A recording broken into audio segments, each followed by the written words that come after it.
Yes, hello and welcome to one of the most highly anticipated days at the 2015 Wimbledon Championships. We're just 9 miles away from central London and it is an absolutely glorious day. We're going to have highs of about 26 degrees. The sun is shining across all the outside courts here at Wimbledon. It is day 11. It's Friday, the 10th of July, and welcome to us live at Wimbledon with you for the next few hours of continuous coverage with myself, Cara Robinson, and 7-time Grand Slam champion Mats Wilander. Now today is all about the men. It's semi-finals day, and on the completion of 2 matches we should know our 2015 finalists.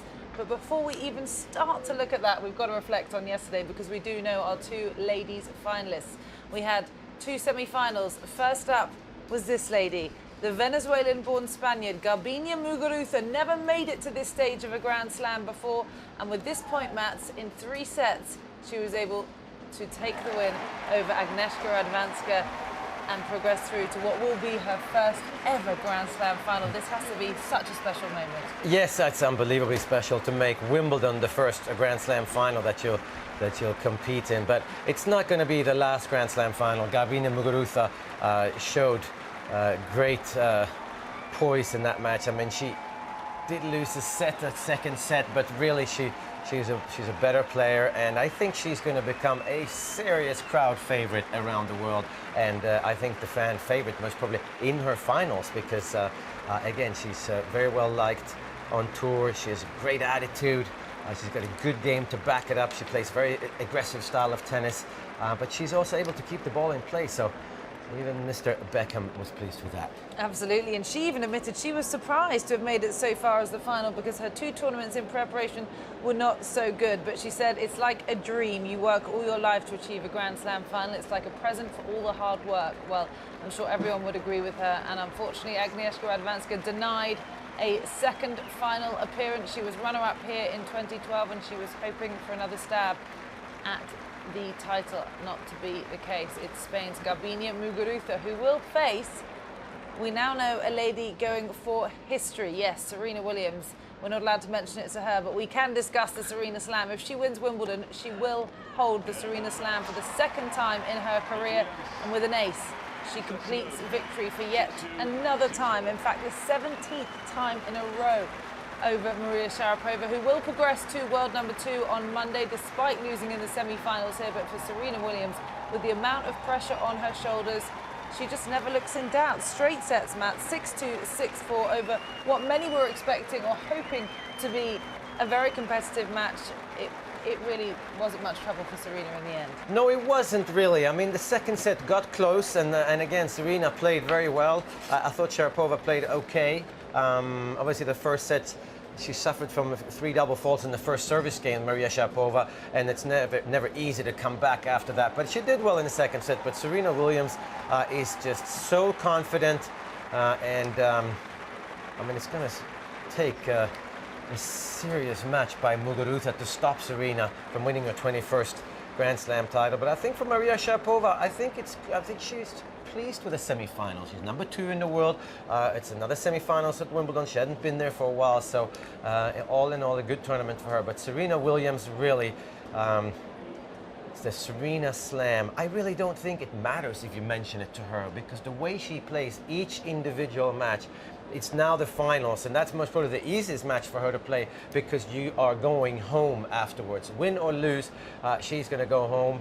And obviously these players have been traveling for a long time, preparing for the French Open, playing the French Open, then going on grass and then playing. So it's been a long trip for all the Americans. And this is a rematch. If we look back to the French Open in 2014, Garbine Muguruza, not many people knew about her then. She knocked Serena Williams out of the tournament in the early stages, so they have faced each other before, and Serena has not won on every single occasion. She's aware of that. She spoke to the press about that yesterday. She said, you know, this girl has beaten me before, and in fact, she inspired me to get better. She taught me a lesson. So I think she's an even more improved player than she was last year at the French. Yeah, no, I think so. I think Serena is actually improving now every year. And it nearly seems like she's proving with every tournament too. Because at the French Open, she didn't play very well. She, in fact, played 5 3-setters, I believe, out of 7. Of course, still came through. here she's actually been playing okay.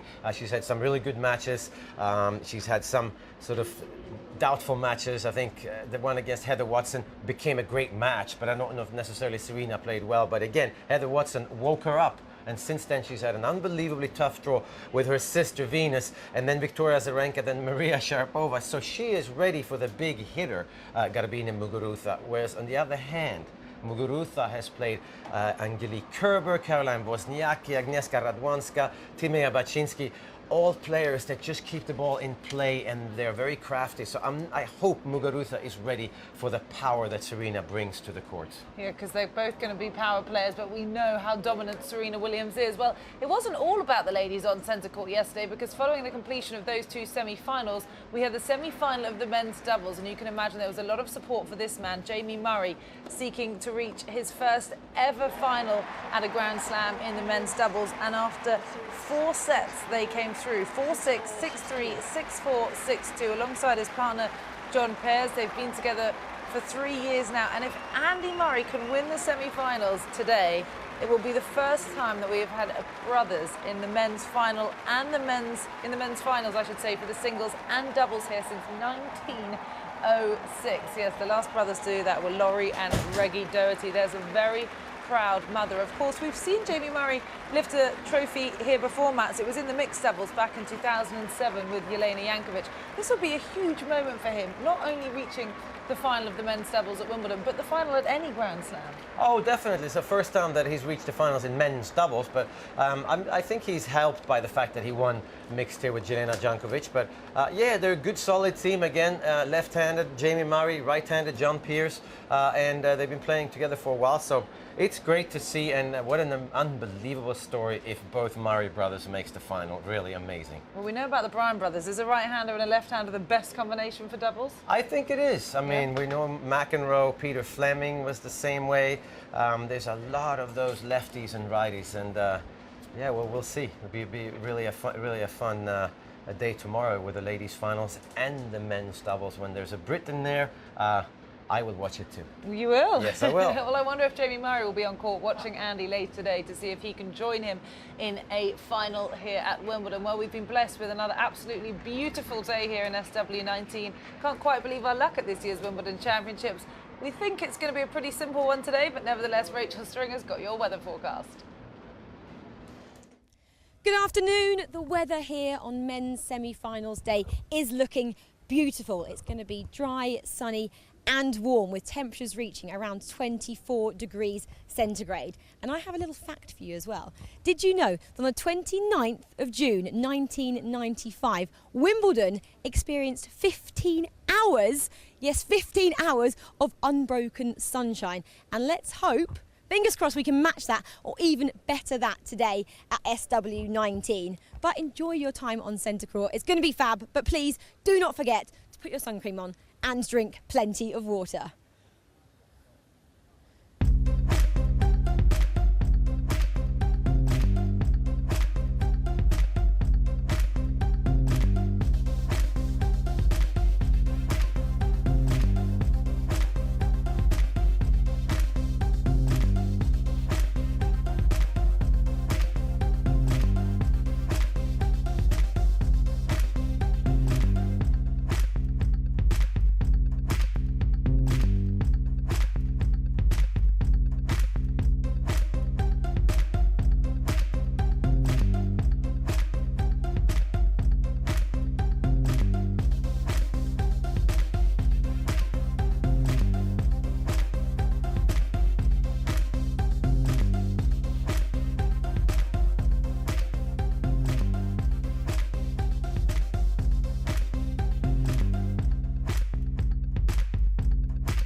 Yes, it's a clash of the Titans scheduled on centre court later today. Play due to start at 1 p.m. and it will be the defending champion who delights the crowds, first of all, in his semi-final encounter over the 21st seed from France, who has equalled his best ever Wimbledon performance by reaching this stage, Richard Gasquet.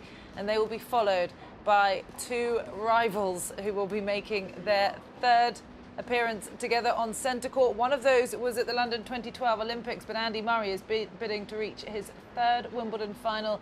Roger Federer is going for an historic 8th title here on Wimbledon grass, but only one of them will progress through to the final. So for Richard Gasquet, this is a day of dreams. He's had an unbelievable championships, came through in 5 sets in a really long match against Stan Wawrinka. As a result of his route so far in these championships, he's been on court for 11 hours and 13 minutes, the most of all 4 semi-finalists. But he is, Mats, looking to become just the second Frenchman to reach the Wimbledon final in the Open era after Cedric Pioline, who finished runner-up here in 1997. He's got a tough task on his hands today, though, if he's to try and beat the world number 1. Yes, he really does. I think, you know, in many ways it might help him in a way to have been on the court for so long, because he's obviously full of confidence and you can't be more ready than he is. But then again, going up on center court against the defending champion is a different animal altogether, even compared to playing against Stan Wawrinka. But it was quite physical at the end. But again, he's going to have the whole crowd rooting for him, I would think, because all they want to see is a pretty close match, and he's the serious underdog. He did say, I believe, that it's hard to pick the other semifinals, but obviously in my semifinals it's easy to pick the finalists. So I don't know where his confidence is at, but I think that's cool. I think that's good that he's downplaying the whole thing and saying, I don't think I have a chance, but I'm just going to go out there and have a bit of fun. Really, Novak Djokovic, I think he's so happy he doesn't have to play Stan Wawrinka on the other hand, because that would have been tough for him. Obviously, memories from losing at the French Open a month ago would have been right there in the forefront. But he's looked very, very solid. He hasn't been slipping and sliding as much as he did last year. I'm not sure if that has to do with him or the weather, because the courts are dry. But really, he's going to be hard to stop today for Richard Gasquet. Well, he does lead their career head-to-head 11-1. The only match that Richard Gasquet managed to beat Novak Djokovic was back in 2007 at the Tennis Masters Cup on hard court. So, of course, he's the favourite coming into this as the Serbian bids to reach his 4th Wimbledon final and 17th Grand Slam final.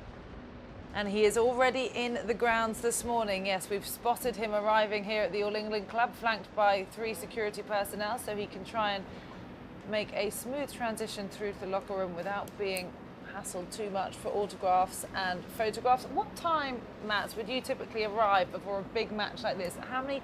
I suppose he's got the benefit, as opposed to Andy and Roger, of knowing what time his match is going to start. So 1 p.m. kickoff, what time do you arrive? Well, I think that he most probably practiced at about 11 o'clock, maybe 10:30, but I think 11 to about 11:30, half an hour, which should be enough, and then maybe get something to eat and then get ready for his match. But it's perfect. Yeah, you start at 1 o'clock. That's the perfect time. You know exactly when you're going to start your match, and obviously it doesn't look like any rain, so it's a perfect day for Novak Djokovic. But on the other hand, it's great for Richard Gasquet too, because the nerves are going to be there for him. No one expects him to win, but still, Gasquet wants to play a good match. But Djokovic, he's so focused, and it's amazing the team around him. They just stand there, just wait for him to arrive, and suddenly when he gets there, things start moving. Well, he was actually walking, as you probably could tell from the locker rooms, to the practice court where he met his team, as Mats just said, including Boris Becker, and he will practice on one of these courts to get some more realistic match conditions, as we've been speaking about all week. If you're playing on one of the big courts here, Central number 1, you are able to practice on the outside courts. And while he was over there, Rob Walker was on standby watching. This is a fairly well-drilled routine for a man preparing for a 27th Grand Slam semi-final, his 7th at Wimbledon alone. The world number 1, the defending Wimbledon champion, Novak Djokovic, on outside court 5 here, just going through his routine. He came down looking very cool and relaxed, changed out of his trainers, put his workout shoes on. Rumours that he was over an hour late to his practice session at Orangi yesterday, but he was absolutely perfectly on time for this one. What a record he's got, bidding to make his 3rd Grand Slam final of the season, winning the Australian, of course, and then losing the final of the French Open to Stan Wawrinka. Hoping to join his great coach Boris Becker as a 3-time Wimbledon champion. I'm sure that generates a fair bit of banter between them. He's had 4 straight set wins en route to this semi-final. Only Anderson, the big serving South African, has seemed to have caused him any problems. Remember, Anderson took the first 2 sets in their 4th round match. It was very clinical against Marin Cilic, although, of course, Djokovic had a 12-love record over the big Croatian, but he still made it look pretty easy. Changing ends here, working the baseline. It's only lost to Richard Gasquet once. That was back in 2007. Gasquet's in his 3rd Grand Slam semi-final. Djokovic will start that one, the overwhelming favourite, especially because the Frenchman came through that epic 11-9 thriller in the 5th against Stan Wawrinka. Bidding for a 17th appearance in a Grand Slam final. What a record for this hugely likeable Serbian. Now, he's been going through a variety of knock-up partners. Earlier on this week, he was knocking up with the profoundly deaf Korean from the boys' draw. And as Jeff pans up to the other end of the court, we'll see today he's knocking up with Mike Moe. Went out in the 3rd round of the boys' singles, but he'll be contesting the quarterfinals of the boys' doubles, top seed alongside Taylor Fritz in that one. That'll be on court 18. And he's a young man with a huge amount of confidence. He says he might model himself on Gael Monfils. Looks up to Andy Roddick and wants to re-establish American male tennis right at the top of the world's leaderboard. I saw him go out in the 3rd round of the singles to a really good Spaniard. But what an opportunity for the young American to be knocking up with Novak Djokovic. And he hasn't buried too many into the net. So a great opportunity for the American and a superb opportunity for Novak Djokovic to get through to what would be a 4th Wimbledon final. He is desperate to make amends for that defeat in the final of the French Open. A magnificent champion on his day, but will that massive backhand of Richard Gasquet cause him some problems? Djokovic will start overwhelming favourite. He was on time here on outside court 5. He is peppering the opposition baseline. He's looking poised and ready for action. He's been in this position so many times before, and he will be the #1 favourite as the world #1 when he emerges on centre court in a couple of hours' time.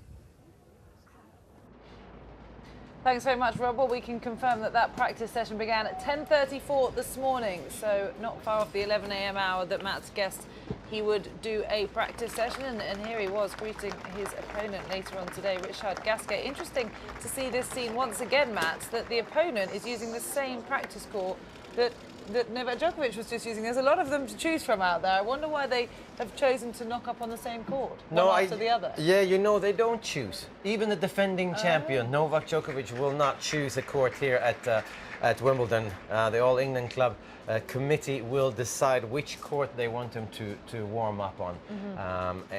So I think they just decide that this is going to be the court of the day. But it is interesting to see.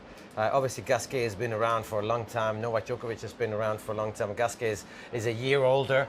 So at some point in their career, Novak Djokovic would have most probably looked up to Richard Gasquet in the juniors when Gasquet was #1 in the world as a junior, and Djokovic right behind. So Djokovic said something interesting. He said that Richard Gasquet is much stronger physically these days. He's worked really hard, apparently, and he says he's fitter and stronger than ever, so he's not surprised at all in Richard Gasquet's results. Well, this is a 13th career meeting between the two. Mentioned earlier, Djokovic leads their head-to-heads 11-1. Gasquet's only win coming back in 2007. It's their 3rd meeting at a Grand Slam, but their very first on grass, surprisingly enough. But Gasquet has never taken a set off Djokovic at a Grand Slam, and Djokovic has lost just one set in their 9 meetings since 2007 when Gasquet last beat him. He is also one of 11 players that Djokovic has defeated on 11 or more occasions at tour level. He's ranked number 20. Of course, the other 3 in the semi-finals are ranked 1, 2 and 3 in the world. 11 hours and 13 minutes on court so far. He progressed through the first 3 rounds with 3-set victories, 4 sets over Nick Kyrgios, and 5 in that marathon match against Stan Wawrinka in the quarterfinals to reach this stage of the competition. Only 10 hours, 43 minutes on court for Novak Djokovic, so he might be feeling the pressure. But let's see what our reporter Adam Hunt made of Richard Gasquet out on the practice courts this morning. Well, for Novak Djokovic, Andy Murray and Roger Federer, reaching Grand Slam finals is a relatively common occurrence. But for the man behind me, it's never happened before. Richard Gasquet looking to become only the 2nd Frenchman in the Open era to reach a Wimbledon final after Cedric Pierlin did it back in 1997. Here he is out on match court number 5, adding the final touches to his game before that match against the top seed, the world number 1, Novak Djokovic, later on centre court. They are, of course, the first match on centre. Federer and Murray to follow. Gasquet there, just working on his ground strokes. His coach, Sebastian Grosjean, himself a former player, former top 10 player, just giving him some words of advice and quiet encouragement. He's hitting with one of the junior players who's still in action in the junior draw, and they're going through a pretty intense workout compared to some of the other players. We've just seen Novak Djokovic on this court, and Djokovic was a slightly more lethargic warm-up, but Gasquet putting plenty of effort in and getting his body up to speed.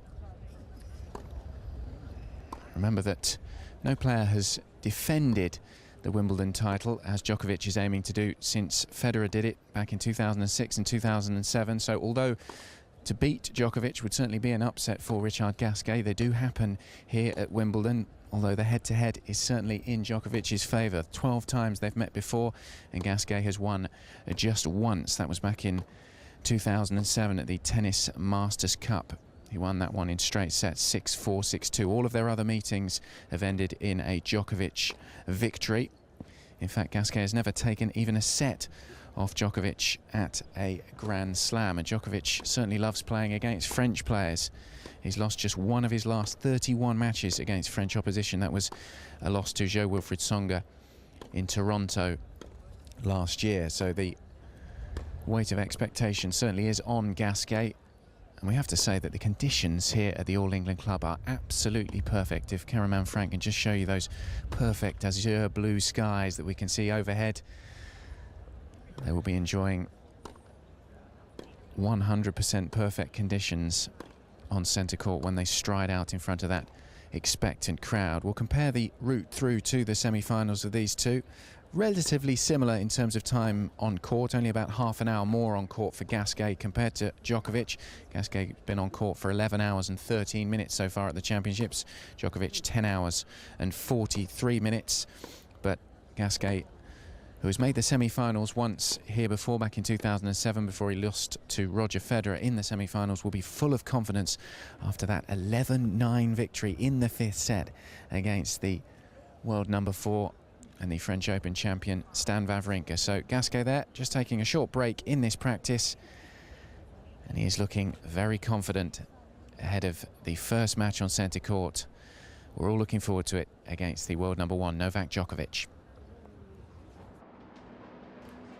Thank you very much, Adam. Well, once Novak Djokovic and Richard Gasquet has decided, it will be the home hero, Andy Murray, seeking to reach his 3rd Wimbledon final. But he will be clashing with Roger Federer once again. He has been beaten by Roger Federer 3 times in Grand Slam finals. He's been reduced to tears by him twice, of course. Once here in 2012 and in Australia in 2010, but then 28 days later he came back in that Olympic final for the biggest win of his life. Today it's their 3rd duel ever on centre court. but he's a more experienced man than before, Mats, now. Yeah, you know, I wouldn't actually pay much attention to that Wimbledon final they played in 2012 because Murray won the first set outdoors, and then suddenly they closed the roof, and then Federer came back and won in 3 straight sets after that. And then they played the Olympics. Federer had a really, really tough semi-final match in that Olympics the day before, and I think he was a little worn out. So I don't know. This is a completely open match in my book. Obviously, the head-to-head is extremely close, 12-11, and really Federer's great rivalries hasn't really been with Rafael Nadal, but more so with Andy Murray, where he's 12-11, and with Novak Djokovic, where he's 19-18 Federer. So, but again, is Federer better now than he's ever been before? That's the question that a lot of people are asking themselves. Is it really possible that he's better now? I think it is. I really do. I think the racket has helped him. I think he's fresher, he's injury-free, and he just seems to have so much fun when he's out there. The backhand has improved a little bit, most probably with the help of the bigger racket head. Maybe Stefan Edberg has helped on the backhand side, you would assume so. Certainly at the net, Stefan Edberg has helped him a little bit.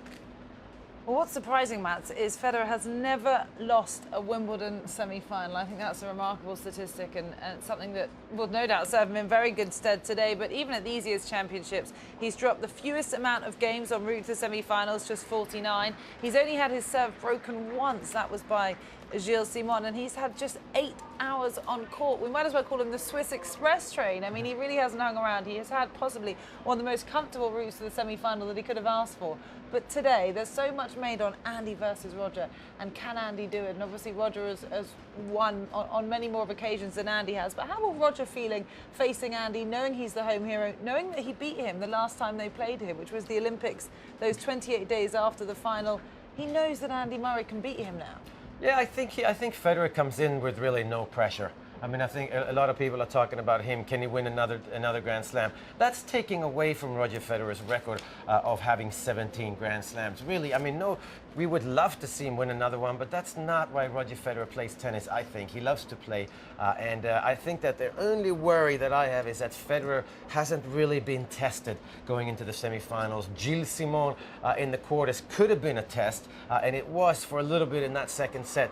And Andy Murray, it's a little bit similar to Gilles Simon in many ways, but obviously plays a little more aggressive tennis. So it's going to be tricky, I think, for Federer to keep his level up throughout the whole day, because I think he's going to have to win today. Okay, well, let's put the Olympics to the side for 1 minute, and let's reflect on when they last met here at the Wimbledon Championships in the 2012 final. And despite winning the first set, Andy Murray 6-4, he then went on to lose to Roger in 4, and that was the scene. The overall score was 4-6, 7-5, 6-3, 6-4 to the Swiss.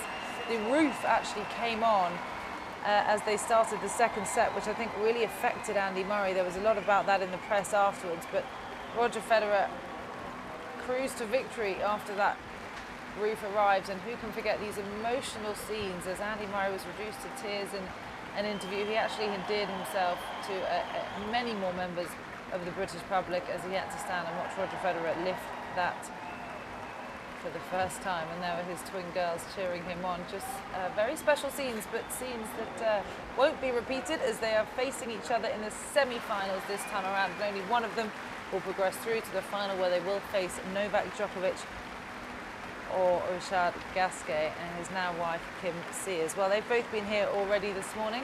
Andy Murray always arrives nice and early. Of course, they don't know what time they'll be on court, but Andy has arrived some time ago preparing for his semi-final encounter, and he walked onto his practice court to a round of applause. Many people perhaps expecting him there, and coach Amelie Mauresmo waiting to greet him. And this is the moment the wedding ring comes off and he goes to tie it down on his shoelaces. I'm not sure if it then comes back on his hand, because he always walks on court, on centre court, with his ring on, and then he sits down on the chair and ties it in his shoelaces. So we'll wait to see what happens later. But one thing's for sure, the relationship with Mauresmo seems to be working well. She seems to be in good health. She's here despite her condition. She's obviously in the late stages of pregnancy. Jonas Bjorkman, a huge addition to the team, and they seem to be working very well side by side. this will definitely be, you know, this just shows the depth of the men's game, Mats, that these matches in the semi-finals are worthy of a final. So to progress through, it's just so hard to even make the final. Yes, it is. I mean, the men's game is so good these days. I mean, with Novak and Rafael Nadal and Roger Federer, and then Andy Murray as a fourth in that group. I mean, possibly the greatest era in men's tennis, and most probably it is the greatest era, with three great rivalries between Federer and the other three. I think Andy Murray, though, on the other hand, I think he's playing his best tennis now, and I think really that Andy Murray, in his own mind, thinks that this is his Wimbledon to win. Absolutely. Okay, well, Rob Walker's been out this morning watching Andy Murray once he arrived at the practice court, and here he is.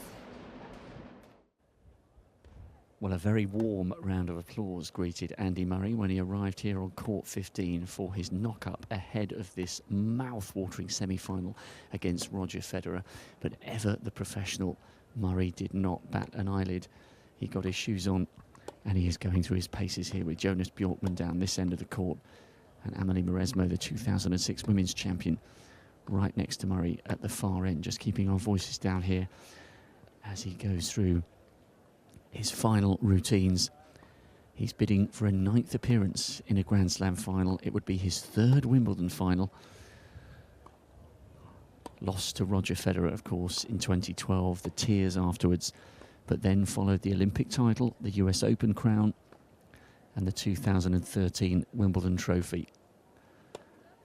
So can he beat the number 2 seed and get himself into a showdown against Djokovic or Gasquet? When the draw came out, it was arguably one of the most eagerly anticipated potential matches. And from a neutral's perspective, it is a fascinating contest. Roger Federer largely untested so far. Murray's dropped just 1 set against Seppi, 1 set against Karlovic. Had a few issues with his shoulder in that match against Seppi, but seems to be fairly comfortable here. Absolutely packed all the way down the sides of court 15. He knows there's such a lot of attention on this match. And he's been talking about the fact that because it's Federer and because the great Swiss legend is coming towards the end of his career, bidding to be the oldest Wimbledon finalist since 1974, Murray said that perhaps it won't be quite as one-sided in terms of the support in centre court, that maybe there will be a few people cheering for Roger Federer, willing him on to that illustrious 8th title. But it certainly will be an incredible, incredible atmosphere when they both come out. Federer and Murray been there so many times before. Federer leads the head-to-heads 12-11. He leads 4-1 in the Grand Slams. A few people have been talking about the ATP World Tour final defeat, where Murray only won 1 single game across the 2 sets. But we have to take that into the context that he still hadn't fully recovered from his back surgery, and he had played a huge amount of tennis just to try and qualify for the ATP. So that isn't necessarily representational of the type of battles they've had over the years. But this is a massive, massive occasion for Andy Murray. The Federer serve is working brilliantly so far. He had that record, that staggering 100+ service games without losing his serve that dated back to the first round of Halle. But maybe a few other people are saying that the fact that Federer hasn't really had a stern test so far means that it'll be a bit of a shock when he gets on court against Andy Murray. Huge amount of respect between the two men. Federer may not have that many more chances at this level. Murray arguably coming into his peak years, 3 or 4 years or maybe 5 years left at the very top. It is the match that everybody wanted to watch. This is going to be absolutely huge. If you're off work and you've got an opportunity to get in front of the television, don't miss one single ball. So hard to call which way this is going to go. I'm sure Mats Wilander will have his opinion. I'm sure Annabelle will have her opinion. So too Cara and Adam Hunt and all of us here working on the Live at Wimbledon crew. But one thing is for certain, it is one of the most eagerly anticipated matches in recent years, and you can genuinely sense the buzz all around this Wimbledon complex. Such a sense of excitement for everybody, not just those who are going to be watching on centre court, but those who will be packing Henman Hill or Murray Mound, whatever you want to call it. No one can be certain which way this match is going to go, but everyone is hugely, hugely looking forward to it. It could be epic. Thank you very much, Rob. Well, I'm delighted to say we've now been joined by Paul Annacone in the studio, a man who reached the quarterfinals here in the Wimbledon singles in 1984, won the Australian Open men's doubles in 1985, and then more recently has a very successful coaching career, worked with Roger Federer between 2010 and 2013, and of course were with him over that epic 2012 final. So much to talk to you about. But Paul, thank you very much for joining us. And first of all, I've got to ask, where do you watch a matchup like this from? Where will you be watching the Federer-Murray match today? Well, for me, I'm doing some TV here, so I'll be hiding in the TV compound in front of a big screen. So I'm looking forward to it just as everyone else is. It's, as Mats was saying, it's such a great rivalry already, you know, built up. And it's a very interesting contrast in styles. And these guys have had some great battles. And I think this is going to be a great one because they're both playing terrific tennis. You know, Andy's only basically lost one match in the last 3 months. And Roger's been playing very well this tournament, so I'm really interested to see how it unfolds, and it's going to be interesting for the crowd too, don't you think, Mats? It'll be interesting because everyone's going to be pulling for Andy, but Roger's kind of sentimental favorite, and there's a lot of things in play today. And Roger even mentioned that in his press, I think. We know that Roger is so globally beloved in the tennis world, and he said it will be interesting to see who's in the crowd because I tend to get quite a lot of support here at Wimbledon. But I'm dying to speak to you about the 2012 final, the last time they faced each other here in the Wimbledon Championships. It was such an emotional moment for Andy Murray, but you know, another historic step for Roger. Sitting in the players' box as coach, watching on, how do you reflect on a match like that? Well, it's just one of those things where it's always so difficult at the top of the game. I think, you know, from what I've seen, the margins are so narrow, you know, and they're just pivotal moments. And obviously the rain delay and then the chat in the locker room and then regrouping with the roof closed. So things changed a lot in that match. I think one of the things about Roger is that he's so composed. He doesn't ever really get flustered, and I think that helps in so many different moments. But I think in particular on that day he had a very clear idea of how he wanted to play. And I think Andy started off well, and then I think Roger started playing some really good tennis, and for a number of different reasons, but ultimately it was kind of the catalyst to the beginning for Andy as well, winning the gold medal just a couple weeks later, and then the US Open, and then coming back the next year and winning Wimbledon. So it was a new beginning for Andy as well. What did you think of that match? Because I remember when the roof, when they closed the roof, and I don't know, it seems to be such a definite moment in the match, but I remember Roger suddenly starting to come to the net a little bit more. Was that Come the on, first? that's good coaching, isn't I it? know, I'm not saying, but what I'm saying, that's so. Why did he do that? Because it feels like he suddenly started rushing Andy a little bit more. Was that because the roof came on? Obviously, it's good coaching. Because now that we see him do it even more, it seems like, was that the match and the moment, do you think, in his career where he decided, well, hold on, I need to force errors here. Sure. I can't just hit through these guys anymore. Yeah, I think it's a little bit of both. I do. In all seriousness, you know, I think that that's the style he needed to play. We did talk about that. Clearly, when the roof is closed and there's no elements, it's a little easier to do it. It wasn't that windy that day anyway, but I think that little break maybe gave him a moment to kind of recalibrate what he wanted to do strategically. And I find with the really talented, great players with a lot of, let's say, tools in their toolkit, one of their biggest challenges is figuring out when to do which. Right. And I think Roger kind of started to commit more and more to that. And I remember back over a decade ago when I was with Pete Sampras at the end of his career, he started coming in more and more too. And it was a different era. But I think perhaps as athletes age, maybe it's a little bit easier to play that forcing tennis, particularly when it is a skill that you have. So, you know, now with Roger being so close with Stefan, I know that they've been working on that the last couple of years, and we've seen it here this tournament, and it's never more apparent than Roger holding serve 72 out of 73 times this tournament. So I think it is a very clear strategy for him these days. I'm always intrigued to know what goes on in the locker rooms in rain delays. What did you say to Roger when there was that rain delay after losing the first set? Yeah, look, I don't, you know, everyone needs to hear messages different ways, and I think Roger, like I said, he's got such good composure and understanding of his own game. It was really you know, there really isn't a panic button. It's really about me just delivering a few facts. Here's what's worked, here's what hasn't, and here's why. and maybe here's something when you go back out there to kind of focus on at the beginning. And then we just chat about the pros and cons of that and take into account what he's feeling out there, because that's what drives everything, is what the player feels on a court. So you have to kind of manage that as well. Did you ever, when you coach Roger, did you ever actually, hey, Roger, let's go. Come on, let's go. Let's move a little bit. Let's do a little more here in practice. Because I remember watching him 5-6 years ago here practicing the day before Wimbledon. And sometimes I sit there and like, is he actually trying to improve something, or is he just going through the motions, having a lot of fun? Yeah, I think it's a really valid point. And again, Mats, I think so much of that is about the player. And I believe there's kind of a spectrum, and that spectrum is a mechanic to magician. And somewhere along the line, every player fits in. And Roger's at the end of the magician scale. And so would a McEnroe and Sampras and Agassi probably.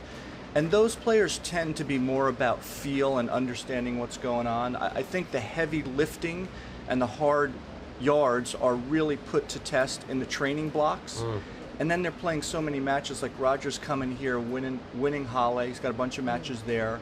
So that week before, it's not about huge hours on the court. It's about very specific things. So I think you have to know the player, but the work is generally done in a different way. And I think you have to know what kind of player you are on that spectrum to get the most out of yourself. Well, you mentioned Pete Sampras, who you worked with from 1995 to 2002, two of the greatest grass court players you've worked with. What a treat. How would you compare their styles of playing and the similarities in their game, particularly in both of their serves? Yeah, both great grass court players in two kind of different eras. Roger kind of came along at the beginning of the great ground stroke era on all surfaces, and Pete was kind of the last of the bang bang era on grass courts. Very different personalities. Roger is a very external person that lives life. He's kind of a citizen of the world. And Pete was very insulated. He liked to have a small group around him, very much in his routine. But the thing that they had in common is they're both very driven. And I think they both really understood the kind of people that they are and knew how to get the most out of themselves, and just kind of accepted who they are in terms of how to prepare, how to strategize, and how to schedule themselves. So some similarities there, but I think very different people. Well, now at the age of 33, sorry, Mats, for Roger, and playing as well as he still is, we've seen him in these championships. How long do you expect him to continue? Boy, it's amazing. You know, it's one of the things, I think at the end of anyone's career, I mean, I remember at the end of my career too, it's so interesting because your body starts to hurt more, your mind starts to get tired more easily. And one of the things that I found too is that the winning doesn't feel quite as good and the losing hurts more. And I'm not quite sure why, if that's just a sign of mortality. But one thing that I found with Roger is I'm so amazed at his ability to sustain kind of a youthful exuberance. You mentioned it before, Mats, he loves to play. I mean, never in 4 years did I have an issue with him putting in the time on the practice court, doing the physical training. He doesn't need to be rah-rah. I mean, he has a great time doing this. And at the end of your career, it's so difficult to sustain that. And I think that can be the defining factor of how long you can do whatever it is you do successfully. So as long as he's happy and healthy, I don't see why there's not a few more good years if he wants there to be. Do you think he's really, to me, he's a better player now.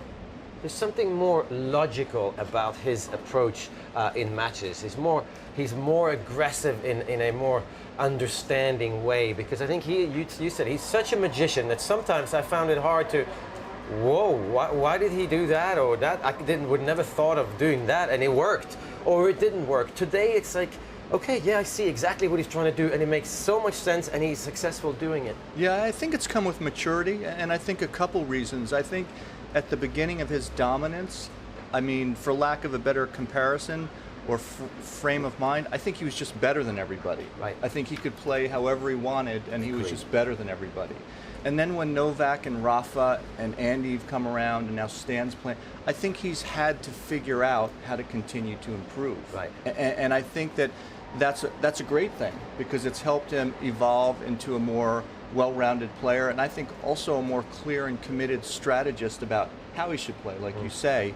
And I think competition with great people and great players just makes you play better. Yeah. And I actually think his game is more solid, but at the beginning of his career, I just think he was so dominant because it came in an era where kind of Andre and Pete were stopping. There was a little bit of a void. Leighton was there, and Murat was there, and all due respect to those great players, but they weren't at the level of multi-slam winners like Andre and Pete or Rafa and Novak. So there was a little void just at that upper percentage, and I think that allowed Roger to play however he wanted because he was just better.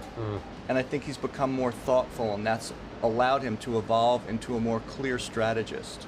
And what's driven him over the years? When you're such a successful athlete like he is, and he's now going for this record 8th Wimbledon title here this year, is he a man who's aware of numbers, who's aware of history and the statistics, and is that what drives him day to day? I think he's really aware of that stuff, but the thing that I'm most amazed by with Roger is his perspective.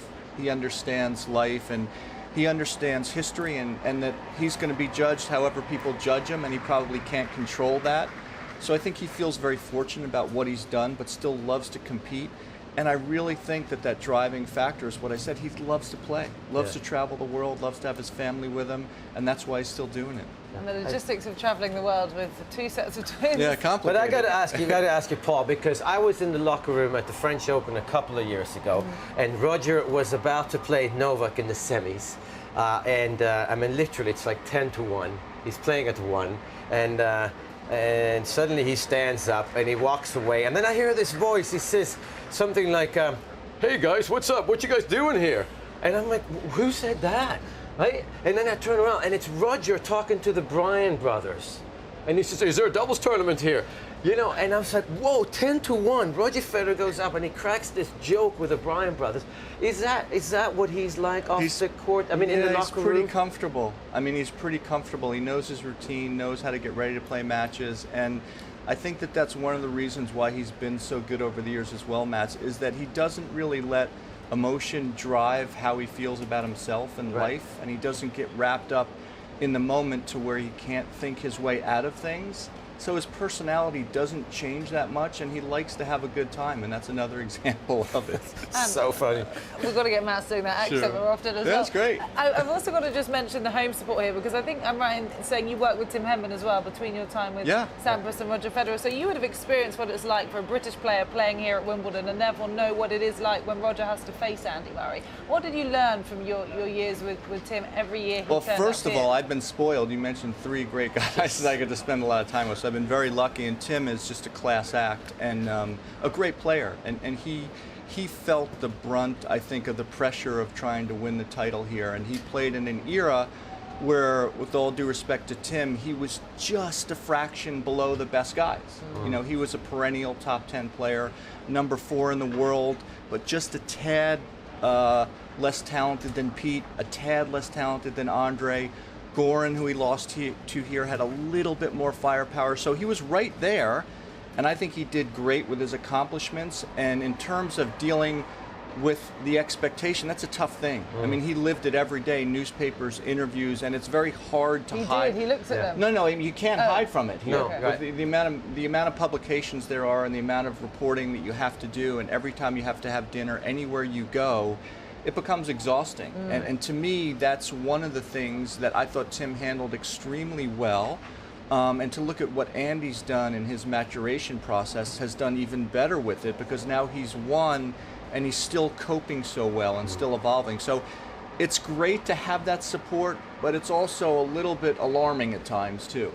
Would it help Andy now, though, you think? I now think that so. he knows how to deal with it. Exactly. I would think he'd be a little bit more relaxed. He broke the ice. He's won here, and he's won the U.S. Open, and he's won the gold medal here as well. So I would think he'd be a little bit more relaxed. But with Andy, one of his biggest traits is he's such a perfectionist that I don't know how relaxed he can ever get anyway. So he's always going to drive himself. So he'll still feel some of that pressure as well.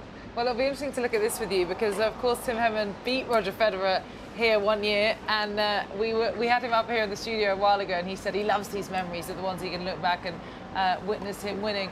What was it about Tim's game that did suit him so well to the grasp? But as you say, just being that little step below some of the greats.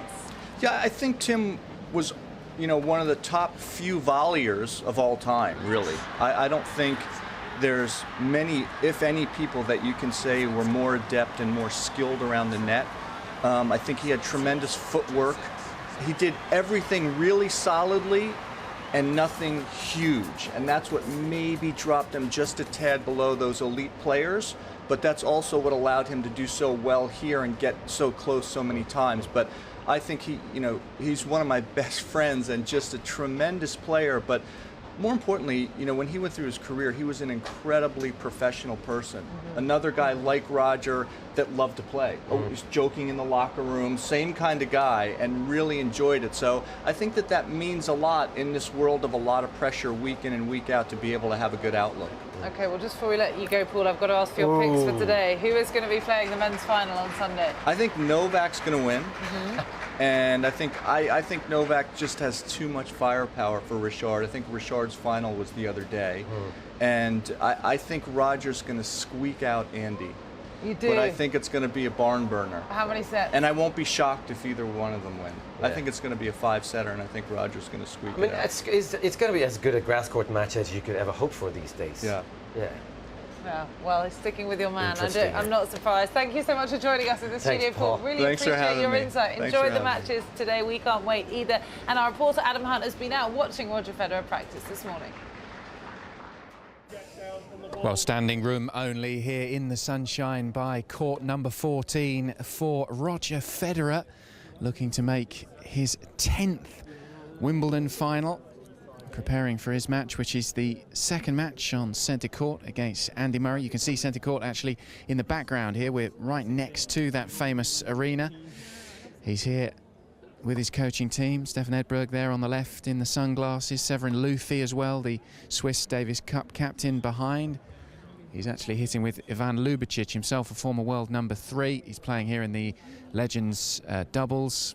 Also a coach of Milos Raonic, who's already out of the competition. So Federer going through his pace. It's been a relatively light warm-up for him, but that's fairly usual for the Swiss number 1.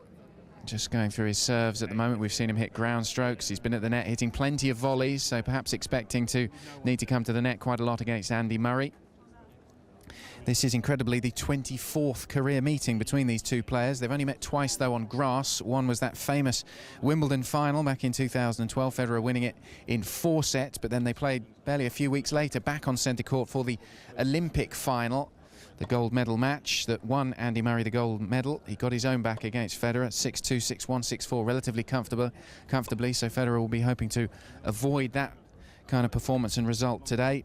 They've played 6 times since that match on centre court, and it's Federer who has had the better of it, winning 4 out of those 6 matches against Murray since that Olympic tennis final. If we just quickly contrast their routes through to the semi-finals, it's been much, much easier for Roger Federer than Andy Murray. In fact, Federer has spent the least time on court of the 4 semi-finalists, just 7 hours and 51 minutes on court for him. He's only dropped 1 set. That was in the 3rd round against the Australian Sam Groth.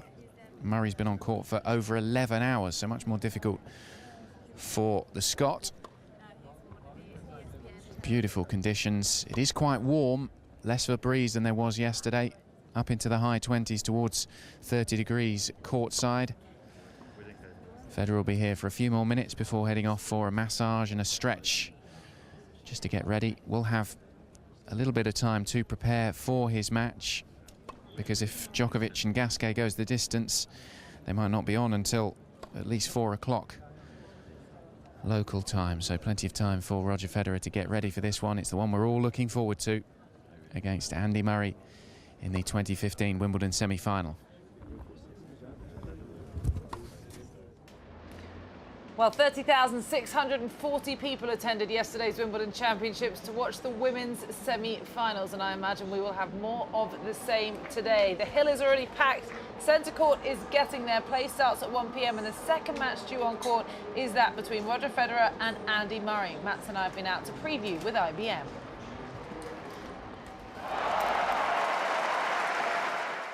Well, Welcome to IBM's Tennis Insights with myself, Cara Robinson, and 7-time Grand Slam champion Mats Wilander. Today we're going to preview the semi-final clash between Roger Federer and Andy Murray.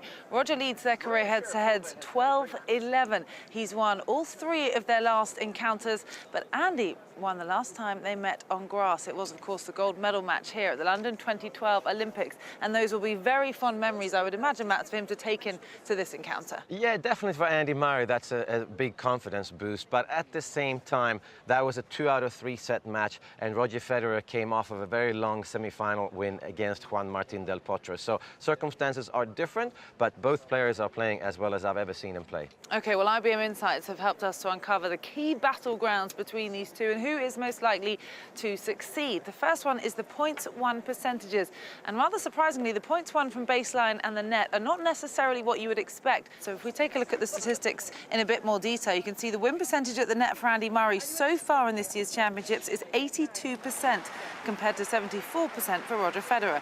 Meanwhile, the win percentage at the baseline for Murray is 52%, and Roger pips him by just 1. He is 53% so far for these championships.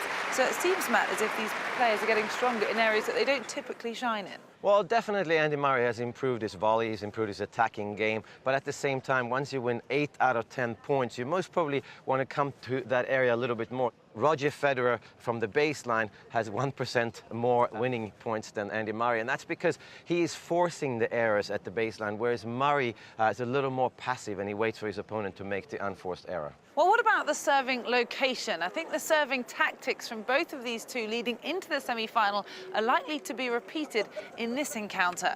As we can see from IBM's data, Federer has a very even serve spread and is almost exactly 50-50 from both sides of the court, with an equal number of serves wide and down the middle, while Murray has his own favoured serve locations, but he's serving 60% of the right-hander's forehand wide from deuce and down the middle from ad. So Federer keeps his opponents constantly guessing, while Murray naturally slices more to the right-hander's forehand, which will also work as Federer puts less forehand returns back in play from the backhand side. Do you expect to see this continue in this match, Matt? I do, because Andy Murray really likes to slice serve, but the problem for Andy Murray is when you're hitting his serve as predictably as he does, he's most probably going to do that on big points in his service game, and Federer is going to know that. Yes, Federer puts less forehand returns in play, but he actually wins way more of those points percentage-wise when his opponent serves to his forehand. Federer has an advantage because he mixes his serve up so well, and you don't know where he's serving. It doesn't matter what the scoreline is. Well, finally, let's take a look at Andy Murray's improving forehand. The last time these two faced each other here at Wimbledon was the 2012 final. So let's compare statistics from that year compared to this year so far en route to the semi-finals. And you can see that in 2012, Andy Murray had 118 forced forehand errors compared to just 94 this year. The difference then is 24 less. If you look at the 2012 final, Murray had 37 forced forehand errors compared to Roger Federer's 24. It's obviously tougher to force a forehand error from Murray now than it was in 2012. So should Roger keep trying to attack his forehand side? Well, I think Federer is going to have to mix it up a little bit. I think Andy Murray's forehand is the area where he's improved the most. He's able to absorb power these days and also put a little bit more topspin on it. And he can also chip the forehand back. But at the same time, Roger Federer is playing very aggressive tennis these days, and he's going to have to divide his attacks 50-50 between Andy Murray's forehand and backhand. Who do you think is the favourite going in? Well, if Andy Murray comes out and plays too passive and Federer keeps up his form, then I think Federer is the slight favourite. Well, it's bound to be a very big match. Yes, Andy Murray takes on Roger Federer in the semi-finals of the 2015 Wimbledon Championships, and we'll be back with more IBM Tennis Insights tomorrow.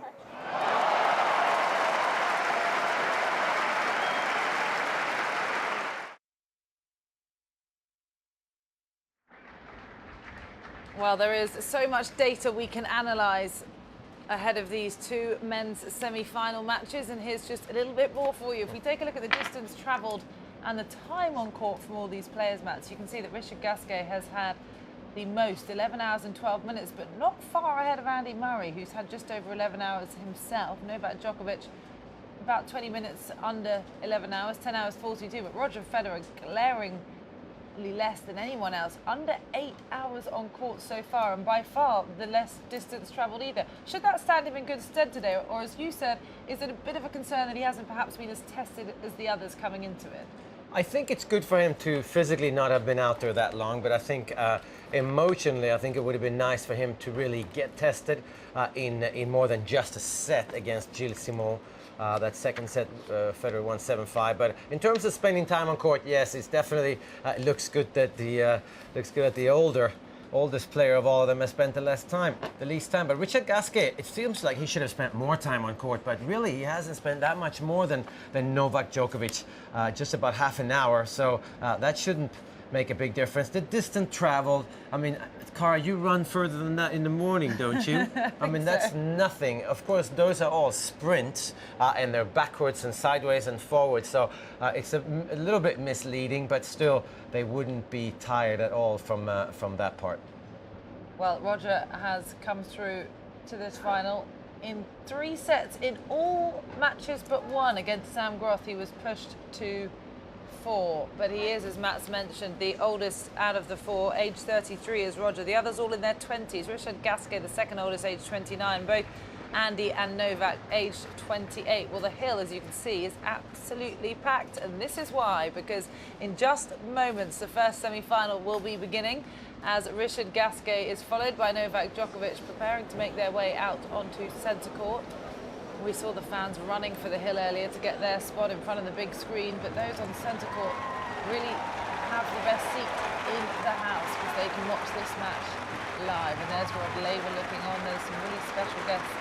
Prince Andrew in the royal box today alongside the chairman, Philip Brook, Alex Ferguson, Sir Alex Ferguson, I should say. It's a delightful day. We shouldn't have any risk of rain, which we did have on men's quarterfinals day, didn't we, Matt? We knew that they had to come on and off court really at the very beginning of the match, but nice for them to be reassured knowing there should be absolutely no interruptions coming into this one. No, I mean, that's very nice. I think the one thing that stands out in my mind just a little bit is the fact that Richard Gasquet obviously played the match of the tournament, or at least the set of the tournament in that 5th set against Stan Wawrinka, but over on court number 1. And Roger Federer played a really good match against Gilles Simon, and again over on court number 1. So Novak and Andy Murray, the advantage is just in their favor today because they were just on this court 2 days ago. So they are a little more familiar with it. It's hard to be more familiar with it than Roger Federer. But for Novak Djokovic, today is all about trying to stay focused the whole way through, trying to get a good start, and don't give Richard Gasquet any hope whatsoever. How much difference would you say that there is between centre court and number 1 court as a player? There is a little bit of a difference because court number 1 is a little wider, and it's very rare that a court is wider because court number 1 is round around the court, and as you see here, there's straight lines on the side, so it's more rectangular. But in terms of where the spectators sit, which is really what matters, they sit about in the same place on all 4 sides, so that shouldn't be a big difference. But like I said, this is a little more intimate than court number 1, and makes a bit Björn Borg, of course, one of my, well, actually my only hero in tennis, Lindsay Davenport.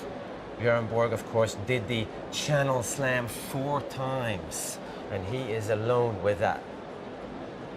And Rod Laver ready to watch on as well. That was Anna Wintour talking to Lindsay Davenport, editor of Vogue magazine. So some very special guests watching on. I can forgive you for not knowing your fashion editor's Matt, as he's giggling with me here in the studio. But for Novak Djokovic, he's had to play 1 5-setter so far. He's come through all other matches in straight sets to reach this Wimbledon semi-final. Richard Gasquet's had a 1 4-setter against Nick Kyrgios that he would have been very relieved didn't go to 5, and then that huge 5-setter against Stan Wawrinka on Wednesday evening. And I think Paul Lanicum, who was just with us, perhaps hit the nail on the head, saying he thinks that Richard perhaps had his final the other day against Stan. The odds are very heavily in Novak's corner for this. Do you think Gasquet can take a set off him, or would you go for Novak in 3? I certainly think he can take a set off of Novak, that's for sure, because it's grass courts.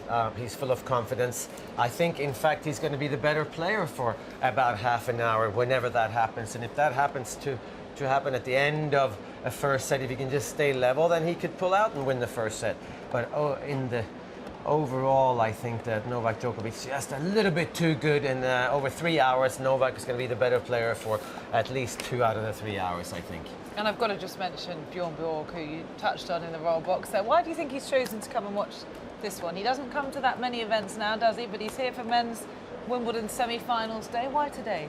I'm not sure about it, but he does. But he also came to the French Open this year, and he tends to come to these two tournaments. He doesn't ever come to the US Open, or at least hasn't been there for a few years. But I mean, he loves Wimbledon. Bjorn Borg loves Wimbledon. He loves the French Open, and of course Wimbledon and the French Open love Bjorn Borg. What an unbelievable legend he is. Okay, well, Novak Djokovic, you can see there, 6'2", 28 years old, and of course seeded 1. He is the defending champion. He has 8 Grand Slam titles, and he is looking to add another one here. Let's dip in with a bit of commentary from our colleagues at the BBC, Mark Petrie and John McEnroe.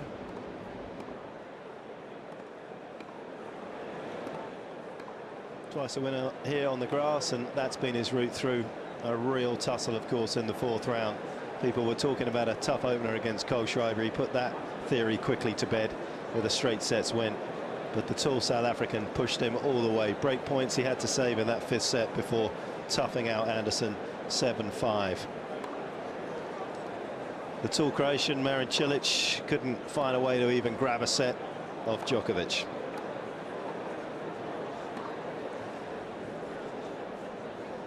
His Royal Highness the Duke of York here, of course, next to the chairman of the club. He's been in this position once before, Gasquet, back in 2007, played Roger Federer on that particular occasion. And arguably this even tougher for Gasquet to find some holes in the defence of Djokovic. 12 singles titles, he's had good success on grass, currently ranked 20. He's had a few problems with injuries this year with his back, but he's within touching distance once again of the top 10. You can see he's been there before, back in 2007, and maybe that's a very good omen for him, because of course this was when he was in the semi-finals here. A couple of years ago at New York, also made the semi-finals there. Much has been hoped of the Frenchman.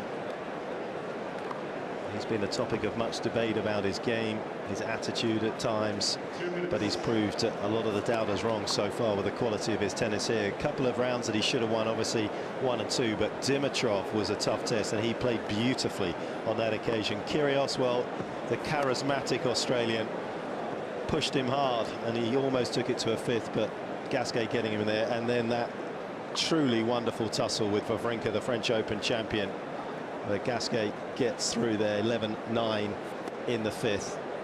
A return to serve on match point off 137 mph first serve from Wawrinka. You deserve to get through to a semi-final when you're capable of doing that. Jean Gasquet, president of the French Tennis Federation, there smiling away as he ever. A very colourful character and very boisterous in his support of the French players. Slim pickings if you're a Gasquet fan, I'm afraid, against Djokovic, as you can see. And that win that he had back in Shanghai as well, Tennis Masters Cup, a couple of years there, Djokovic really looked worn out by the end of those seasons, so not sure how much kudos we can kind of give there. But some of the best tennis he's played this year, and he's going to need to do that. Boris Becker, a man knows how to win here. Actually saying, Boris, that he would quite like to have played for Wawrinka here in the semi-finals rather than Gasquet to put to bed that French Open loss. Novak's wife.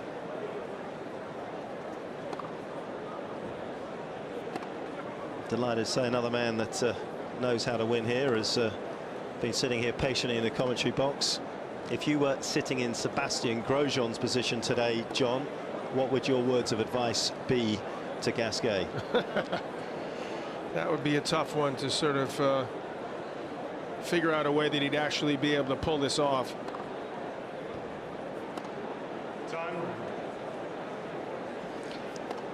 And there was Sebastian Grosjean, a man that has been to the semi-finals twice before. He's sitting in Gasquet's box, and John, we're just getting to the end of this warm-up here. A couple more serves to go. What would your last piece of advice been to Gasquet before he steps on the Well, my last Senegal? piece of advice was to remind him who won the U.S. Open. You know, did it Marin Cilic? Was he expected to win that? Was Stan Wawrinka expected to beat Novak Djokovic at the French Open? No. Was Stan Wawrinka ever going to win a Grand Slam at 28 and then 30? Most people didn't think so. Richard Gasquet cannot ask for a better opportunity. This is by far his best surface. He's his most comfortable. His stylish shot-making skills. He's had an awesome run, as was pointed out by Tim and Andy, beating Dimitrov, Kyrgios, Wawrinka. That's outstanding. The problem is we mentioned the one other time he got to the semis, lost to Roger Federer in straight sets. That was the match before we had beaten Roddick from 2 sets to love down. That took a lot out of him. Same situation, having beaten Wawrinka in a long battle, 5-setter. How much does he have left? We're going to find out very shortly. Well, if you want to continue watching live coverage of that match, you can do so on BBC or ESPN. We will continue to keep you updated here on Live at Wimbledon, and we'll have full match reaction, post-round analysis and discussion following the conclusion of the first semi-final in the men's singles between Novak Djokovic and Richard Gasquet. Now we're going to head over to Rob Walker, who's with our analyst Craig O'Shaughnessy for his take on today's matchups. Well, it's a perfect day for 2 sensational semi-finals. Let's get the thoughts of Craig O'Shaughnessy. Craig, I cannot wait for these matches. First of all, Novak Djokovic against Richard Gasquet. Gasquet played brilliantly against Wawrinka to prove that he's not a joker. We know all about the backhand, but what else has he got to produce to beat Djokovic? Because surely the world #1 is going to start that match as the overwhelming favourite.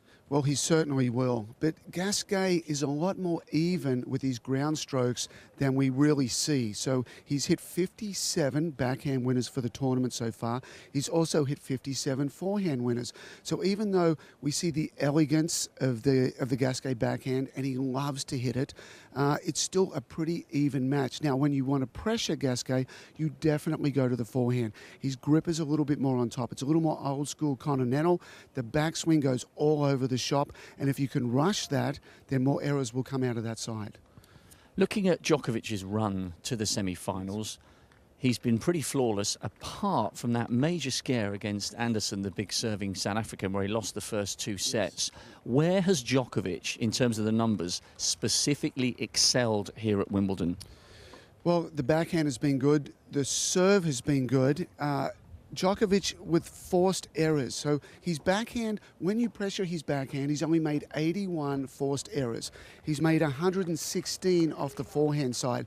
So if you're Richard Gasquet, you look over there and say, Novak's not going to give me a lot of unforced errors. That's not going to happen. Which side do I go after with power, with depth, with spin, with height, with direction? All of these elements can make Novak uncomfortable, and it's the forehand that you've got to go after to get those points. Will fatigue be any kind of factor from Gasquet's perspective? Because they've both spent about the same amount of time on court across their runs to the semi. But mentally and physically, to beat Wawrinka, the reigning French Open champion, that must have been draining for the Frenchman. It must have been. Yeah, of course it was. But the same thing, you look at rally length through the entire tournament, and he is spending time on the court, but the points aren't that long. So far to the tournament semi-finals, Novak's average rally length is 3.7 shots. So it's really not a lot. I mean, that's grass court tennis for you. And you'd think Richard would be more. He's actually at 3.49. So Richard's average rally length is less than Novak's. The matches may be a little longer, but the points are a little shorter. So we wouldn't necessarily be expecting a long, drawn-out series of points. This could be quite short and sharp, very skillful, and almost quite an explosive match. Yes, I think so. Novak should be aware that he doesn't want to get into just trading blows backhand to backhand. I think Stan did that a little bit too much in the last match, just standing back there and just crushing. But the big element of this is that Richard stands a little further back, so that powerful backhand slows down with the greater distance and doesn't really hurt Richard that much. So Novak needs to stay up in the court, maybe trade a couple to the backhand, but then look to go down the line with his own backhand, which historically he's done so well against Nadal. He has that shot, and that's the right way to counter how well Richard is from the back of the court. Okay, so plenty to ponder for Djokovic against Gasquet. The Serb #1 will start that one as the favourite. Now, what about Roger Federer against Andy Murray? This is absolutely huge. You could argue, even from a neutral's perspective, I'm not saying this from a British point of view, you could argue this is the match of the championship, even in spite of the fact that it's a semi and not the final. Federer 4-1 up on their head-to-heads in the slams, 12-11 overall, but since he beat Andy to win his last Wimbledon in 2012, Murray's won the US, he's won the Olympics beating Federer, he's won Wimbledon, of course. Who, in your mind, starts that match as favourite? Dead even. I honestly can't pick these guys. Roger is so cherry ripe with his game. Once again, I was here during the practice week before. I've watched a ton of his practices. I've watched a ton of his matches. He's hitting the ball so clean. I mean, sometimes we see Roger framing a ball, or he's late on it, or he's spraying them. I have not seen that element at all here at the championships. He's elevated to such a high level, but you look over the net, Andy Murray's done the exact same thing. His game is so incredibly strong at the moment. He's hitting the ball harder than I've seen him. So, you know, I have no clue. A lot of people come up and ask me, what's the prediction? You know, maybe because Roger has more of the attacking game, and typically an attacking game can kind of dominate somebody who stays back a bit. But, you know, Roger in 4, Roger in 5, but, you know, it will be no surprise. The serve statistics from Roger have been out of this world. He's served 73 times so far for the championships. He's won 72. He's only faced 3 break points. He's won 2. And he's faced 24 break points and won 17. So the serve is more efficient. Roger is getting 7% more serves unreturned than Andy is so far. The win percentage for Roger on first serves, 85%, Andy 78%, both very respectable. On second serves, Roger 67%, Andy 56%. So, you know, that's a huge element of this, how well Roger serves. But on the returning side, Roger's making 68% of his returns, Andy's making 69%. So, you know, Roger's excelling over there as well.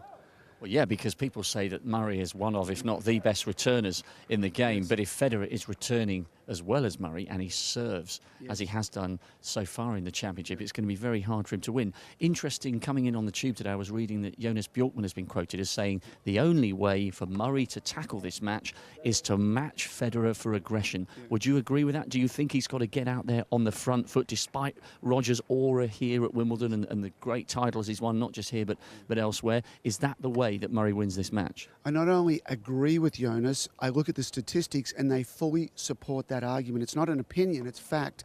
So you look at unforced errors, you would think that Roger would have more than Andy throughout any tournament on any surface. Well, Roger so far for the tournament has 64 unforced errors. Andy has 76. So for Andy to sit back and hope that Roger starts missing and shanking has no history here at Wimbledon the last couple of weeks. That's not going to happen.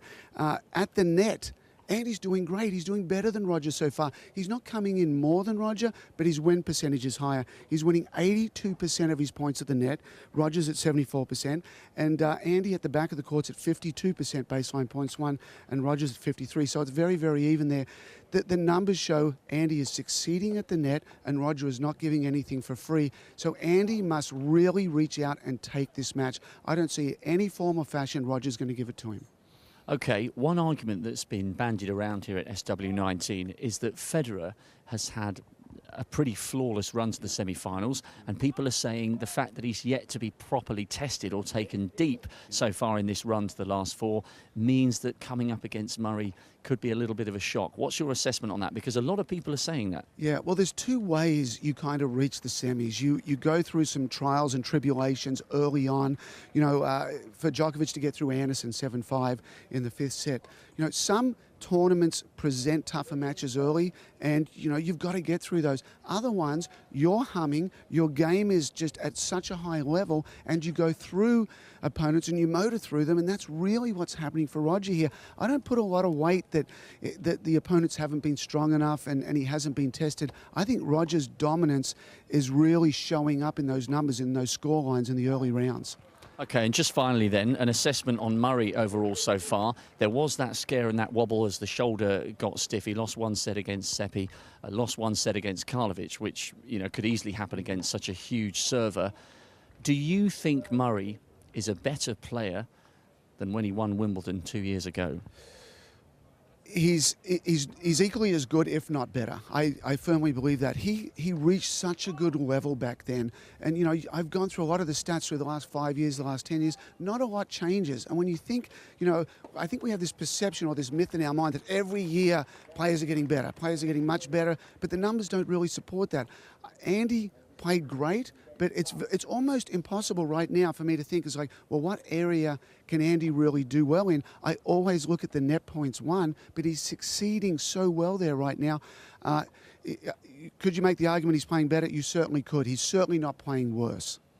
Well, it's all teed up for an unbelievable afternoon of drama on centre court. What a privilege for everyone to be here, even those who haven't got a ticket for centre court, because the whole atmosphere around this place is absolutely electric. This is world-class tennis, and quite frankly, the lineup we've got this afternoon, it could barely be any better. Bring it on.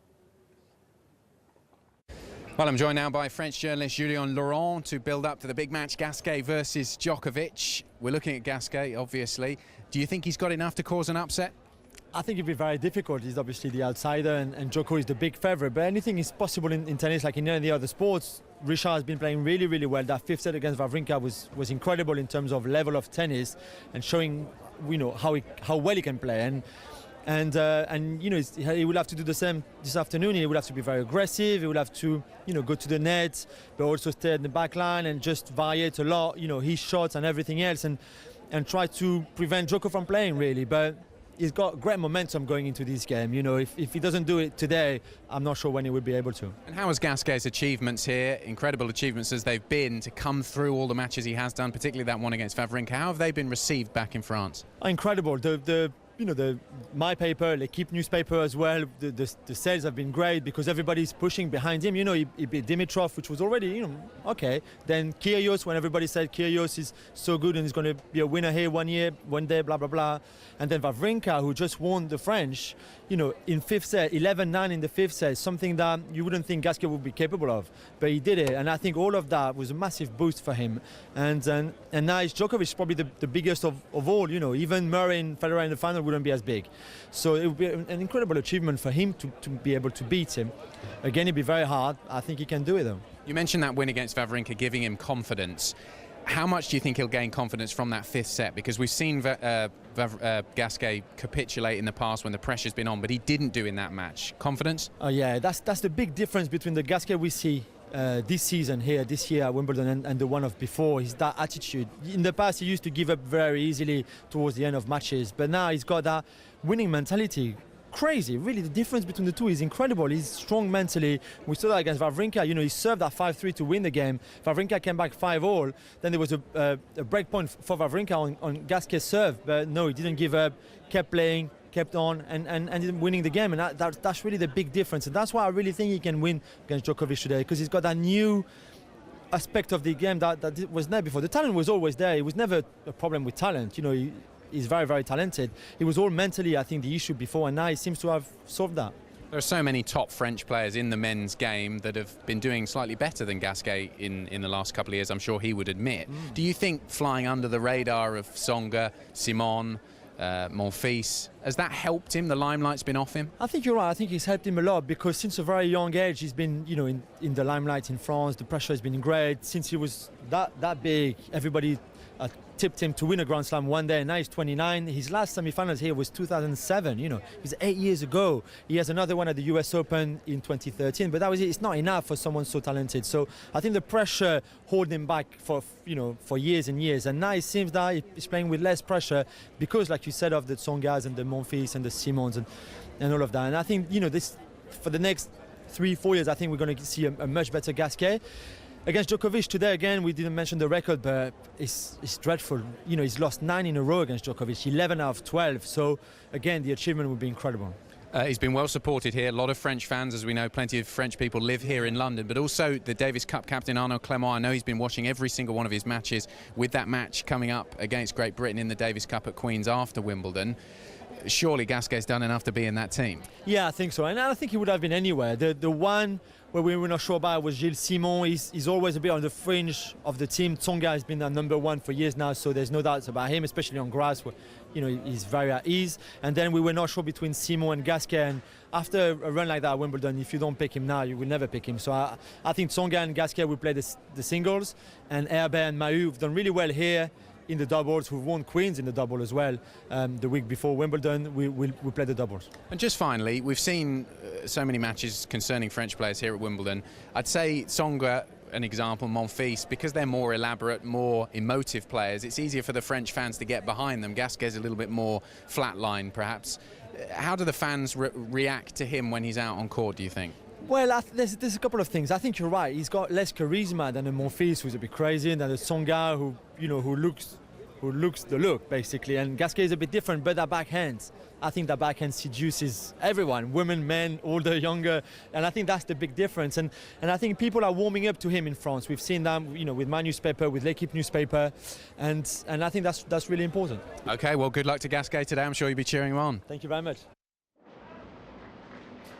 Well, we can reveal that Richard Gasquet was broken early on in this first set. Now 2-1 and love 15 on his serve. So still the very early stages, and we will continue to keep you updated. The fans are absolutely gripped to the action on Henman Hill here. It's a beautiful day. Couldn't think of a better place to watch it myself. Well, we're delighted to now be joined by our social media reporter, Catherine Whitaker, and it's always a busy day on social media, but today it's also someone very special's birthday, I understand. It is. We must mention the 70th birthday of Wimbledon champion, the last British woman to have won Wimbledon, Virginia Wade. Lots of people wishing her many happy returns on Twitter. That's just one example. Happy birthday, Virginia Wade. 70 today, but always 77. That, of course, the year that she won her Wimbledon title.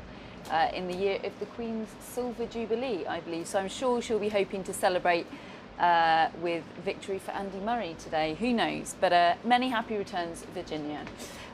Moving on to a little more reaction from Garbine Muguruza's amazing win yesterday. As I was saying all of yesterday afternoon, how much warmth, how much affection, how much excitement there is out there for Garbine Muguruza and what she can bring to tennis. Garbine herself has been tweeting.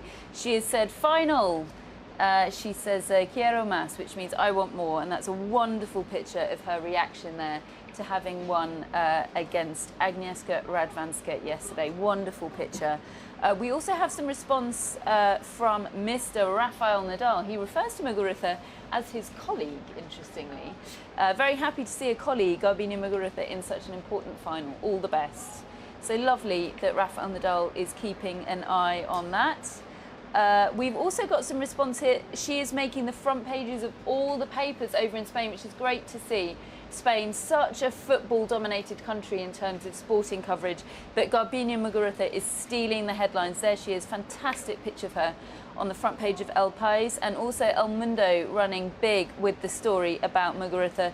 Lots of comparisons to her with Spanish champions of old, Arantxa Sanchez Vicario, Conchita Martinez. She's being held up as the next great Spanish player. So fantastic for her to be receiving the praise she deserves from the Spanish press. Yeah, I think the world's media are always very keen to welcome a new star, aren't they? And that's exactly what she's done this year at Wimbledon. She's really emerged as a tennis star, perhaps one that Spain knew about for a long time, but perhaps one that the world didn't. And this is a special moment for her, and I'm sure she'll enjoy looking back over all those front pages and headlines when Wimbledon's completed, but I don't think she would have read too many of them just yet. No, I'm sure her mum's keeping a scrapbook. Yeah, probably. You know, I think it's important though to say there are stars.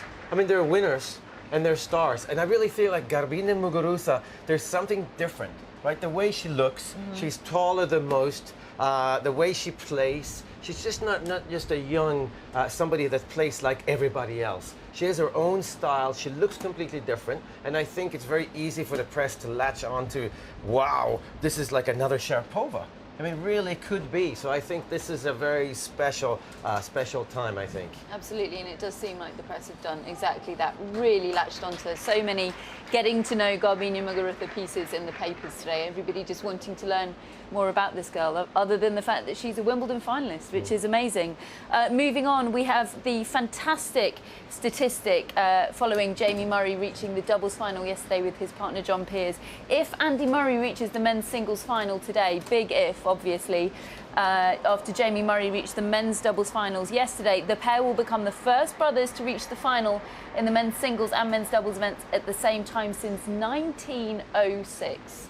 What an amazing statistic that will be. So just all the statisticians out there are desperately hoping for Andy Murray to win against Roger Federer yesterday, because that one's fantastic.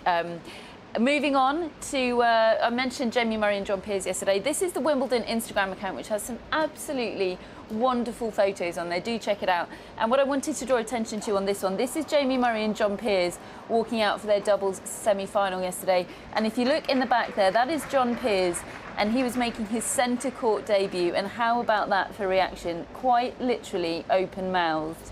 Really amazing to see somebody enjoying and being struck so much by making their debut on centre court. And didn't it go well for him? He'll be back on there tomorrow, I believe. So lots of people wishing them well.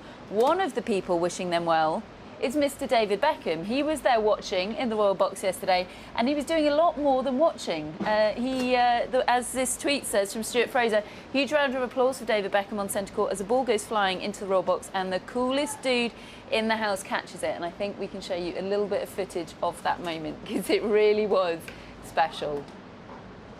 Here we go. And who should it fall to? Mr. David Beckham, or Golden Balls as we like to call him in this country. Plenty of Golden Balls related headlines about that moment in the papers today. Can show you one here, I think. Still Golden Balls, David Beckham catches Jamie Murray's rogue tennis ball at Wimbledon. Lovely little story there. And I think the Wimbledon Instagram page and Twitter site here did a lovely little montage of David Beckham's big moment. Can we have our ball back, please? Wonderful. That's so funny. He looked quite embarrassed, actually, didn't he, with the applause he got sat next to his mum. But if you're going to rely on anyone, it would be one of the world's best sportsmen. So you couldn't have scripted it better. It Some guys it just falls into their lap. Isn't that the way it is? Yeah, damn you, David Beckham. In plenty of big stars in the Royal Box today, we've seen Bjorn Borg with his wife Lovely C in there, Mansour Brahmi also in there. Couple more pictures of some of the stars that are in there today. Sachin Tendulkar, this is something he tweeted earlier, announcing his arrival into the Royal Box.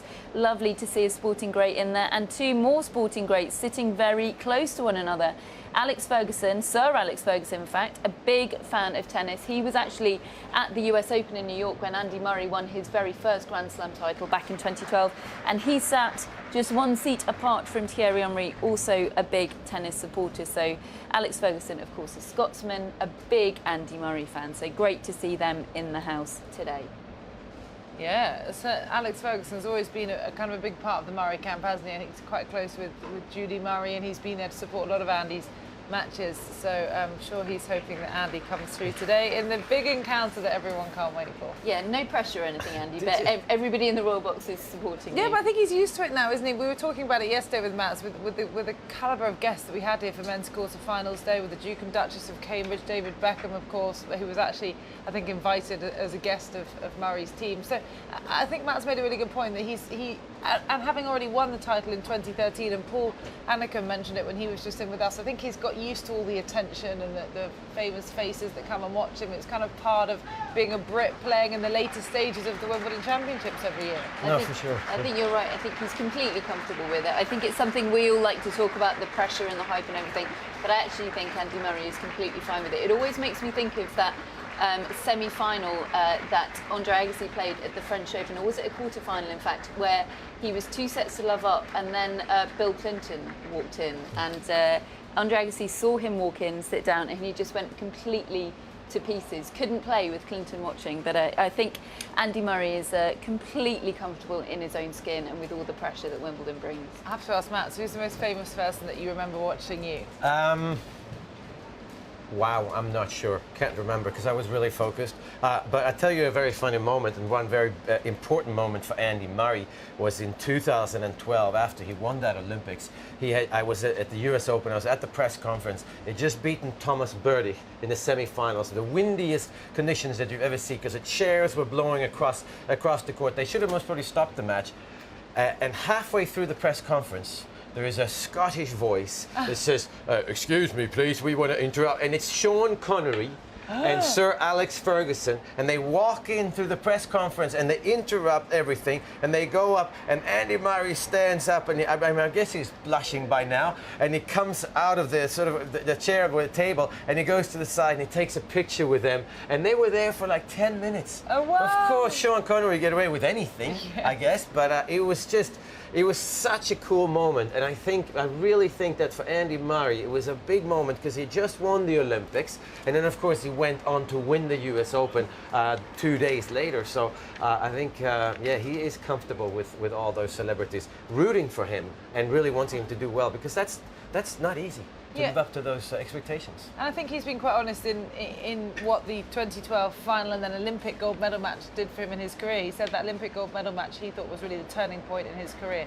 Being able to come back less than 30 days later and beat Roger on the same grass, on the same court, and win that time around shows how close it is between the two of them. But Roger Federer's won their last 3 encounters, hasn't he? And one of them was that big 6-1, I think, wasn't it, at the O2 last year in the ATP World Tour Finals. So it's so tantalising, that match being so close, isn't it? We can't help but talk about it. Twitter is just absolutely awash with chat about that match, even though we've got Gasquet and Djokovic on at the moment. Just while we're on the subject of doubles, I just wanted to bring you a couple of things. I mentioned the Wimbledon Instagram account, which has some just really special photos. This is Mike Bryan. I'm pretty sure it's Mike Bryan. You can only ever be 99% sure with the Bryans.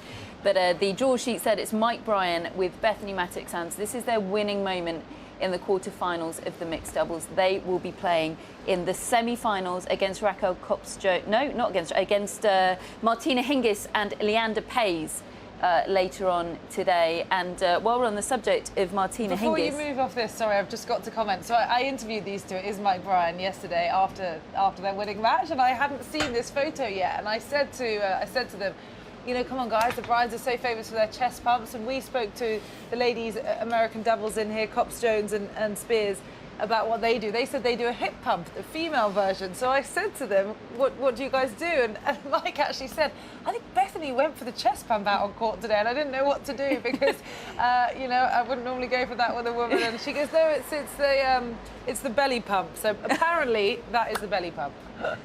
Belly pump, we can call it that. So just while we're on the subject of Martina Hingis, she is going for 2 double semi-finals today. She's in the mixed semi-final and the ladies semi-final. She's in the ladies semi-final with her partner Sanya Mirza. They're up against Raquel Kops-Jones and Abigail Spears, and they're in that mixed semi-final. She is playing with Leander Paes, and they're up against Mike Bryan and Bethany Mattek-Sands, who we saw earlier. So amazing. She's not been in a Wimbledon final since 1998, and here she is competing to be into. What a fantastic story that is. Yeah, and I know they won the mixed doubles, her and Leander, in Australia this year. Mike and Bethany won it in French this year, so it's quite a semi-final match-up that they're playing each other here this year. It's again a match that would be very worthy of a final, but it's really nice to see that these past champions can come back and play in different events here at the Wimbledon Championships. And it was so fun to interview Mike and Bethany yesterday. They were in really good form. You know, Bethany is out of the singles, the Bryans, as we know, out of the men's doubles, which was a big shock to everyone, and now they're loving this. And Mike is equally quite pleased because Bob's got a few more mixed doubles titles than him at Grand Slam, so he's trying to keep tossing them up and catch up with him. He's got one with Venus, hasn't he? Or is it Serena? I think he's got one with Venus, so I'm sure he's pretty keen to win that one. Just before I move on to my favourite video of the week, I will just show you, seeing as you're on the subject of Leander Paes, this was him meeting David Beckham yesterday. What a special moment, Leander Paes meeting David Beckham. He was one of many people in the queue to get a picture with David Beckham, but the great Leander Paes was successful. Lovely picture there. But I did tell you I'd be showing you my favourite video of the week once again. It's Andy Murray with puppies. What is there not to like? As I told you, he's a new ambassador for the World Wildlife Fund, and he filmed a promo video here at Wimbledon before the tournament started with some trainee Cocker Spaniel puppies who one day will be police sniffer dogs. Take a look, it's gorgeous.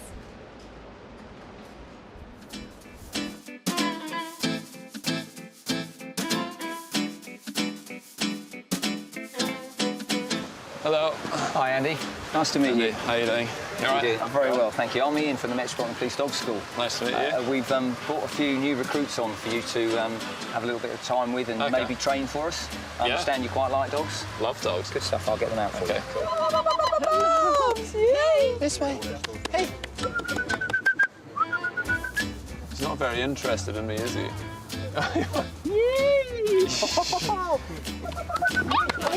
Hey, they just get up and get on with it, don't they? Sit.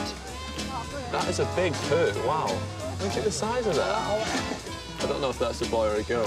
I think that was actually a boy. It was the boy. I can see his. Yeah. Come. Hey, that's my finger. It's got sharp little teeth. What are you doing? Why are you going in there? No, don't chew that. You got a hold of my lace. Huh? Leave it. I think this one's ready. Listens to me.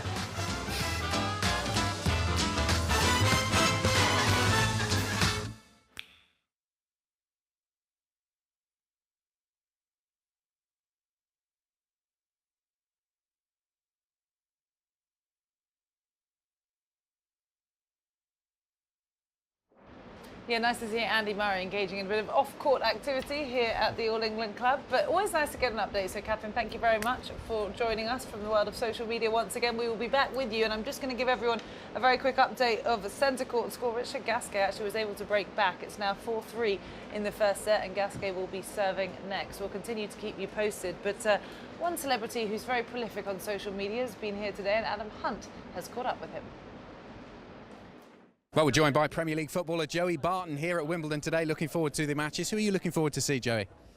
Ex-Premier League. I haven't got a club at the moment. I'm looking forward to seeing Federer. I just was blown away by his guile and how much he represented like a ballerina with a tennis racket to me last time I seen him play. So phenomenal to see in the flesh and a great experience. And obviously I like Murray as well, so it sets up nicely for a great game.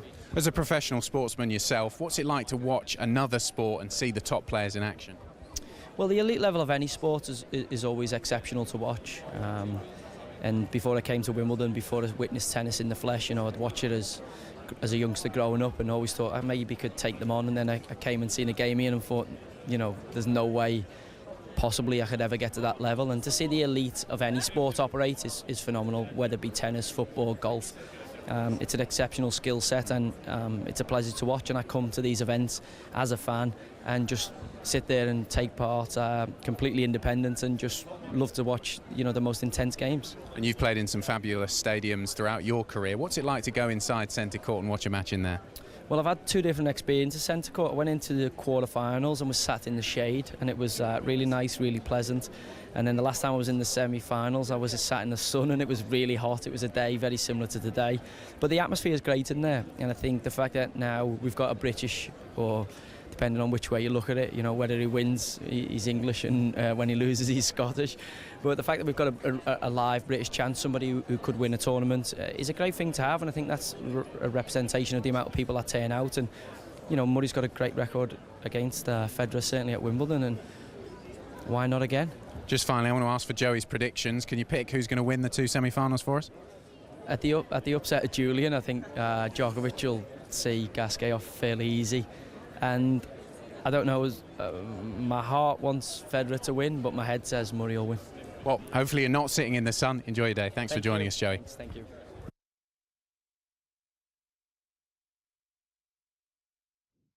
Sorry, we just turned our microphones on. We've been so absorbed by this match with Djokovic against Richard Gasquet. Gasquet just levelling things up at 30-all. He's 3-4 down. There was an instant break on the Gasquet serve, but amazingly, when it looked as though that was Djokovic putting his mark on the match right at the beginning, and Gasquet got the break back, and how crucial could that turn out to be? Yeah, I mean, it was a good game from Gasquet, particularly so as Djokovic had game points, could have been 3-love ahead at the start of this set. He's not, he's battling hard. Djokovic has actually made quite a number of errors in this match so far, more than you would expect. 9 unforced errors to just 1 from Gasquet so far. He has hit more winners too. But still, Gasquet is very much in this match. He's hit some lovely backhand down the line winners.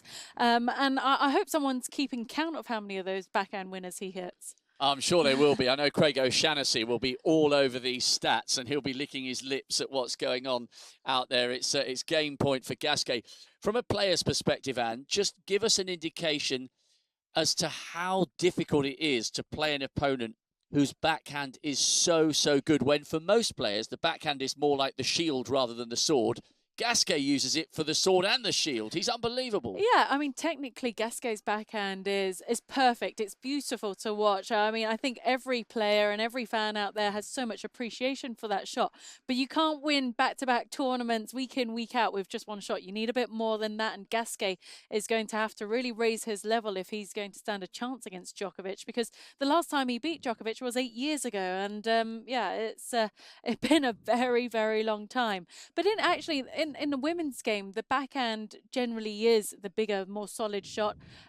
Most women prefer to go for their backhands more than their forehands, but we don't see too many single-handed backhands these days from men or women. So watching Gasquet, it's definitely a shot to appreciate.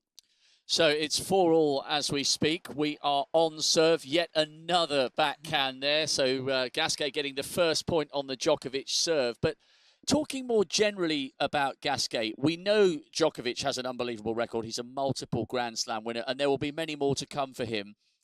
Gasquet has been contesting Grand Slams for 14 seasons, and this is only the 3rd time he's ever been beyond the 4th round.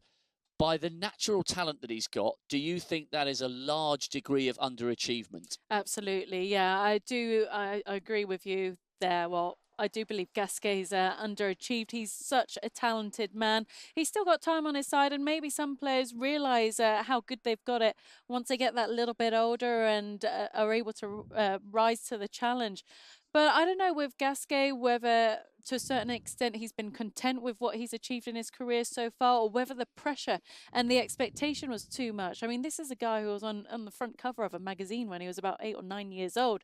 You know, the French were expecting him to do great things from there. So it's a lot of pressure and a lot to live up to.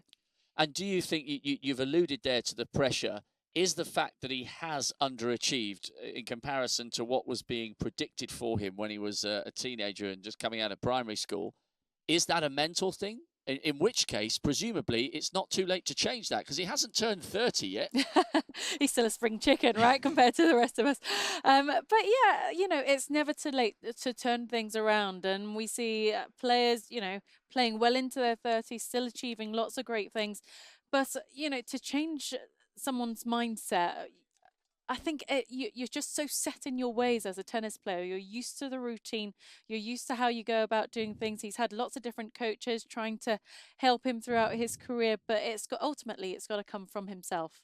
And actually, we know how well Djokovic can play. Unusual that he's hit almost 10 unforced errors already. Djokovic 40-15 on his serve. That would give him 5-4. But remember, we're still on serve at the moment because Gasquet managed to claw back the early break from Djokovic. But a lot of this match does depend on Gasquet, doesn't it? Because it depends on how he approaches this match mentally. Does he come out here with huge excitement?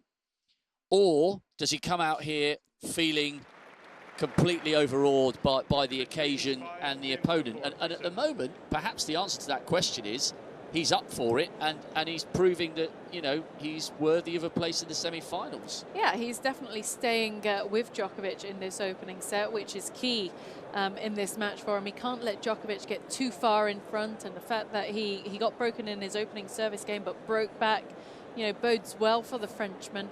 But he appears to be rising to the challenge, as we see Bjorn Borg, one of the all-time greats in your picture there. I'm sure he has a lot of love for Gasquet's backhand too. But yeah, Gasquet, you know, he's very much with Djokovic at this moment in time, and he's got to make sure he retains this type of level. Because Djokovic, with his head-to-head record against Gasquet, could run away with this match quite easily. And there's another great, Rod Laver. He's been around all week.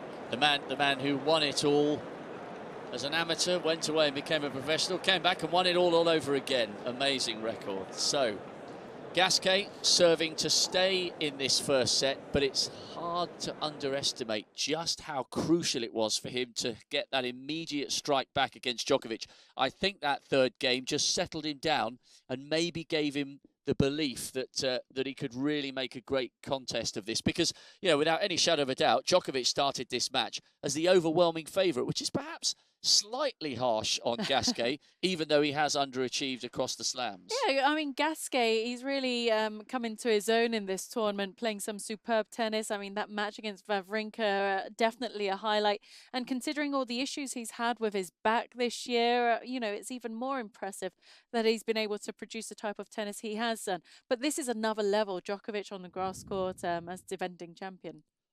But his the number of people he's beaten and the manner in which he's beaten them has been great, because we're talking a lot in the last sort of 7-8 months about Grigor Dimitrov potentially becoming a Grand Slam champion. Took him out in straight sets. Really tricky match against Kyrgios. I mean, there were signs that he was wobbling mentally until he did it in the fourth against Kyrgios. But, you know, there are no easy paths to the semi-final. But Gasquet really, really has done it the hard way. He's done it the hard way. Yes, he wobbled against Kyrgios. He also wobbled against Wawrinka, 5-3 up in the final set before eventually taking the Swissman down. But, you know, that's Richard Gasquet for you. He has a history of choking and getting tight when it really matters. And this is the match where he's got to keep it together if he stands any chance. Well, a backhand from Djokovic down the line to say, hey, you're not the only one who can use that stroke with aplomb. So Gasquet 30-15 up. Remember, he's got to level this up at 5-all. A brilliant break to get himself back in this match. All credit to the Frenchman. He is turning this into a really, really good contest as we head towards the business end of the first set. Thanks, Rob. And yes, you can watch live coverage of that game on BBC or ESPN. We'll continue to keep you updated and have plenty of post-match analysis after its completion. Now, it might be day 11 of the championships, but it's day 1 of the wheelchair tournament today, and we're going to join a first-round match between Lucy Schucker of Great Britain and Sabine Ellerbrock, who are taking on Jiska Griffian and Aniek van Koot, the Dutch pairing and number 2 seeds in this year's event. They're playing out on court number 17, and we'll join this one with some commentary from Matt Chilton and Katie O'Brien.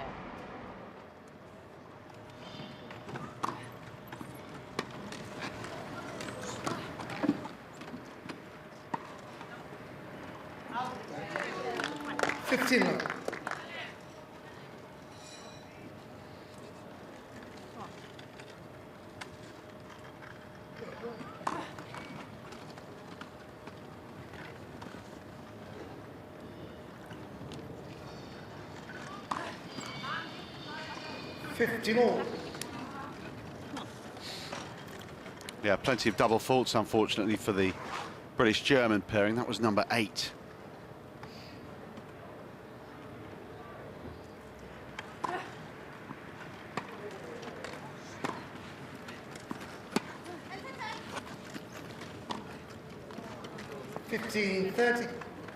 That was tough for Ellerbrook. She had her back to play and heard the call from Lucy Schucker that she needed to pick it up and didn't really have time to get in position. 15-30.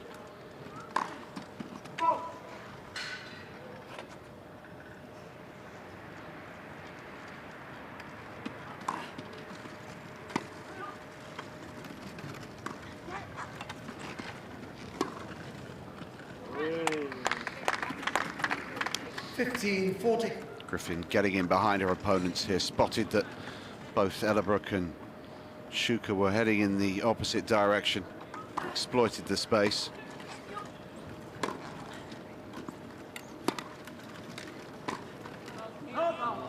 Okay, Miss Griffin, Miss van Koot.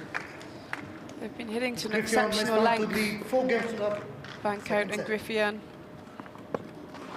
And like you said, they've been going back behind very well on grass. The hardest thing to change direction, given the resistance the court's giving you.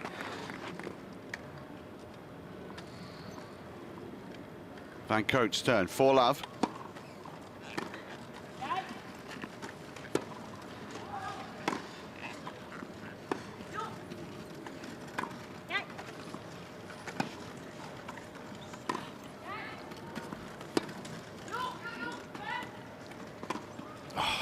Schucker right against the back fence. 15-love. She might have struggled to make a backswing there. She was right against the canvas.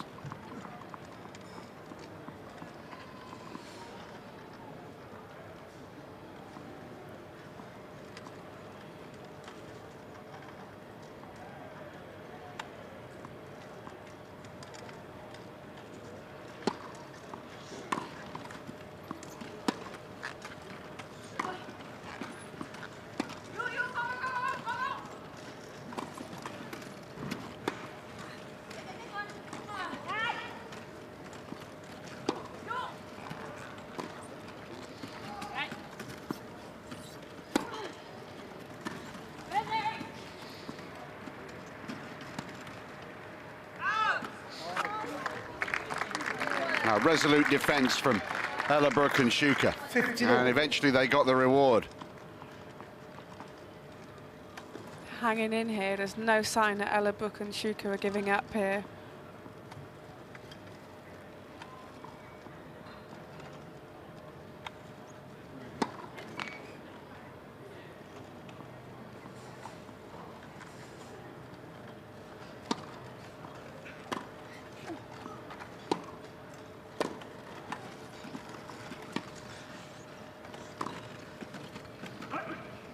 That was 30-15. just a bit careless from Ellerbrook. It's difficult not to go for too much when your opponents are retrieving every single ball that you're giving them. Yeah, you've got to use every inch of the court to produce a winner.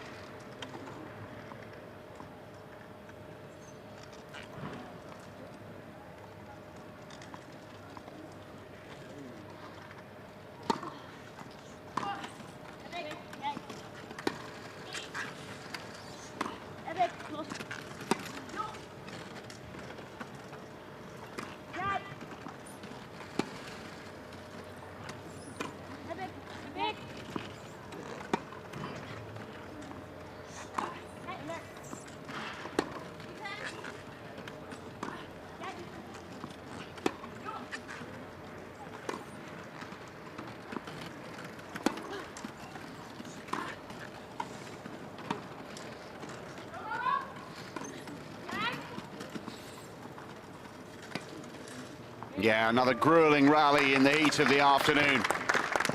And Annie van Coates, forehand there to win the point.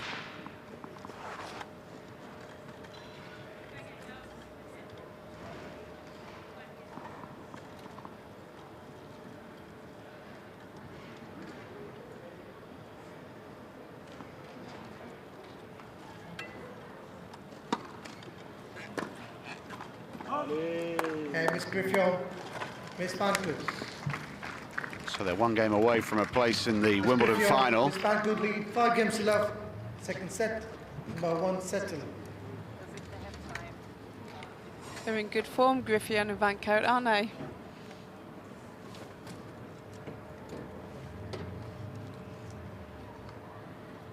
Ellerbrook and Shuka must be thinking, what on earth do we need to do here?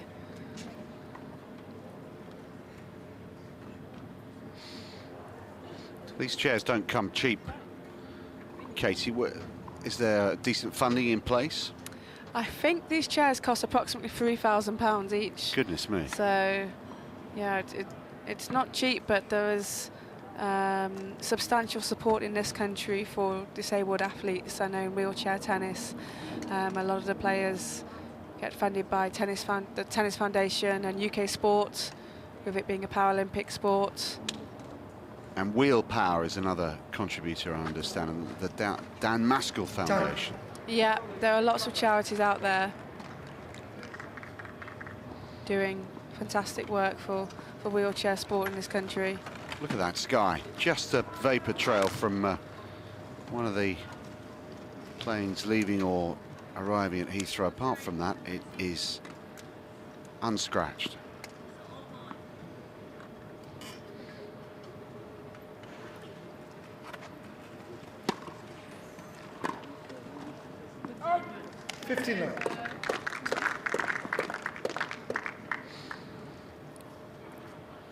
Ellerbrook and Shuka serving to stay in this match. Love 5, 15 love.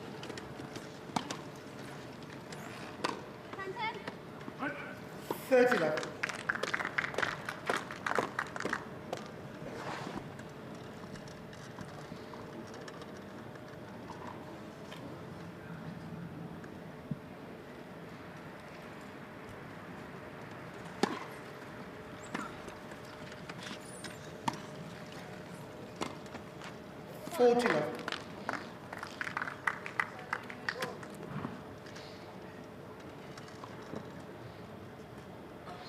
A much better service game from Lucy Shuka.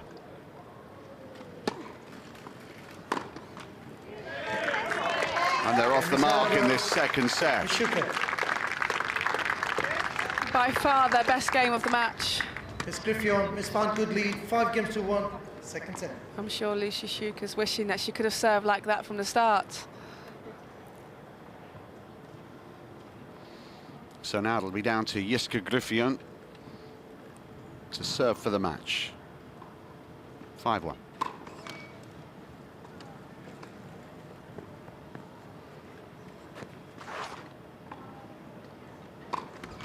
Love 15.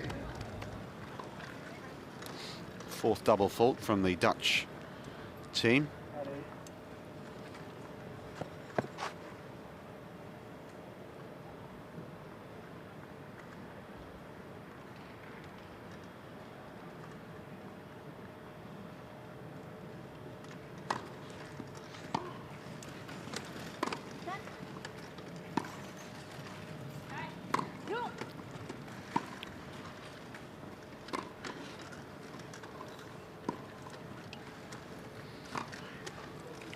Fabulous angles being played.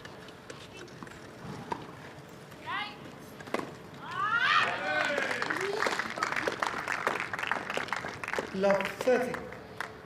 That's much better tennis. I think Schuker and Ellerbrook have just relaxed a little bit and thought, right, we're setting 5-love down. Nothing to lose. Nothing to lose, let's just play.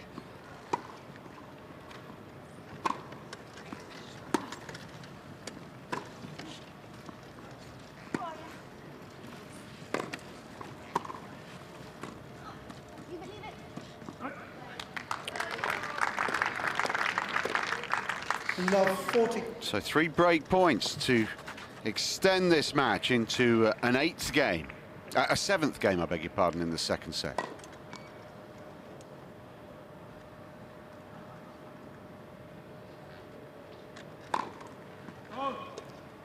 Okay, Miss There is a double fault. 2 in the game from Griffith. And a slightly different complexion on this match now. Good lead, 5-2, second set, and by 1 set to them.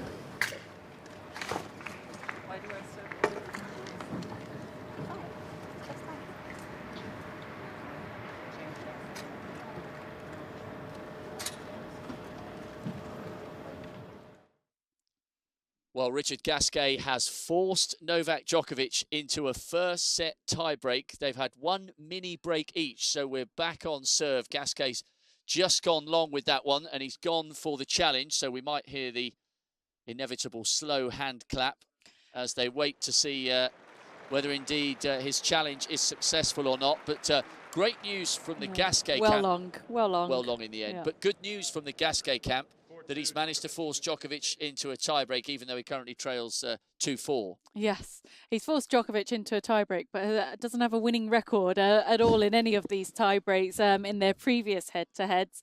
And in fact, he's never actually won a set against Djokovic in a Grand Slam before.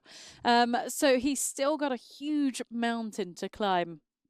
But what's interesting here, we'll talk you through these points. It's so hard not to look. The drama here is absolutely fantastic. But Djokovic has produced almost as many unforced errors in this opening set as he did in his second and third round matches. Gasquet just into the net with that one, so Djokovic edging closer to this opening set, 5-2.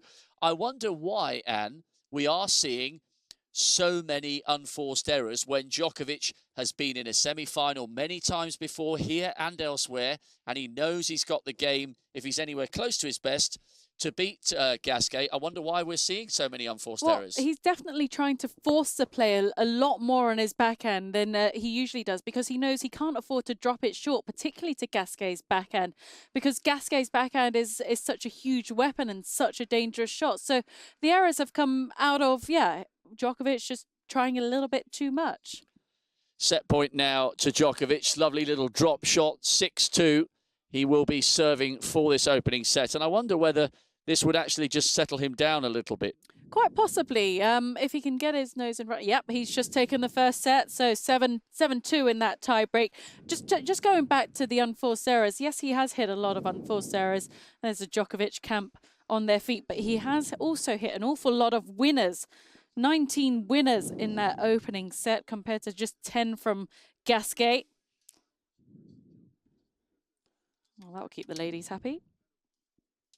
Yes, there's always plenty of interest around the court, and not just strictly for their amazing tennis ability. But it's fantastic what the likes of Djokovic and Nadal and Federer and Murray have done for the game over the years. Now that is interesting. Now, we were just listening to the BBC commentary, just an uninvited guest. Is that a pied wagtail just taking off there? Sienna Miller, obviously enjoying the action. Maybe she's a Djokovic fan. Interesting to see so much strapping. Now, the commentators on the BBC were talking about the fact that they'd had a chat with Gasquet, and he said he was feeling fine. And John McEnroe said, well, he would tell you he was feeling fine, even if he wasn't. Yeah, that was Mark Petchey chatting to Sebastian Grosjean, a former semi-finalist himself here at Wimbledon, who is now Gasquet's coach. But yeah, they were playing it down, weren't they? His team saying he's fit as a fiddle. But yeah, well, it doesn't seem to be affecting him, all that taping on the right shoulder. He's still serving pretty well. First serve percentage perhaps needs to be a little higher, just 50% in that opening set, not winning too many, just only winning half the number of points actually behind that first serve. Well, it's a galaxy of stars there. Thierry Henry and Sir Alex Ferguson. I wonder how much chat there's been going on between those two. There's Shirley Bassey as well, Dame Shirley Bassey as well on the bottom left of your picture. It's one of the great days in Wimbledon, isn't it? Men's semi-finals, just as the women's is. Almost you feel like you're getting two for the price of one. Yes, I think coming to a semi-finals day in some ways is better than a finals day ticket because you get to see two high-quality matches. Just watching to see if there is any discussion. Fergie's thinking about having a little chat. And he's thinking better of it. So, first blood to Novak Djokovic, maintaining his 100% tiebreak record against Richard Gasquet. But the Frenchman is not totally down and out yet. This is turning out to be an intriguing match. We'll bring you further updates from here. But as we are watching Novak Djokovic, Mats and Annabelle have done another coaching corner to give a little further insight into the legendary Serbian's game. Time now to talk about the return of serve, and of course one of the best returners in the game is Novak Djokovic. So Matt, just talk us through why is Novak's return so effective? Well, first of all, because he stands pretty close to the baseline and he doesn't change his court positioning that much between the first serve and the second serve return. Obviously, when you have a two-handed backhand, you tend to return a little bit better off of the backhand side than a one-handed backhand. So he has maybe the best two-handed backhand of all time, and especially on the return of serve. And I think the fact that it's on grass here at Wimbledon, he's so flexible as well. So he can get to the wide serve much better than other players.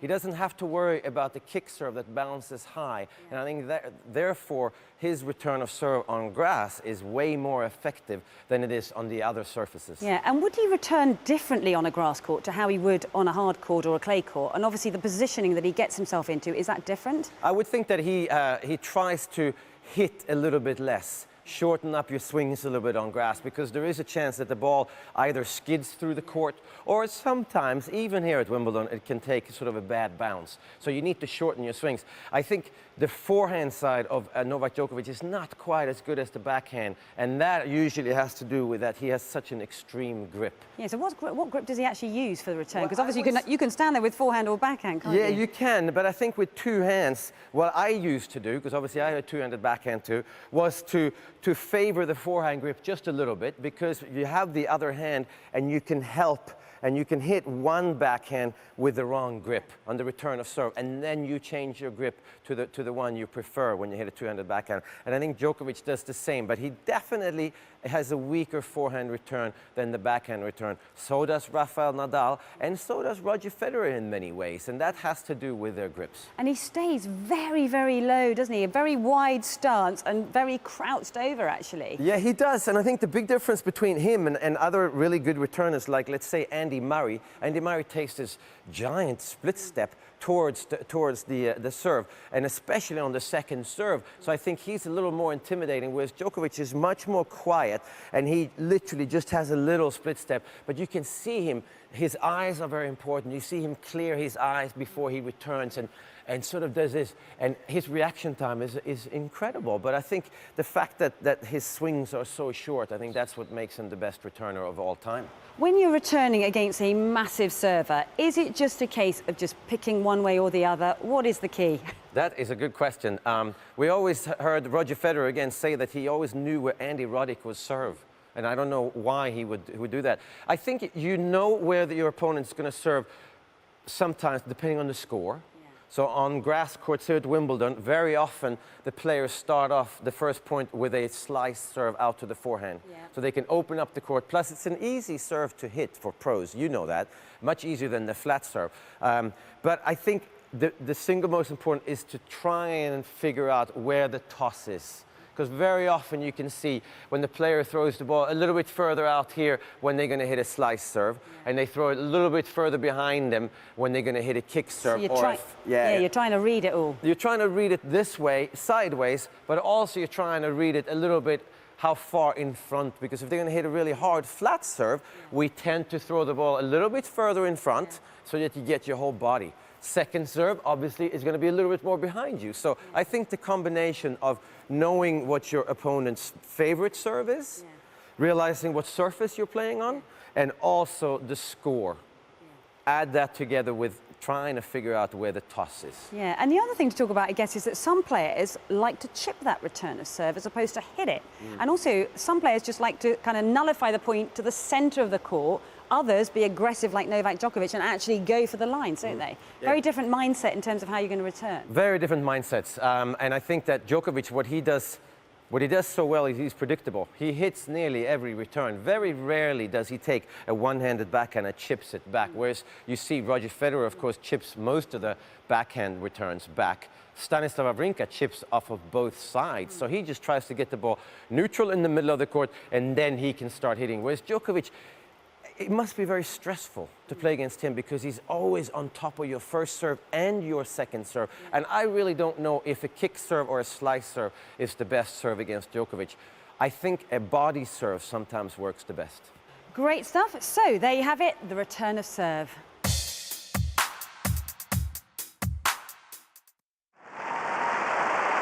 Quiet, please. Play. Well, thank you for applying. What's your name? Novak Djokovic. And your occupation? A tennis pro and a world traveler. Right. And how do you describe your playing style, either on the court or around the travels? I would say I am very agile. What does that mean? That means that I can get anything from anywhere. What's your number of Wimbledon titles? 2. Your number of other titles? 51. Do you know your number of Twitter followers?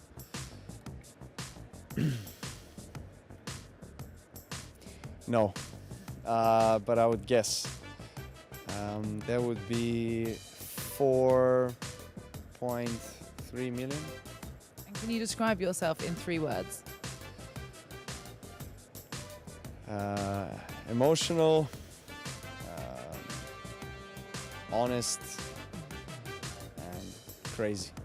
And what skills do you have to be a Wimbledon champion? I offer you something that nobody has offered before. Well, what's that? Well, it has to stay as a surprise, right? What do you consider to be your weakness? I'm late, so I'll be a bit late for my job.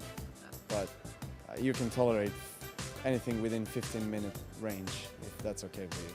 Okay, that's what I have to be ready for. Okay, and how do you deal with stressful situations? I breathe. Can you give me an example? Lastly, why should we give you this job of being the 2015 Wimbledon champion? Because I'll make the best out of it. Okay, well, thank you for applying. I'll get back to you, let you know if you're successful. Quiet, please. Play. Time now to talk about the slice backhand and, of course, the variety that is creeping more and more into the modern game. And, of course, somebody who has a whole box of tricks out there is Andy Murray. But that slice backhand is pretty special, Matt. It really is. I think that the combination of his two-handed topspin backhand and his slice backhand, I think that's the best combination of the two shots that I've ever seen. And I think what's important for Andy Murray, especially on the grass courts at Wimbledon, is to be aggressive with his two-handed backhand, but also to take pace off the shot while hitting his slice backhand. He's able to hit it with inside-out spin. He's also able to hit it with the other spin, because I always was taught that when you hit a slice backhand, you try and hit the outside of the ball so it doesn't sort of sail up into the air and sit up. But Andy Murray can do it all. Add to that he hits drop shots with the backhand side. So it looks like he's going to hit a full slice backhand, and then suddenly he cuts the follow-through a little bit shorter and he hits a drop shot. So Andy Murray's slice backhand is underrated and potentially, I think, the best slice backhand that's out there. Certainly the best slice backhand of somebody that has a two-handed backhand. Yeah, so just talk us through, because there are many ways to hit that slice backhand and a lot depends on the take back, doesn't it? But as you say, it's either an aggressive slice backhand which really shoots through the court the way Steffi Graf used to hit it, or as you say, the floating one which comes inside the ball. So just talk us through the different slices. Well, the difference is when you hit the outside of the ball, you can drive the ball into the court and then it skids through. So that's when players have the chance, and when the ball is higher, it's easier to hit the outside of the ball, of course. The problem becomes when the ball bounces lower. So on grass courts here at Wimbledon, the bounce is lower, and that's when players have to be careful that they don't get the inside-out spin, because that way the ball's going to sit. It's not going to skid through the court, it's going to hit the court, and it's going to bounce up and be ready to hit. So Andy Murray has a great variation of different slice backhands as well. When he wants to, he can drive through the court. And when he doesn't, he can hit that little floater when he needs to buy time. Of course, Roger Federer has a great slice backhand as well, but Andy Murray, it's really how I think he won Wimbledon here a few years back, because he's able to have such variety on the backhand side. Yeah, and it's such a tactical shot, isn't it? Because actually to receive that slice backhand, as you say, on the grass courts, for somebody with a slightly different grip on the forehand side, is a nightmare. It is a nightmare, and today, you know that today the forehand grips are very extreme. And somebody like Rafael Nadal doesn't like low shots to his forehand. Novak Djokovic is not a big fan of low shots to his forehand. So therefore, again, Andy Murray slice backhand, he can neutralize his opponent's big shots by hitting this little slice backhand. And again, he has such good hands. And I think the one thing that people don't realize on the slice backhand is the grip. Because I see a lot of amateurs out there, and they don't change the grip from a topspin backhand to a slice backhand. And if you have the same grip, a lot of amateurs tend to hit the slice out here. Whereas if you watch Andy Murray, he actually hits it in here. So he traps it in here. Federer the same. He traps it in here. Now he can use the big muscles rather than out here. Becomes a bunt, and the ball tends to fly on you just a little bit. So all good slice backhands have a much more, should we call it, open grip than I think people realize. Right. And also it's a shot, isn't it, that if you're pulled defensively out wide on the backhand, it can be used to be aggressive back again as opposed to just being defensive on it. It can, because you can keep it low. And I think a lot of players, it certainly happened to me, the older I got, the more slice backhands I started hitting. And I think Andy Murray, you can see that with him as well. He's hitting most probably more slice backhands now than he did when he was a youngster. Of course, he's going for his two-handed backhand more as well. But I think the slice backhand of Andy Murray, it's effective. It drives his opponents crazy. And it's a pretty shot as well. It certainly is. Great stuff. OK, well, there you have it. There's the tips on the slice backhand. And I wonder who's going to have to cope with that over the next 2 weeks.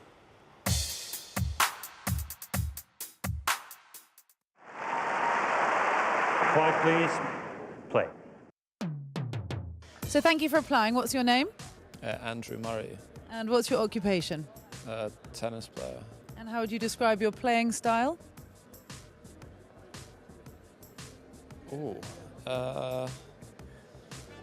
Hopefully I will be an attacking player. How many Wimbledon titles do you have? 1. How many other titles do you own? 33, and then the Wimbledon 34 total. Yeah. Do you know your number of Twitter followers? Over 3 million, but I don't know the exact number. Can you describe yourself in 3 words? Boring, unfunny, and miserable. Sound good to me. What skills do you have to be a Wimbledon champion? Have a good work ethic, physically in good shape, and yeah, I'm British, so that's good to be a British Wimbledon champion. Good quality to have. What would you consider your weakness? There's a lot of weaknesses in my game. I can't share that on here, can I? Do I have to share that on here? Too defensive sometimes on the court. And off the court, what's your weakness? Chocolate. And how do you deal with stressful situations? I'm actually a lot better now at like opening up and speaking to people. Normally I would just kind of go into my shell and sort of tell everyone everything's fine and try and be all macho about it and kind of go into my room and just get all worked up and stressed about it. I don't do that anymore though. So lastly, why should we, Andrew, give you this job to be 2015 Wimbledon champion? I deserve it. I deserve it. Well, thank you for applying. I'll let you know how you get on if you're a successful candidate. Thank you. Quiet, please. Play.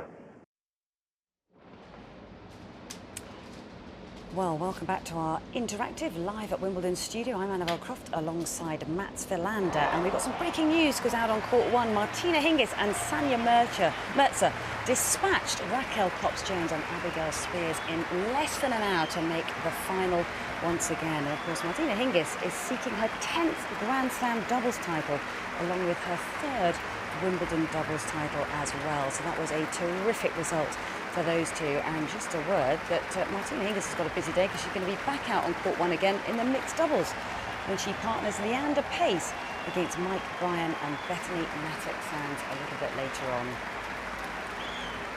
Okay, well, I'm delighted to say that we're joined once again by Craig O'Shaughnessy, who's been taking a very close look at this first semi-final between Novak Djokovic. And just to check the scoreline, and Richard Gasquet, of course, he took the first set 7-6. He's leading 2-1 at the moment. It was a very, very close first set, actually closer than predicted. He got more games in that one than the entire match they played at the French Open, Craig. So what have you found out in that first set? Yes, I think it was a little strategically puzzling, Novak's tactics in that opening set.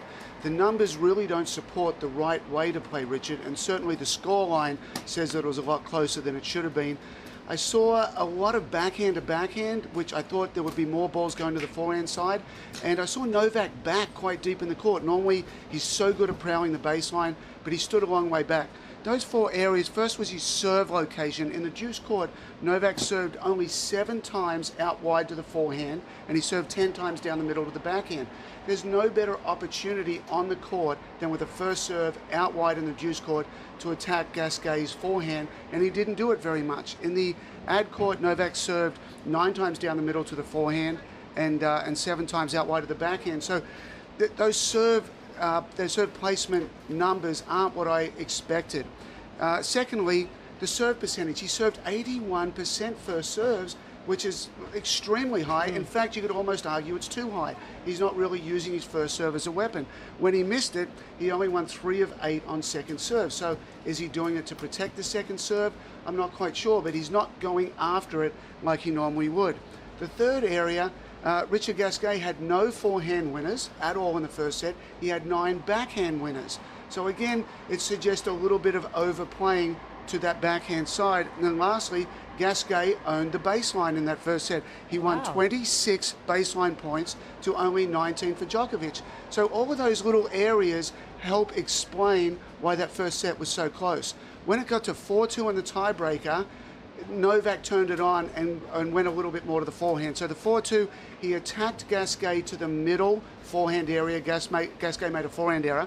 The 5-2 point, he approached to the forehand, and most times you approach to the backhand, but he went to the forehand and won the point. And at 6-2, he served wide in the deuce court and won that point. So the last 3 points, he got it clear in his head and went to the forehand more. So a very tight set to start the match. Yeah, it certainly was. As I've said, tighter than everybody expected. We're going to take a look at some of the forehand errors from Novak Djokovic, which seemed to be the side that broke down more often than not. Obviously, this is footage throughout the course of the championships. We haven't got the footage yet to show you from this particular semi-final. This was in a previous match. But, Mats, what about that forehand side of Novak Djokovic? Because it's technically, it looks weaker than it actually is, doesn't it? Yes. I mean, it's gotten so much better. It really has gotten so much better, and I think the backhand is never going to change. It's going to be solid. It doesn't have too much spin. It's very consistent. The forehand is, to me, the forehand is what makes the difference with Djokovic. I mean, he does make more unforced errors, but he's able to hit it flat. He can hit it with a lot of topspin, but because he varies it so much, there's a bigger chance of making a mistake, because I know that when you're trying to spin a forehand too much, and you misgauge where you're going to hit it in terms of high over the net. Sometimes you you get things wrong when you're trying to do two things, whereas the backhand, he's just trying to hit it with the same spin, and it's usually about, I would say, less than a foot above the net. Whereas with the forehand, suddenly you put more spin, suddenly you're going to be 2 feet over the net. Then you put less spin, now you're going to be 3-4 inches over the net. So to get those two areas right is much harder on the forehand side. And I would say that's in general of players' forehand side. They can hit winners on the forehand side, even though the ball is a lot higher over the net because of the spin. But it tends to be the side where they do make more unforced errors. Yeah, Craig, you were saying how he's actually was not necessarily winning the baseline contest out there in that first set against Gasquet, but we've got some shots of him winning baseline points throughout the course of the tournament, because that's actually his domain, isn't it? It is his domain, exactly. He's a good serve, and you see him staying on the baseline, and this is what I didn't see as much. That's what, right there was what exactly I was anticipating from the Gasquet match, staying up in the baseline and playing more juice court points. Down one end in the Gasquet match, there's a shadow back there, and he was quite often in it. But as we see here, that is the perfect strategy right there. That is the blueprint on how to play Richard Gasquet. You know, I think it makes a big difference when Gasquet comes out, too. I think we have to keep that in mind. Gasquet comes out in the first set. Obviously, this is Marin Cilic. Everybody can see that. But Gasquet comes out, plays the same way Wawrinka does against Djokovic, taking that backhand down the line. Yes, yeah. And I think Djokovic, it's looked to me in that first set that he got a bit surprised. But obviously, this is what he wants to do, is step inside the baseline.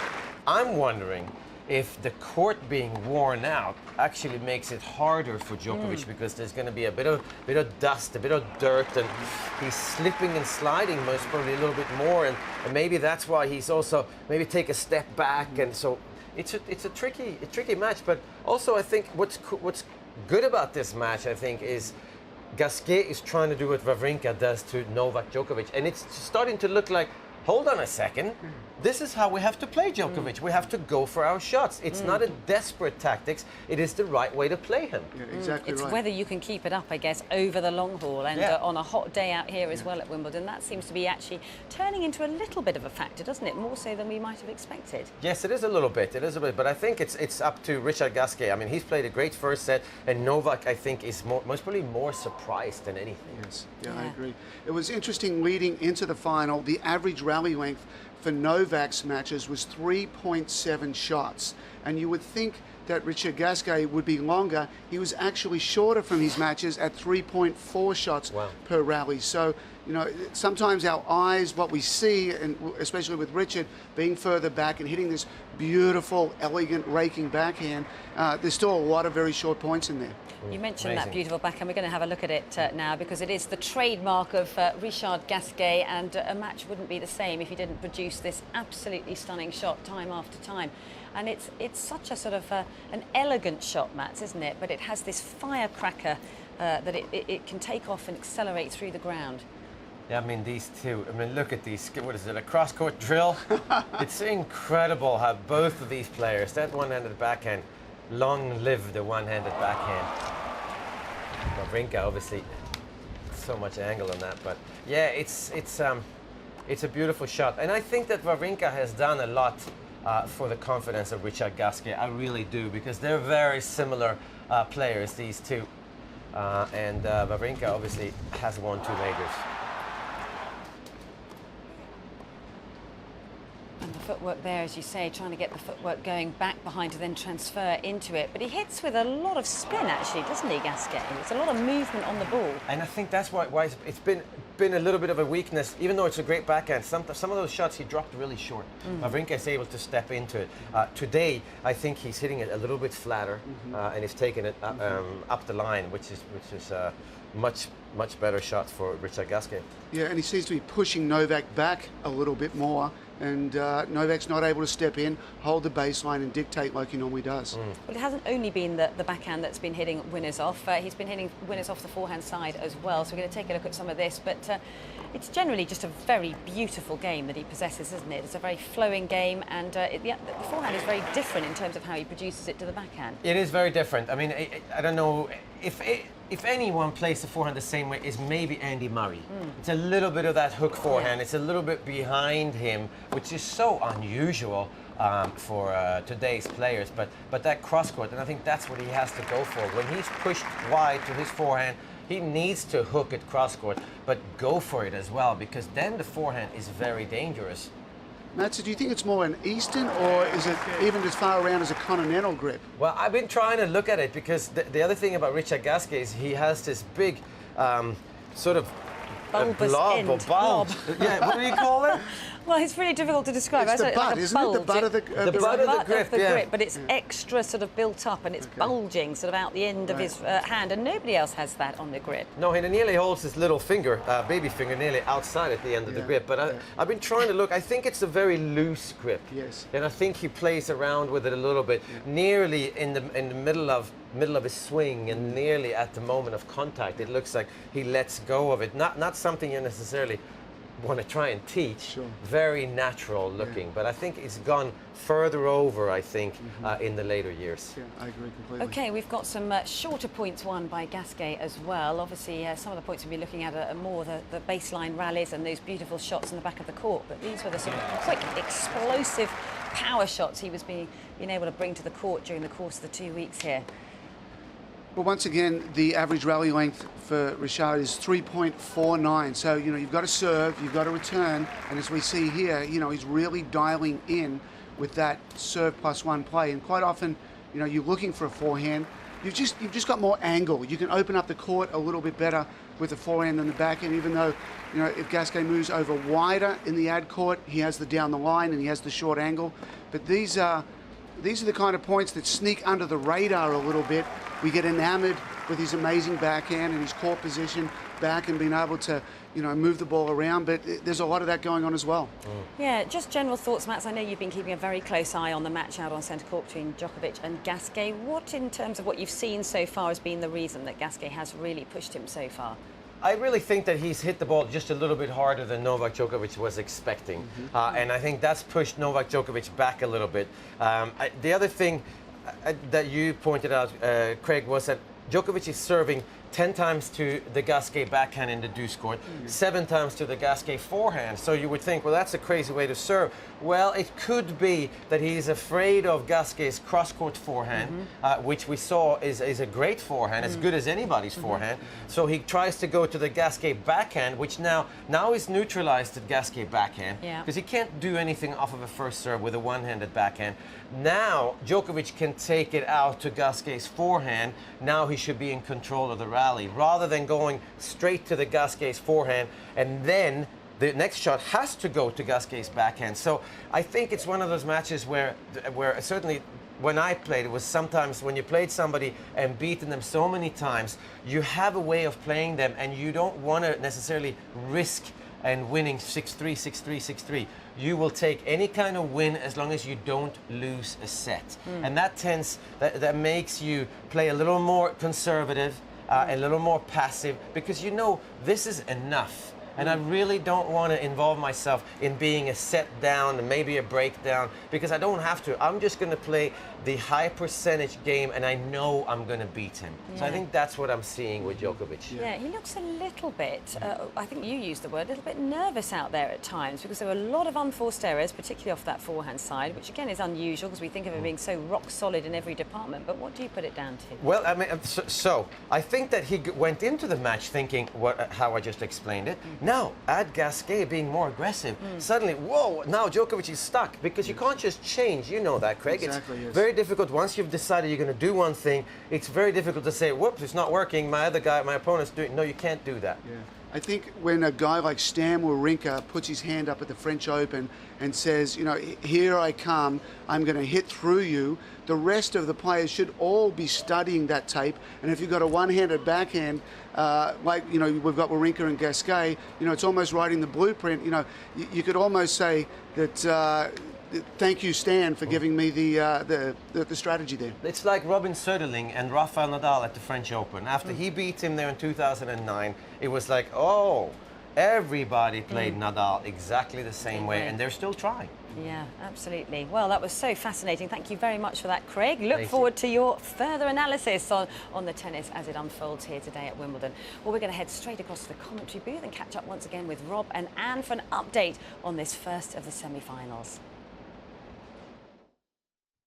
Yes, welcome back to centre court, where a really intriguing second set is bubbling nicely to a climax. Gasquet conceding serve with the very first game, faced a break point for a double break, managed to save that one, and then missed 2 break points for an opportunity to get back at Djokovic, who is for the first time in this match, Anne, having some treatment. Now, we haven't seen any signs of discomfort from him displayed from the baseline.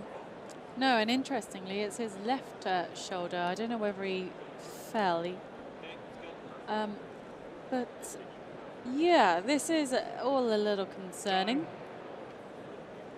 Whether Djokovic will take a medical timeout or no, he's not going to. Maybe just taking some energy tablets or ibuprofen there or what, the change of ends, but doesn't require treatment. But yeah, Djokovic looking more in control of this match. He's cut down on the number of unforced errors. We saw quite a few from the Serb in that opening set, 13 in fact, and there have only been 2 unforced errors from Djokovic so far in this second set. And interestingly enough, Gasquet's almost caught Djokovic up in terms of the unforced errors. I think he's up to 12. Djokovic serving 4-3 up, so he still does have that break of serve, but 1 break of serve is a lot easier to claw back than 2, and it really did look as though Djokovic was going to go for the back-to-back break. So Gasquet is hanging on a little bit in this second set, but now is the time he has to strike to give himself any chance, surely. Yeah, he has to, because, I mean, if he goes 2 sets to love down here, I don't think there's any way back for the Frenchman. He's starting to look a little tired. He's trying to keep himself going, you know, bum flicks in between points and all that. But there have been times where he appears to be shaking out his legs, and I don't know whether that 5-set match on Wednesday he had against Wawrinka is finally catching up with him out there now, and he's starting to feel a little fatigued.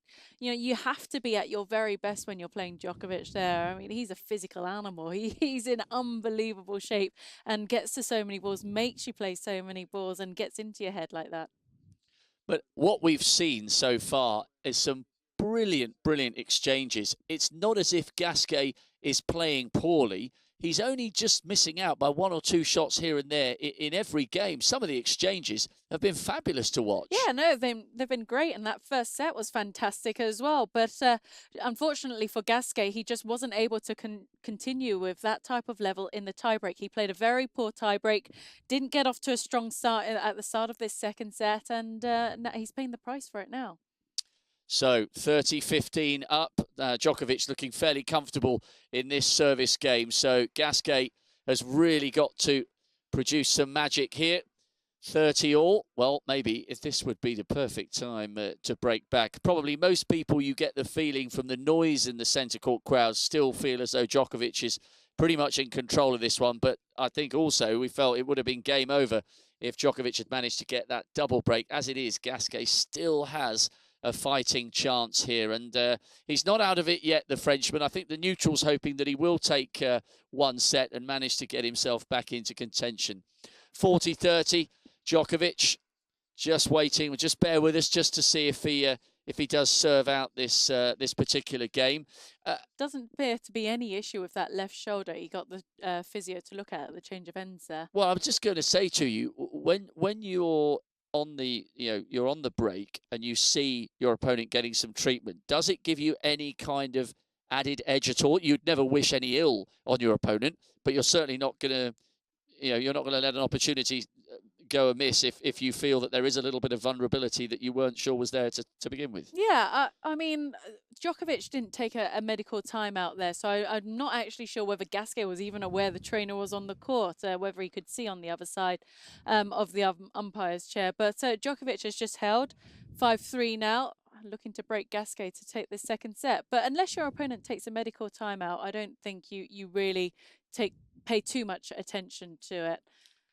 But yeah, if your opponent were to take a medical timeout, you'd definitely be looking to peer over and see what was going on. Okay, so Gasquet lost the first set 7-6. He trails 3-5 in this one. The task, in theory, is simple. Hold serve and then break straight back to have any chance to deny Djokovic a 2-set advantage. We will keep you posted on all the drama here to see if Gasquet can force his way back into this match. Remember, he's never been in a Grand Slam final before, and this is only his third Grand Slam semi-final, knocked out in the semis here at Wimbledon in 2007, and didn't make it through to the final in the US Open 2 years ago. How he'd love to rectify that, but he has got a bit of a mountain to climb. Well, two ladies who've climbed most of their mountain because they've won their semi-final in the wheelchair doubles, which means there's only one match to go to stop them taking a fantastic title. They are courtside with Rachel. So I'm joined by the doubles pair of Jordan Wiley and Yui Kamiji, who are into the final. Second year running, you obviously won last year, and you're back to try and make history by defending your title this year. I mean, how does that sound? Yeah, it sounds good when you say it like that. Yeah, there's always a bit of added pressure, coming back as defending champions, but we are really focused this year. I think more this year than last year, and we really want it. Well, you had the most amazing year last year, obviously winning 5 titles in the calendar Grand Slam. That must give you so much confidence coming back into the Grand Slams, going forward. Yeah, I mean, we lost in Roland Garros, which obviously ended our streak, which was really upsetting, and both of us were in tears at the end of the match, and we both thought it was our fault, and she knew that it was her fault, and it's just one of those things that you can't win everything, but we're back strong now, and I think we're stronger than ever. During that time then, from France to here, what have you worked on as a partnership? We've been changing some things around and working on some different stuff. So our opponents will be expecting what they know of us, but we'll be coming out with some top secret mission. Which we'll wait to watch on the court. But I also read that, you find grass maybe quite difficult to play on because obviously the surface isn't as good as maybe the hard courts. How do you kind of deal with that coming to play at Wimbledon? Yeah, grass is really difficult, but both me and Yui are quite able in our chairs, which helps us, and we both got good slices and good slice serves as well, which is obviously very effective on the grass. So in terms of our playing style, it does suit the grass, but obviously it's very difficult with the chair to move. And you guys have only been together since 2013, and I also read, Jordan, that when you joined up with Yumi, you couldn't actually speak to each other. And I mean, you can speak English now though, because Jordan taught you a little bit. Yes. Yes, there we go. But I mean, how did you then communicate on the court when that was a problem? Just through sign language and facial expressions, really, and the odd stickman drawing. But yeah, Yui speaks fluent English now, even though she's very modest about it. And she's trying to teach me Japanese, but it's not going as planned. Okay, come on, if you've said that, you've got to give us a sentence or a line. Come on, Yui, what can Jordan say to us? I can introduce myself. I can say, Konnichiwa, watashi wa Jordan desu, which is hello, my name is Jordan. Was that good, Yui? Yes, very good. Perfect, perfect. And also, Jordan, you also have something in Japanese on your arm, which I guess Yui wrote for Jordan? Yeah. What does it say? It says unprecedented in Japanese, and it was just something to represent slam, really. And I trust Yui that it does actually say that, and I have been to Japan And I can confirm it does say that. That is always the worry, isn't it? If you get like a foreign language on your arm, you don't actually know what you've got. But I think your friend here, obviously, you should trust her. And you do have a great relationship off the court as well, don't you? Yeah, we're very, very good friends. She's like my little Japanese sister. And we speak pretty much every day. And her English is improving. Slightly improving. Can you say, like, hello live at Wimbledon? Come on, you can. Hello. Live at Wimbledon. I like the Wimbledon. Perfect. Both of you, I wish you all the best in your final, and we really hope you can create history. Thank you very much, guys. To celebrate 80 amazing years on court, Robinsons are bringing a taste of the championship to the tennis fans, giving you a chance to win fantastic prizes like a VIP day at Wimbledon. 8 giant balls have been hidden around Britain for the Great Robinsons Ball Hunt, each in a location with a proud association to Wimbledon history. Those who find them stand a chance of going home with a tennis gift to savour. From humble beginnings grew a British sporting icon whose career saw him become one of Wimbledon's most treasured sons. Tim Henman always kept the nation and the crowd on the edge of their seats, especially here on his very own hill. Oxfordshire's finest first graced the grass as a boy. It was a hint of what was to come. His talent grew, so did the man, and we followed every point. There hadn't been a homegrown hero like Tim Henman for generations. 4 Wimbledon semi-finals brought Britain to a halt. That wave, that fist pump, he gave it his all. It wasn't just the matches he won, it was the way he did it. Serve and volley at its finest. He wins 3 sets to love. 6-1, 6-3, 6-4. On TV, on the court or out on his hill, wherever you watched, you just couldn't stop. Wimbledon had never seen such crowds. 2001 should have been the one. It's the match so many remember. Down came the rain, back came Goran.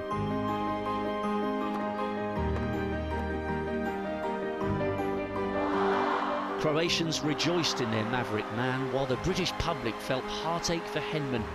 Incredible drama, and he took it all with such good grace. Plenty more great days followed, and then eventually, when the time came to say goodbye, he did so, as always, with class.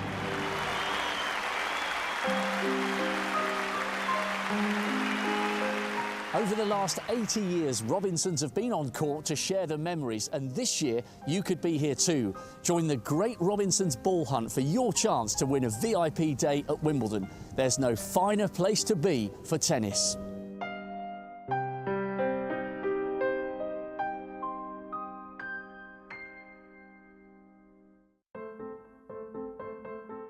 Welcome to day 10 of the championships, and it's the ladies semi-finals, and you can feel the difference in atmosphere as we get closer to finals day. In fact, I'd describe today's feeling as one of respect. The sun was shining for the first match on centre court, which saw Muguruza earn a place in the crowd's affections as she battled to her first ever Grand Slam final. Next up was a clash of the titans as Serena met Sharapova. There's been a long rivalry between these two players. Our centres captured a high sense of anticipation among the centre court crowd. Williams has an impressive winning record against the Russian, and we saw a stunned silence as she broke early and raced to a 1-set lead. Crowd energy revived as Sharapova held her serve early in the second set, hoping to see a fight back. Energy dipped again though, as Serena broke and remained low as the result looked inevitable. We saw an uplift as Serena won, a warm crowd reaction reflecting their respect as she reached an incredible 8th Wimbledon final. We're expecting plenty more thrills from the men's semi-finals on day 11. We got some breathtaking matches in store with Gasquet against Djokovic and Federer against Murray. Make sure you join Jaguar as we capture all the emotion as it happens.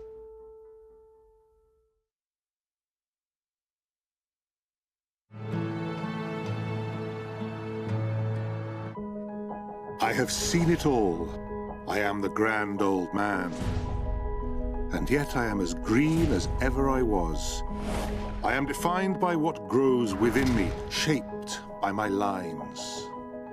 I have my ways, my rituals, my waiting game. It's worth the wait. I am the center of attention, the court of finest judgment.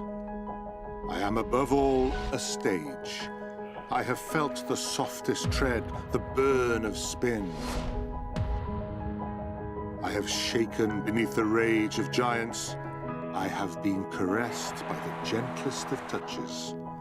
I can sigh, I can roar, I can hold my breath and soar.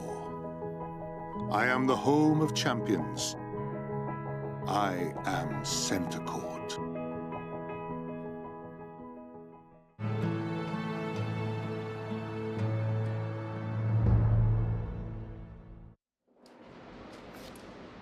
Well, it's an absolutely scorching hot day here at Wimbledon on men's semi-finals day. And the first semi-final, of course, taking place between Novak Djokovic and Richard Gasquet. And that'll be followed by Andy Murray and Roger Federer. But to give you a score update, Novak Djokovic took the first set by 7 games to 6. And he has just closed in on that second set to take a 2-sets-to-love lead, 6-4 in the second set. Didn't have it all his own way, but he certainly looks to be cruising towards yet another Wimbledon final. Well, delighted to say that we have Craig O'Shaughnessy back with us here in the studio, and you're actually going to look ahead to the second of the semi-finals, but we're not too far away, potentially, I guess, between Roger Federer and Andy Murray. 23rd meeting between the two of them, 12-11 in favour of Roger Federer, but what sort of match can we expect, do you think, Craig?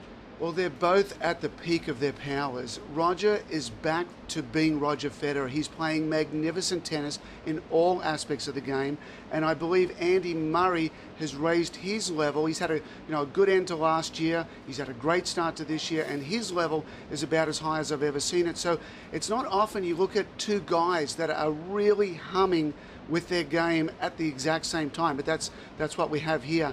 I think the key element for Andy is, how do I break Roger? I mean, yes, we can go tiebreakers all the way through, but Roger has served 23 times so far.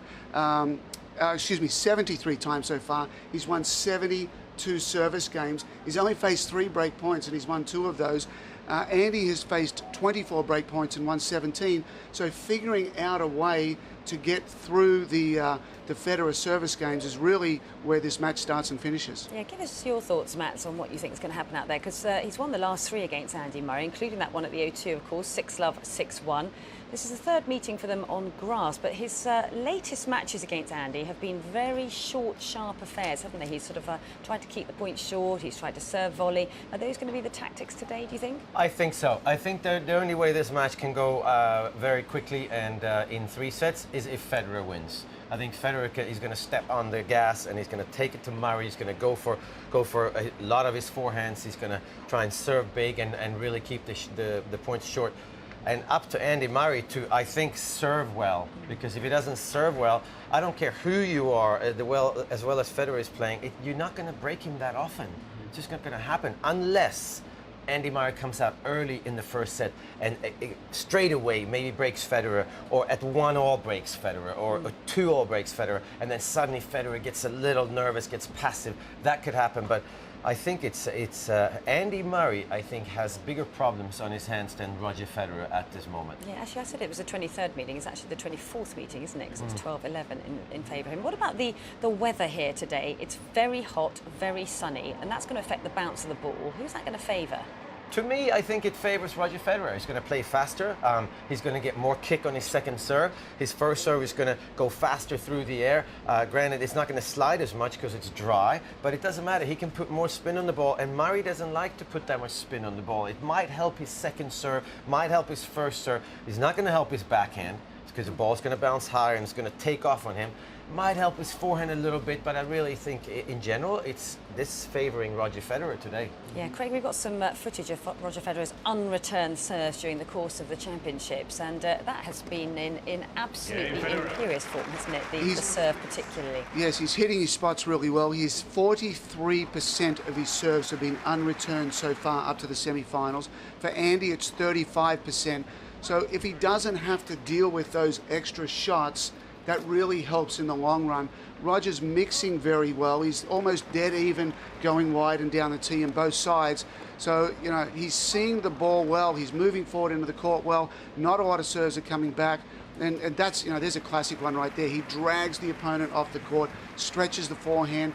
You are never going to affect a forehand as much as pulling him off wide in the deuce court. So that's, you know, those unreturned serves are going to be a big part of today's match. Has his serve almost got better and better at the age of 33? I mean, and we all know he has a massive amount of choice when he serves, a huge array that he can dip into his bag of tricks. But it does seem as if the serve is even better than it ever was. It has changed a little bit in the technique because we've seen some, well, if you've been following us all day anyway, but we've seen some pictures from when he played Tim Henman. And when he played Tim Henman, he doesn't get his racket head as far down. His wrist is it lays a little flatter here. Right now he drops his wrist down here, and so now it's further down. Yeah, it's further down. It looks like his wrist is looser, and then he snaps at it. And I know that he's got an extra speed on his first serve because of the racket. He's got a bigger racket head, and there's more power in there. He gets more speed on his backhand, but especially on the serve, at least I've heard, and I think Craig, you can most probably confess to that, because I think he's serving better and most probably harder too, isn't he? Yes, the average serve speed on first serves is 118 miles an hour. Second serves is 100 miles an hour, and he can hit his spots so incredibly well, and he's always winning the guessing game. The opponent's standing there going, where's Roger going to serve now? Is he going to go here? Is he going to go there? And Roger always seems to be ahead in that guessing game. Yeah, the interesting stat on that serving speed, of course, Murray has served at a higher, he's actually hit a higher spot at 132, hasn't he? But the average is much lower than Roger Federer's, and isn't the second serve speed about 87, whereas, as you just mentioned, Roger is at 100? Yeah. And that's going to be the attackable point, isn't it? It is. It's one of the things, as I was watching Roger progress with the tournament, going and seeing him practice, stepping into second serves, particularly on the backhand side, and really ripping it. Traditionally, Roger just chips that second serve return and says, okay, everything's back to neutral. Now let's run some patterns and see if I can hit that run around forehand. Not anymore. At the championships this year, he's using the backhand return as a weapon. It's a great idea for him to get through this and win another championship. It was interesting when Murray played Karlovic, because he was worried about what Karlovic was going to do on the second serve returns. He said Karlovic is just going to rip it, or he was ripping it. He said he pulled the serve right back so that he could get a higher first serve percentage, but didn't go for those first serves because he didn't want, as I said, to lose too many points on second serve. So do you think there might be a little element of that tactic in there today against Roger? I think it depends on how Roger comes out. If Roger is very aggressive on the second serve return, then he most probably will pull back a little bit. Now the interesting thing is, where is he going to go with it? Is he going to pull back on his serve and put it to Federer's backhand, or is he going to Federer's forehand? Because if he pulls back a little bit and goes to Federer's forehand, well, it's not that big a difference then for Federer. If it's 105, 110 miles an hour to your forehand, or if it's 87, it sounds a lot, but that's really not that big a difference. It's just you might take a step back. You know the ball's coming faster, but it's still coming to the forehand, and you can do something with 110 mile an hour first serve if you know it's coming. So I think for Murray, if he does pull back, it's going to be very interesting to see. Is he going to kick it to Federer's backhand? Is he going to slice it to Federer's forehand? Is he going to just take it into the middle of the service box? It's an intriguing day in so many different areas. It really is. But the Murray serve and Federer return, to me, is going to be the most crucial and the most interesting part of it. Yeah, I know one of the most interesting stats that you've got for us, and I know we've got some footage of it, is the amount of net points won by Andy Murray. He's been up at the net a lot, hasn't he? Yes, he has, and he's doing very, very well up there. He's won 82% of his net points. Roger has only won 74% of his net points. So, you know, as you look to get better, as you look to improve, especially over the fortnight here at the championships, the front of the court always offers an area of improvement. You know, the guys stay at the back of the court a lot. It's not about hitting a better forehand or a deeper forehand. It's about jumping on a 50-50 ball that maybe you come in, maybe you don't. And, you know, hitting drop shots against Andy Murray is a very difficult way to earn a living. Very difficult. He covers the drop shot. Now, Djokovic did it in their final here at Wimbledon a few years ago to get back into that deciding set. Did it a lot at the start, and then, you know, to tire Andy out a little bit.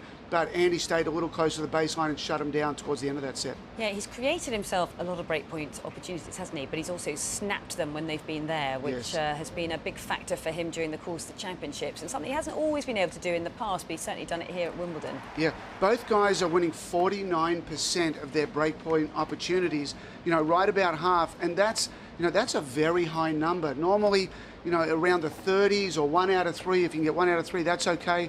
But to do half, both guys are stepping up on the big points. See, a lot of times in the past, you would say you approach down the line with that ball, but going deep to the backhand and going behind the opponent is a really good way to handle that. Some of those topspin lobs against Ivo Karlovic were incredible. Topspin lobs, that's just been a beautiful shot. Well, we've got to expect Roger to come in quite a lot today, whether it's off a return to serve or just in general rally play. And I think that can be a very big factor on just a handful of points.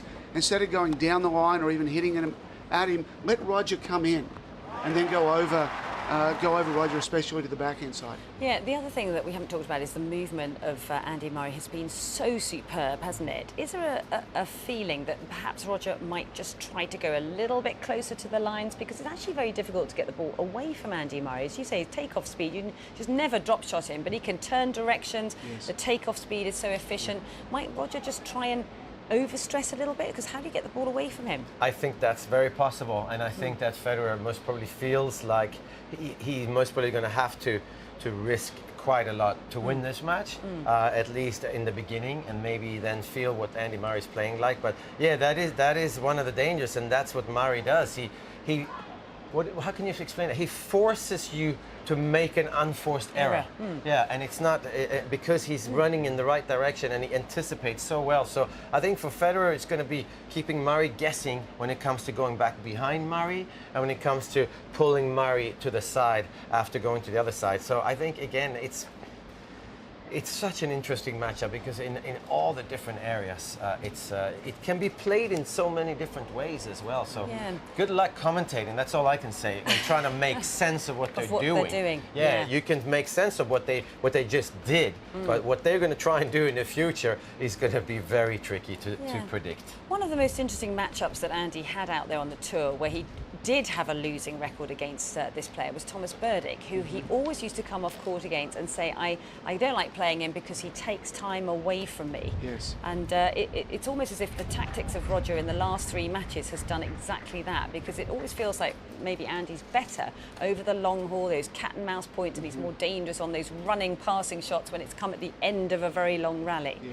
Well, Thomas is a big guy that Andy can't go through, and he's got a very, very good backhand, and he can sting the backhand. So, it's difficult for Andy in an ad-court exchange to really get the upper hand against Thomas, and Thomas serves well. He's got a big serve. He can hit everything under the sun. Thomas is a very different player to Roger Federer. Extremely different player. But tennis is a wonderful game of matchups that you can do very well against one player and terrible against the other player, but those two players can play it differently as well. It's one of the beauties of our sport. Yeah, it was just interesting, wasn't it, that he used to find him very difficult, and the one thing he always said was he takes my time away, which is presumably what Federer has done in those last few matches. Yeah, I mean, I hate to bring his name up because it gives me nightmares. It's given me nightmares my whole career. Now it's going to give me nightmares again. But Miroslav Mečír of Slovakia had a really good game, made a couple of Grand Slam finals and made the semi-finals here in 1988. I lost to him in the quarterfinals very easily, and I asked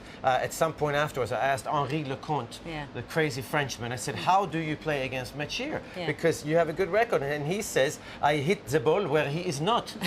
And that's what Thomas Burdick does to Murray. Simple plan. Yeah, but that's true. You go, when somebody has as much feel and talent as Andy Murray does, he needs a little bit of time.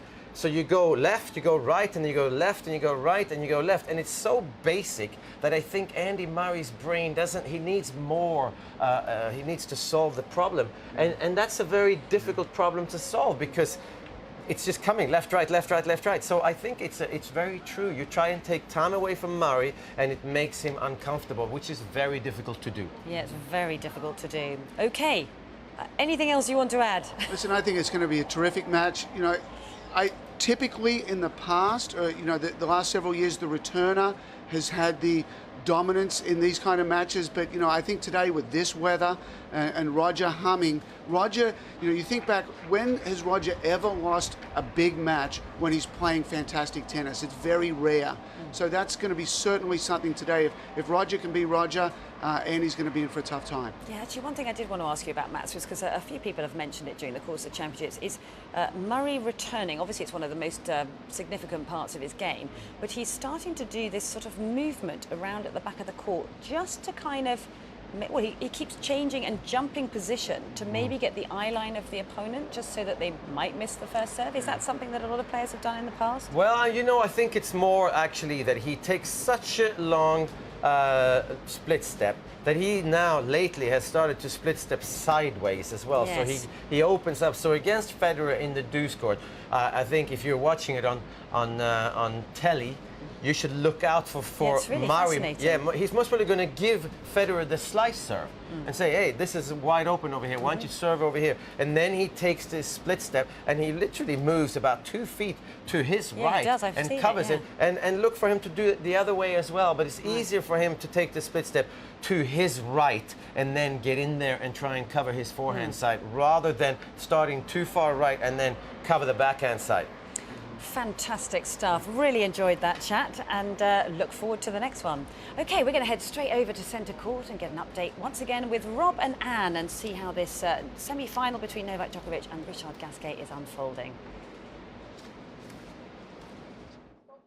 Well, you joined us at an opportune moment here because Novak Djokovic has just secured yet another break of serve. 2-1 up in the third. There was a moment of drama, Anne, because Gasquet looked as though he drilled a forehand long. The game was, well, all but over. He went for the challenge more out of hope than expectation.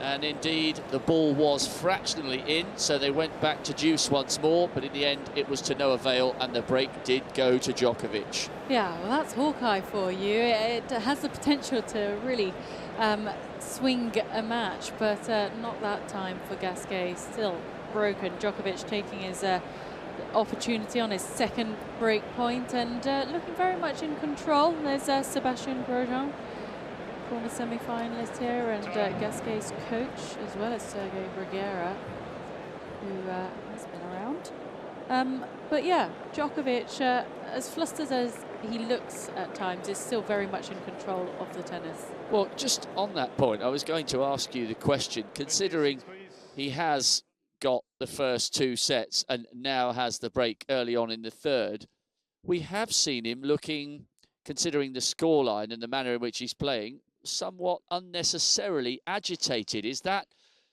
partly, do you think, because of the niggle that he's clearly feeling with his left shoulder, or do you think sometimes he just allows himself to get a bit frustrated because he's such a perfectionist? Oh, all these guys are perfectionists. I mean, you have to be a perfectionist to want to be at the top of the game.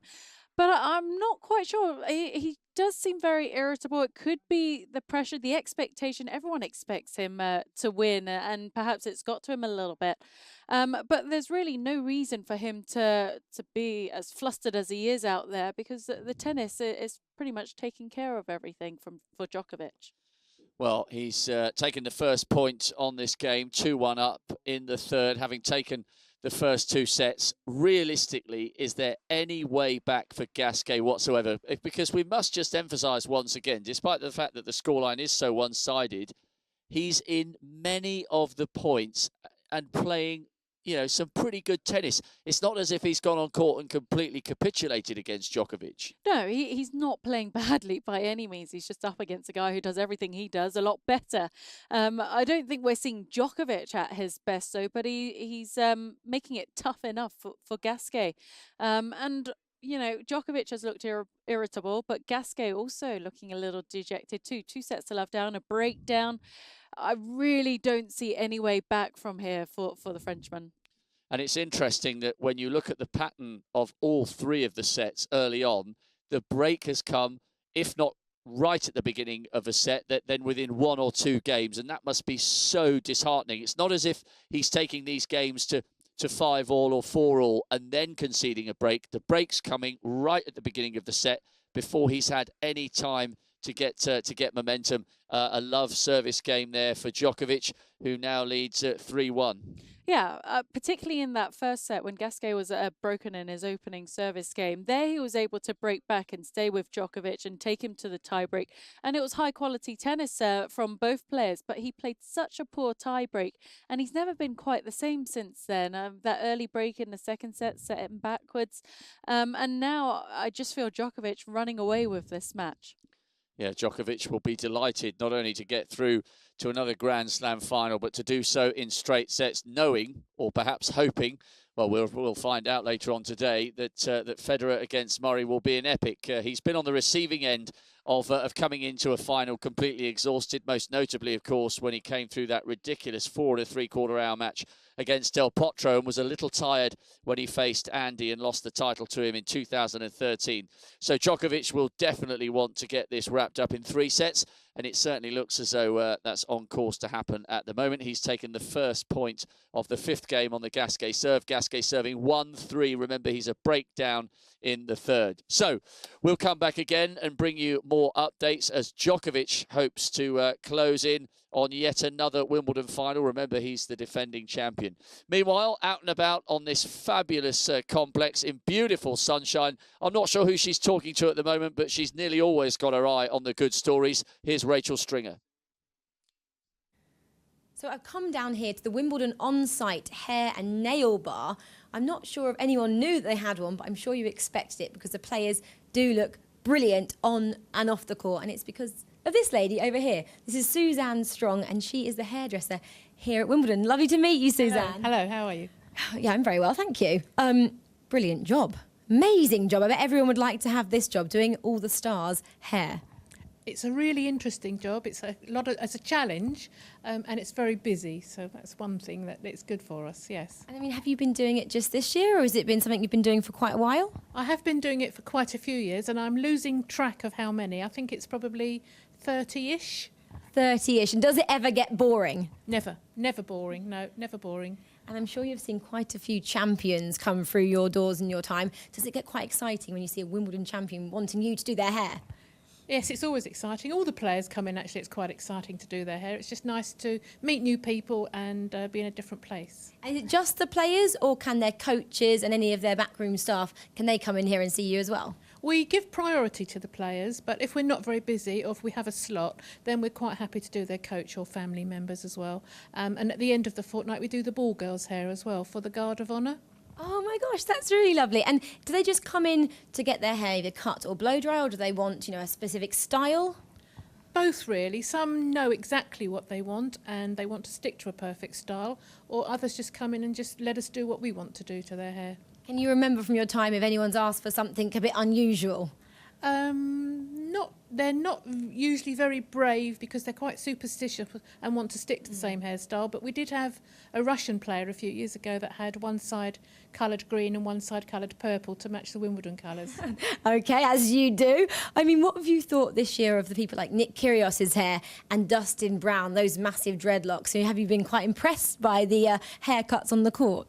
I have been. I should imagine it's really hot playing with dreadlocks, but he's probably used to it, so... And when I think of a hair salon, I always think of small talk and, talk, if especially if they don't know you personally, coming in here and, having a conversation with you. Do the players open up to you? Not personally, no, but we do have a chat about what's the best show to go and see, or if we know of a good restaurant nearby, we might recommend it. So in that sort of conversation. But some players don't want to talk. They just want a bit of peace and quiet and chill out. So we respect that fact. And have you had people coming back year on, and they are a little bit superstitious, they want you to do exactly the same thing? Not usually year after year, but for the fortnight we have had players that if they've had a set hairstyle, they might want to come in every day and have that hairstyle. And when's the best time to come in? I mean, do you get really busy at the beginning, or is it busier towards the Wimbledon ball at the end? I think each day really is as busy as the day before. We're just like a conveyor belt. Absolutely. I've just looked over there as well. And you also do nails in here, so it's just not the hair as well, is it? No, we've had a nail bar here for 3 years now. This is our 3rd year, and it's very, very popular. Anyone in particular, anything they want in particular on their nails? Basically, just a nice bright colour, I think, because they don't wear makeup. when they're playing, but they can do something with their nails. And of course, we're open to the men coming in if they want to. Yeah, especially, I guess, after we all know about Pat Cash. He was getting his nails painted, wasn't he? If Marcos Bagdalis was getting through the rounds, I think he only got 2 colours. Was it you who painted them? No, I don't remember that. And that was this year, and I think he got a green and a blue, and he was going for a full set if he kept progressing. But I had a look on Instagram as well, and people have been hashtagging Wimbledon nails and had strawberries on there. Is that something you'd do for any of the players? If they wanted it, we would do it, yes. Perfect. So anything really goes in here. You can have your hair cut, blow-dried, styled, nails done. You're going to look the work. So I was wondering, Suzanne, as I'm here, I'm in capable hands of Wimbledon champions who've done their hair. Would you possibly try and make myself look a little bit better? Of course we can, yes. Cool, thank you very much. Let's swizzle round. Here, guys, you better leave me to it, because I might be quite a while having my hair done. It does look a little bit of a mess. Thanks, Suzanne.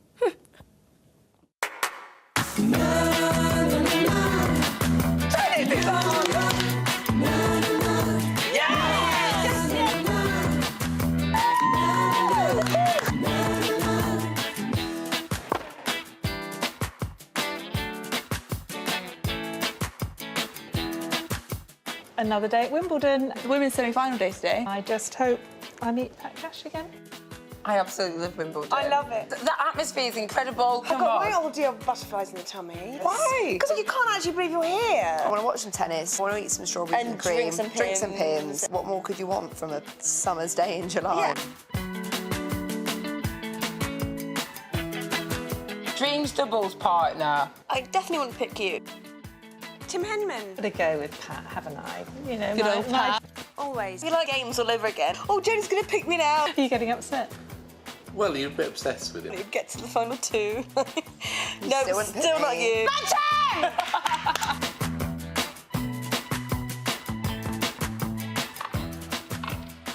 Unfortunately, I can remember this game well. 1977. I mean, we weren't even born then, Mills. Virginia Wade and Betty Stover. Come on, Tim! If I want to look at Wade going away with it in the 3rd set. This is match point, isn't it?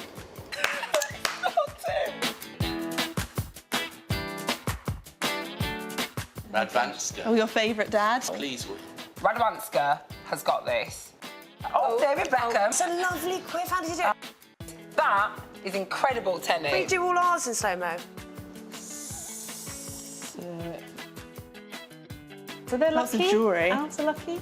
I'm not sure. We're very wise, aren't they? This one's twit and that one's true. I can see the thing with having a lucky charm. It reminds me of that film. What's the film where they play basketball? Star Trek. What would be your lucky charm, Dad? Got my little teddy bear. Michael Jordan says to Daffy That's Duck. not Star Trek! No, you ooze luck. You don't need Do I? owls. Do I ooze luck? Yeah. Really? Look at it. I know what Jan'd like. It's I don't know called what the name is. Space Jam. Right, Space Jam. Come on, Tim! Oh, Tim. No, Tim.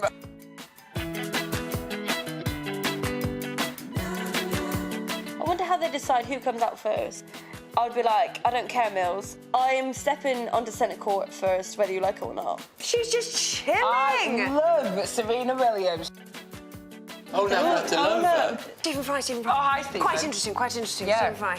That is Drake. So Trevor! God, he gets better with age, doesn't he? Sisters and swing. Trying not to look hideously gel. 15 love. Oh, did you hear that voice? He's brought the funk, hasn't he? Juice, baby. Love. 30, baby. Match point. 10. Yeah, done a match. What a game. What a game. Oh, great day at Wimbledon. How can you have a bad day at Wimbledon? Yeah, that's true.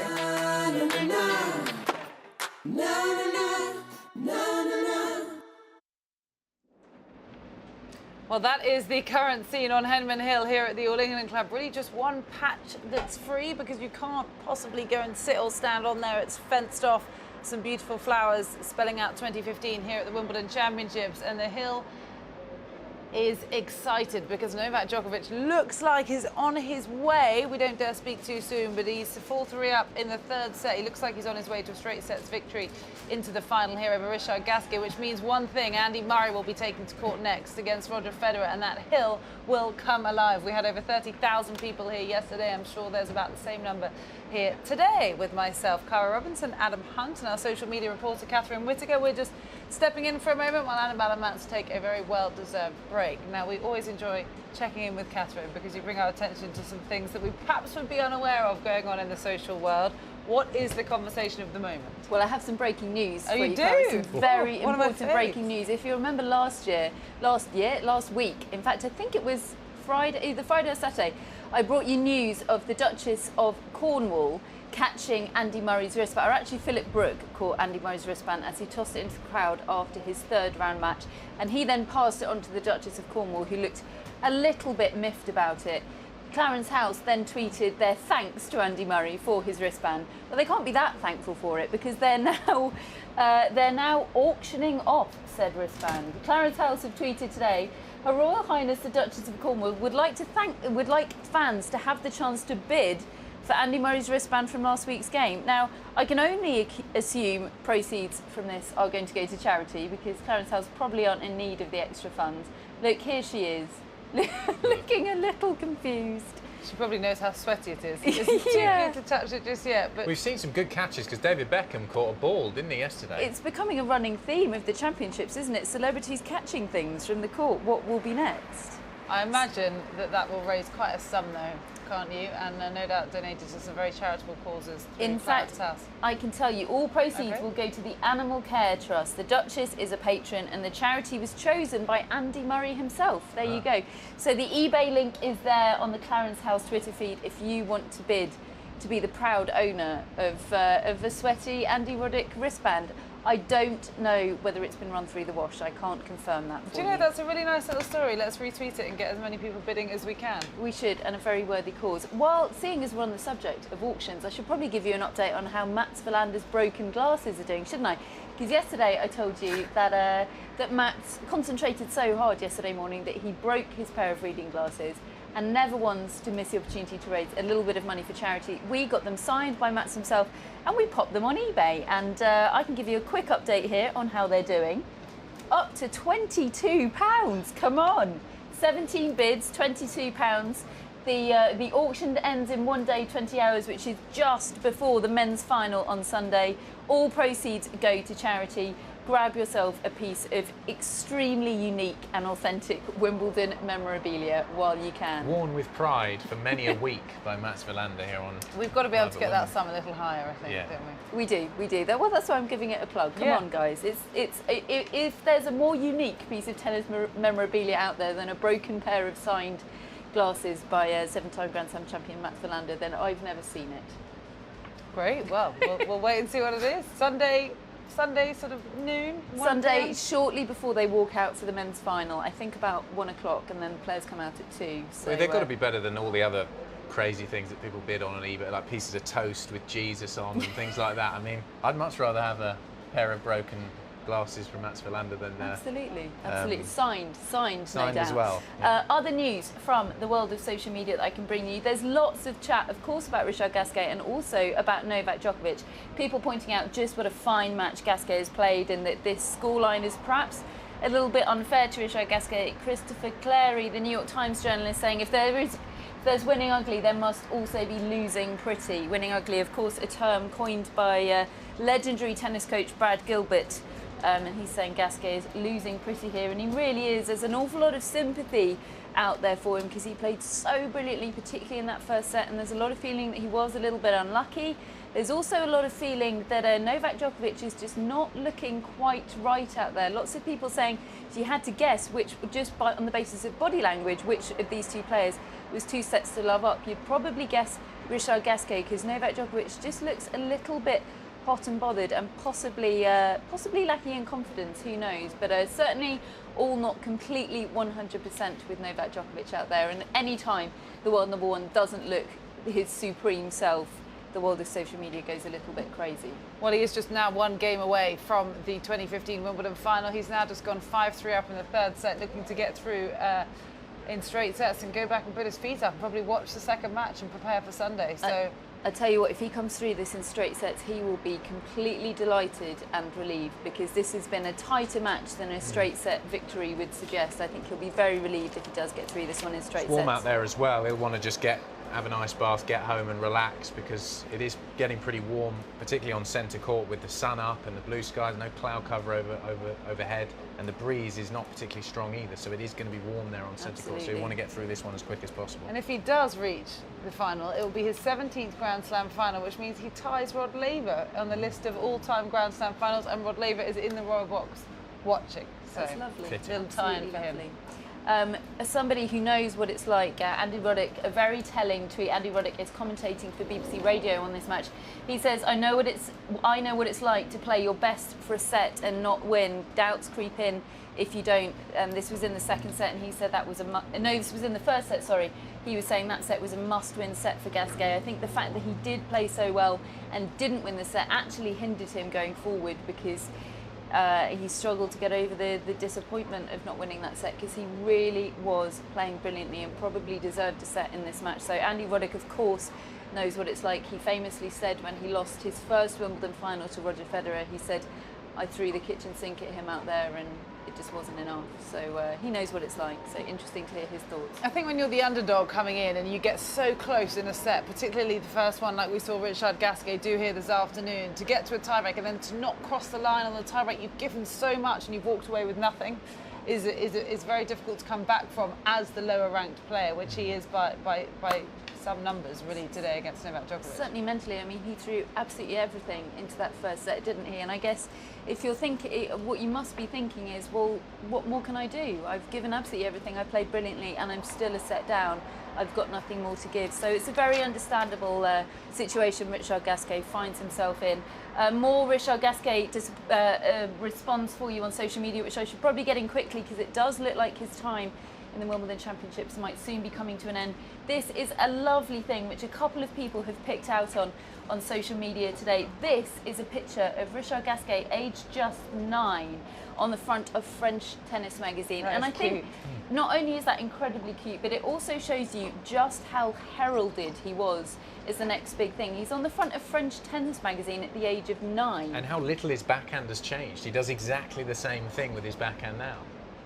Absolutely, it's sensational, isn't it? I mean, but that is the sort of backhand that's so natural, isn't it? It's absolutely, can't teach it. So there's Richard Gasquet, aged 9. Okay, well, we're going to need to now send it straight out to Rob Walker, because he could be on the verge of glory on centre court. Rob, over to you. Thanks very much, Cara. Match point for Novak Djokovic. Yet another break coming on the Gasquet serve. Is he going to finish this off in straight sets and be back in the ice bath to watch the big one with Federer and Murray? It's been a great effort from the Frenchman. So I'm looking over your shoulder, Rob. Oh no, Djokovic has just missed the backhand approach long. I'm glad one of us is looking. It's so difficult to keep your gaze on the camera. So back to deuce, but Djokovic is determined to get this one finished with minimal effort. We're on 2 hours, 15 minutes, and he will want to get off court. Just if you're joining us in the last 15 or 20 minutes, we've been talking during this match about the fact that despite, in terms of the scoreline, things going Djokovic's way, there have been one or two hints that the defending champion has been irritated, maybe with his own game, and just a little bit taken out of sorts with the shoulder problems that he's had. Advantage Djokovic, so yet another match point on the Gasquet serve. And really, in the studio, Anne, they were talking about how crucial that tiebreak would have been if it had gone the other way. He didn't play particularly well in the tiebreak itself, but he was playing well enough to force it to 6-all, and that was that was a real game changer. Imagine if Gasquet had got that first set, what that would have done to his self-belief for the second part of the match. Yeah, well, if you're Gasquet, you're playing some of the best tennis that you can play. You get it to a tiebreak. You don't perform when it really matters. And he just looked dejected after that and really deflated. Now Djokovic seems to have chilled out a little bit over the last couple of games. He was looking irritated with himself despite being 2 sets to love up and a break at the start of this third set. But no, Gasquet's just saved another match point. He's hanging in there. Well, you get the feeling, no disrespect meant to Gasquet, but you get the feeling that it's simply delaying the inevitable, because even if he holds here, Djokovic has already got the break of serve, so he'll be serving for the set and therefore for the match. But it's producing a few moments of drama. Back to deuce, Gasquet serving 3-5 in the third, but it's an absolute mountain to climb here for the Frenchman. Remember, he had only beaten Djokovic once in all of their meetings, and that was way back when in 2007. Having said which, he may be closing in on forcing Djokovic to serve for the match. It's on advantage on his serve, so the Frenchman has saved a couple of match points. And I'm sure you'll hear over our shoulder a bit of a cheer from the crowd if he does reduce the deficit to 5-4 and force Djokovic to close this one out. Just it's so hard not to look. He's just thrown in a double fault back to deuce. Just his 6th double fault of the match. Well, talking about the stats whilst they contest this vital couple of points here, we still need to find out. It'd be interesting to hear if Djokovic does wrap this up. Maybe if he has an explanation for how many unforced errors he's produced in this semi-final. More, I believe, than he's produced in any other round so far. Yeah, so there's just an epic point going on in the background. But Gasquet wins it with a fine smash into the corner. But yeah, so far in this match, Djokovic has come up with 22 unforced errors, more than any of his other matches he's played in this tournament. Most of those errors came in the first set, though, and he has managed to rein it in. But despite the number of errors, he's also hit a whopping 43 winners so far. So, you know, he's still definitely the more aggressive player out there.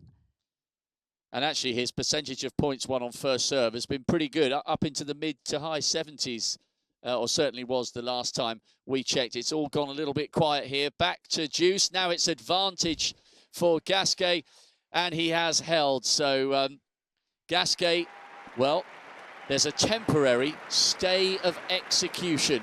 Djokovic 5-4 up in the third, and the Serb will have to come out and serve for the match. Head down, but no mean feat to save a couple of match points against Novak Djokovic. Well, he's not just handing it to his opponent, is he? He's forced Djokovic to serve it out. He made him play. He does look rather exhausted, though, I must say. Grosjean trying to encourage his player. He's been here, done it himself. Well, they're going to do everything they can, the crowd, to give him a real lift when he comes out. He has to break serve in this next game, or this magnificent run to the semi-finals, replicating his run to the last 4 in 2007, will be over. That is the scene on what today we will call Murray Mound. Absolutely packed. They've got the picnics, they've got the Pims at the ready, and the crowd on Murray Mound will want this one to finish as quickly as possible. So much expectation over Federer against Murray, but let's not be disrespectful to the match going on behind us. Djokovic serving for the match, and certainly if it follows the pattern that we've seen for the last 2 hours 20 minutes, Djokovic should comfortably wrap this one up. He hasn't given Gasquet many opportunities on his serve. Just won the first point. So just a few points away now, Djokovic from wrapping this one up. Brilliant, brilliant atmosphere here. Absolutely packed. Quite warm, but not too hot. You know, not like last Wednesday, which was absolutely roasting. But will they be feeling these temperatures by now? Not so much the temperatures. I mean, it's warm, but it's not too hot. These players are used to playing in much hotter and more humid conditions. 30 love now to Djokovic. But I think for Gasquet more, that 5-set match he played on Wednesday has definitely caught up with him.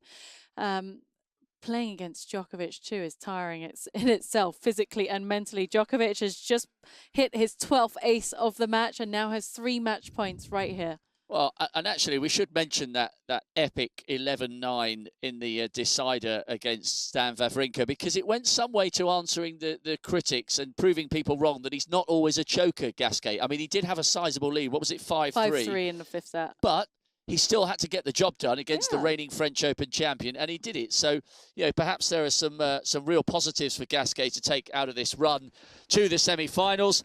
But his run to the semi-finals is to be as far as it goes.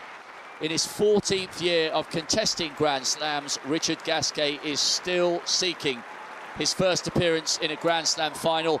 Not so for Novak Djokovic in his 27th Grand Slam semi-final. He has done it once again, and he will be in his 17th major showdown, tied with Rod Laver as the 5th highest number of Grand Slam final appearances. All the fist touches there, replacing the traditional handshake, but job done for Novak Djokovic. I think there'll be a few discussions between him and Boris Becker. There must be a few reasons why he did look a little less than 100% composed, as we would normally see him with that kind of scoreline. 7-6, 6-4, 6-4, but one or two areas for improvement there. 22 unforced errors. First serves in 76, 46 winners to 36 for Novak Djokovic. Overall though, Anne, solid day's work. Well, I mean, you can't be too dissatisfied with a straight sets win in the semi-final of a slam, and through to yet another Wimbledon final. And Djokovic, for me, shouldn't have too much to be too annoyed about today. It'll be interesting when he does his post-match interviews to hear whether he's questioned about his couple of expressions and wobbles, and see whether he gives any insight into what that treatment was for his left shoulder.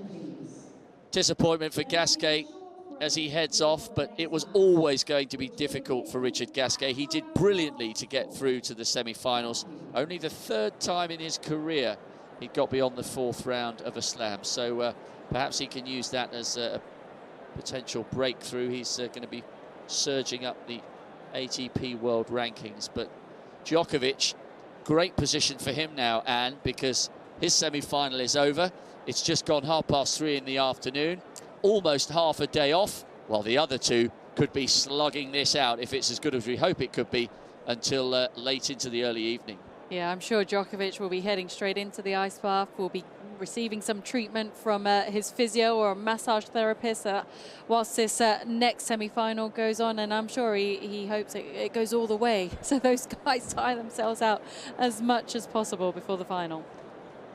There's the scene on Henman Hill, which today we will call Murray Mound. Such a sense of expectation and anticipation ahead of the second semi-final. Roger Federer hoping to give himself an opportunity of a record 8th Wimbledon title. What did you think? Standing in his way, Andy Murray. Very good performance. Lost out to him in 2012, and then of course put all those years of frustration behind him and Great Britain taking the title in 2013.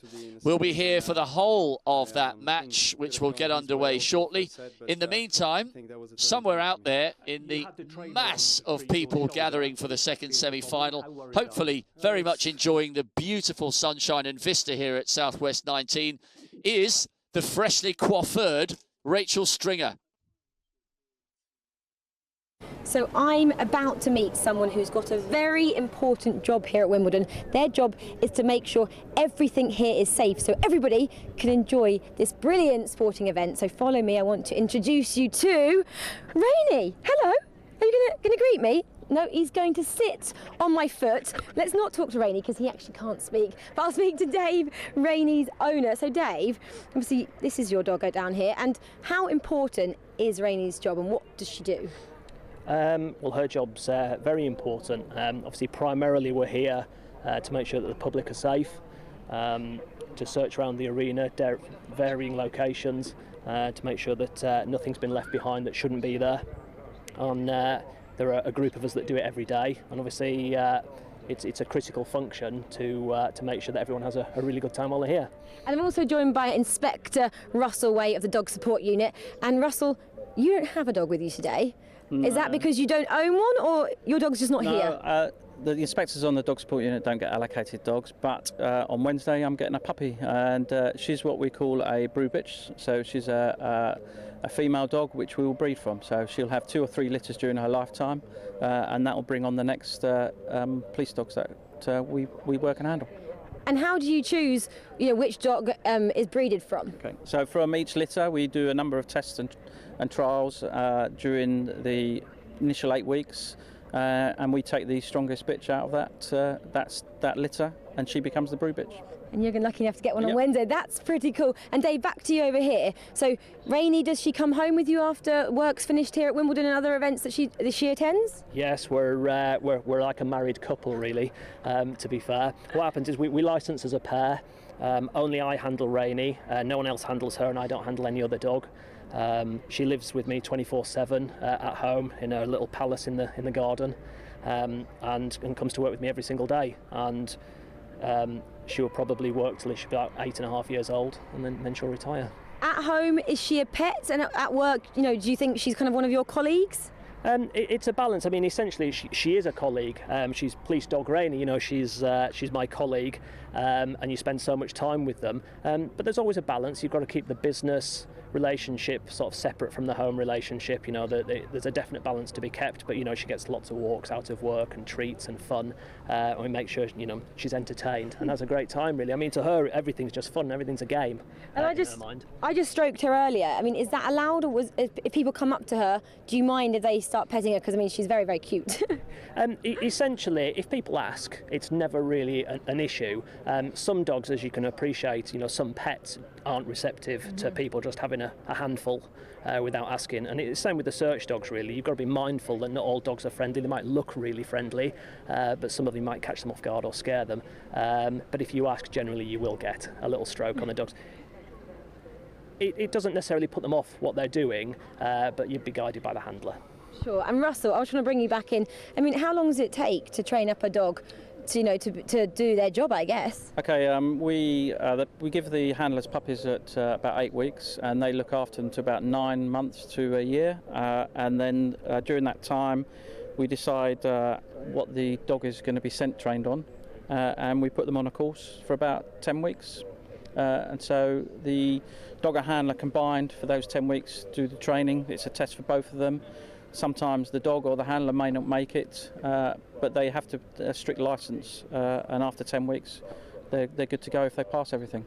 And I'm not really a dog expert. Is this a Springer Spaniel down here, and is it only Springer Spaniels that you use in this job?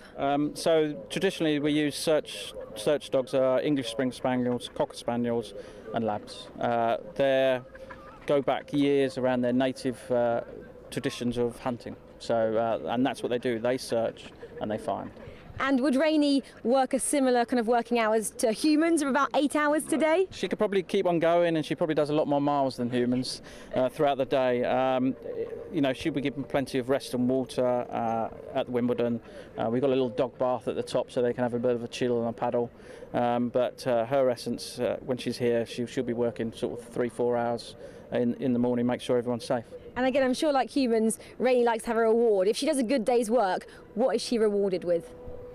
Come on then, Dave. I'll answer that one. I mean, essentially her favourite toy in the world is a tennis ball. They'd run over hot coals to get to that tennis ball. They're like nothing better than it. There's nothing that trumps it. That's it. That is number one in their world, especially a Wimbledon 2015 tennis ball. Has that been quite a bit of a problem at Wimbledon? It can be. They are everywhere, literally everywhere, because you don't believe that a lot of the tennis balls actually get knocked out of some of the open courts and into the undergrowth, and they find. Well, she's found 4 or 5 today already. She has a field day at Wimbledon, I'm sure. And then what would Rainey do when she's retired? Okay, a decision will be made about her retirement, and normally the handler has a choice whether to keep her as a pet. So, and then they'll have another working dog, and they'll go forward. If the handler doesn't want the dog as a pet, we have a list of volunteers who take on ex-retired police dogs. Well, Dave, I think Rainey's got a few more years of work left in her, but I guess the question is, are you wanting to keep Rainey when she's finished her job? Oh, absolutely, yeah, I'd definitely keep her. Yeah, I mean, you know, we spend 24 hours a day. It'll be for 8 or 9 years, and it's very hard to just say no thank you afterwards. So I've got to make sure she's looked after in her old age. Well, thank you very much for talking to both of you. And Rainey, thank you very much as well. I mean, man's best friend, keeping Wimbledon safe.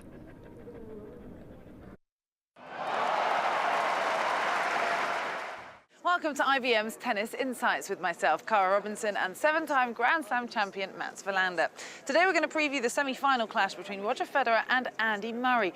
Roger leads their career heads-to-heads 12-11. He's won all 3 of their last encounters, but Andy won the last time they met on grass. It was, of course, the gold medal match here at the London 2012 Olympics, and those will be very fond memories, I would imagine, Mats, for him to take into this encounter. Yeah, definitely for Andy Murray, that's a big confidence boost, but at the same time, that was a 2 out of 3 set match, and Roger Federer came off of a very long semi-final win against Juan Martín del Potro. So circumstances are different, but both players are playing as well as I've ever seen them play. Okay, well, IBM Insights have helped us to uncover the key battlegrounds between these two and who is most likely to succeed. The first one is the points won percentages, and rather surprisingly, the points won from baseline and the net are not necessarily what you would expect. So if we take a look at the statistics in a bit more detail, you can see the win percentage at the net for Andy Murray so far in this year's championships is 82% compared to 74% for Roger Federer. Meanwhile, the win percentage at the baseline for Murray is 52%, and Roger pips him by just 1. He is 53% so far for these championships. So it seems, Matt, as if these players are getting stronger in areas that they don't typically shine in. Well, definitely Andy Murray has improved his volley, he's improved his attacking game, but at the same time, once you win 8 out of 10 points, you most probably want to come to that area a little bit more. Roger Federer from the baseline has 1% more winning points than Andy Murray, and that's because he is forcing the errors at the baseline, whereas Murray is a little more passive and he waits for his opponent to make the unforced error. Well, what about the serving location? I think the serving tactics from both of these two leading into the semi-final are likely to be repeated in this encounter. As we can see from IBM's data, Federer has a very even serve spread and is almost exactly 50-50 from both sides of the court, with an equal number of serves wide and down the middle. While Murray has his own favoured serve locations, but he's serving 60% of the right-hander's forehand wide from deuce and down the middle from ad. So Federer keeps his opponents constantly guessing, while Murray naturally slices more to the right-hander's forehand, which will also work as Federer puts less forehand returns back in play from the backhand side. Do you expect to see this continue in this match, Matt? I do, because Andy Murray really likes to slice serve, but the problem for Andy Murray is when you're hitting his serve as predictably as he does, he's most probably going to do that on big points in his service game, and Federer is going to know that. Yes, Federer puts less forehand returns in play, but he actually wins way more of those points percentage-wise when his opponent serves to his forehand. Federer has an advantage because he mixes his serve up so well, and you don't know where he's serving. It doesn't matter what the scoreline is. Well, finally, let's take a look at Andy Murray's improving forehand. The last time these two faced each other here at Wimbledon was the 2012 final. So let's compare statistics from that year compared to this year so far en route to the semi-finals. And you can see that in 2012, Andy Murray had 118 forced forehand errors compared to just 94 this year. The difference then is 24 less. If you look at the 2012 final, Murray had 37 forced forehand errors compared to Roger Federer's 24. It's obviously tougher to force a forehand error from Murray now than it was in 2012. So should Roger keep trying to attack his forehand side? Well, I think Federer is going to have to mix it up a little bit. I think Andy Murray's forehand is the area where he's improved the most. He's able to absorb power these days and also put a little bit more topspin on it. And he can also chip the forehand back. But at the same time, Roger Federer is playing very aggressive tennis these days, and he's going to have to divide his attacks 50-50 between Andy Murray's forehand and backhand. Who do you think is the favourite going in? Well, if Andy Murray comes out and plays too passive and Federer keeps up his form, then I think Federer is the slight favourite. Well, it's bound to be a very big match. Yes, Andy Murray takes on Roger Federer in the semi-finals of the 2015 Wimbledon Championships, and we'll be back with more IBM Tennis Insights tomorrow.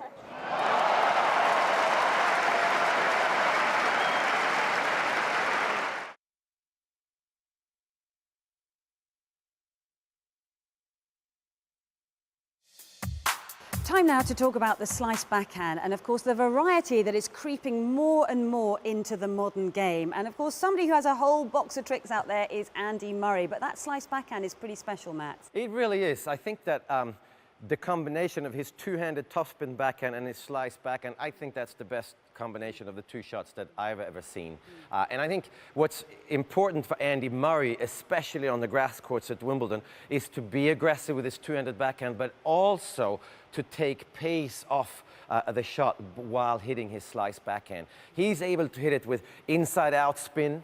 He's also able to hit it with the other spin, because I always was taught that when you hit a slice backhand, you try and hit the outside of the ball so it doesn't sort of sail up into the air and sit up. But Andy Murray can do it all.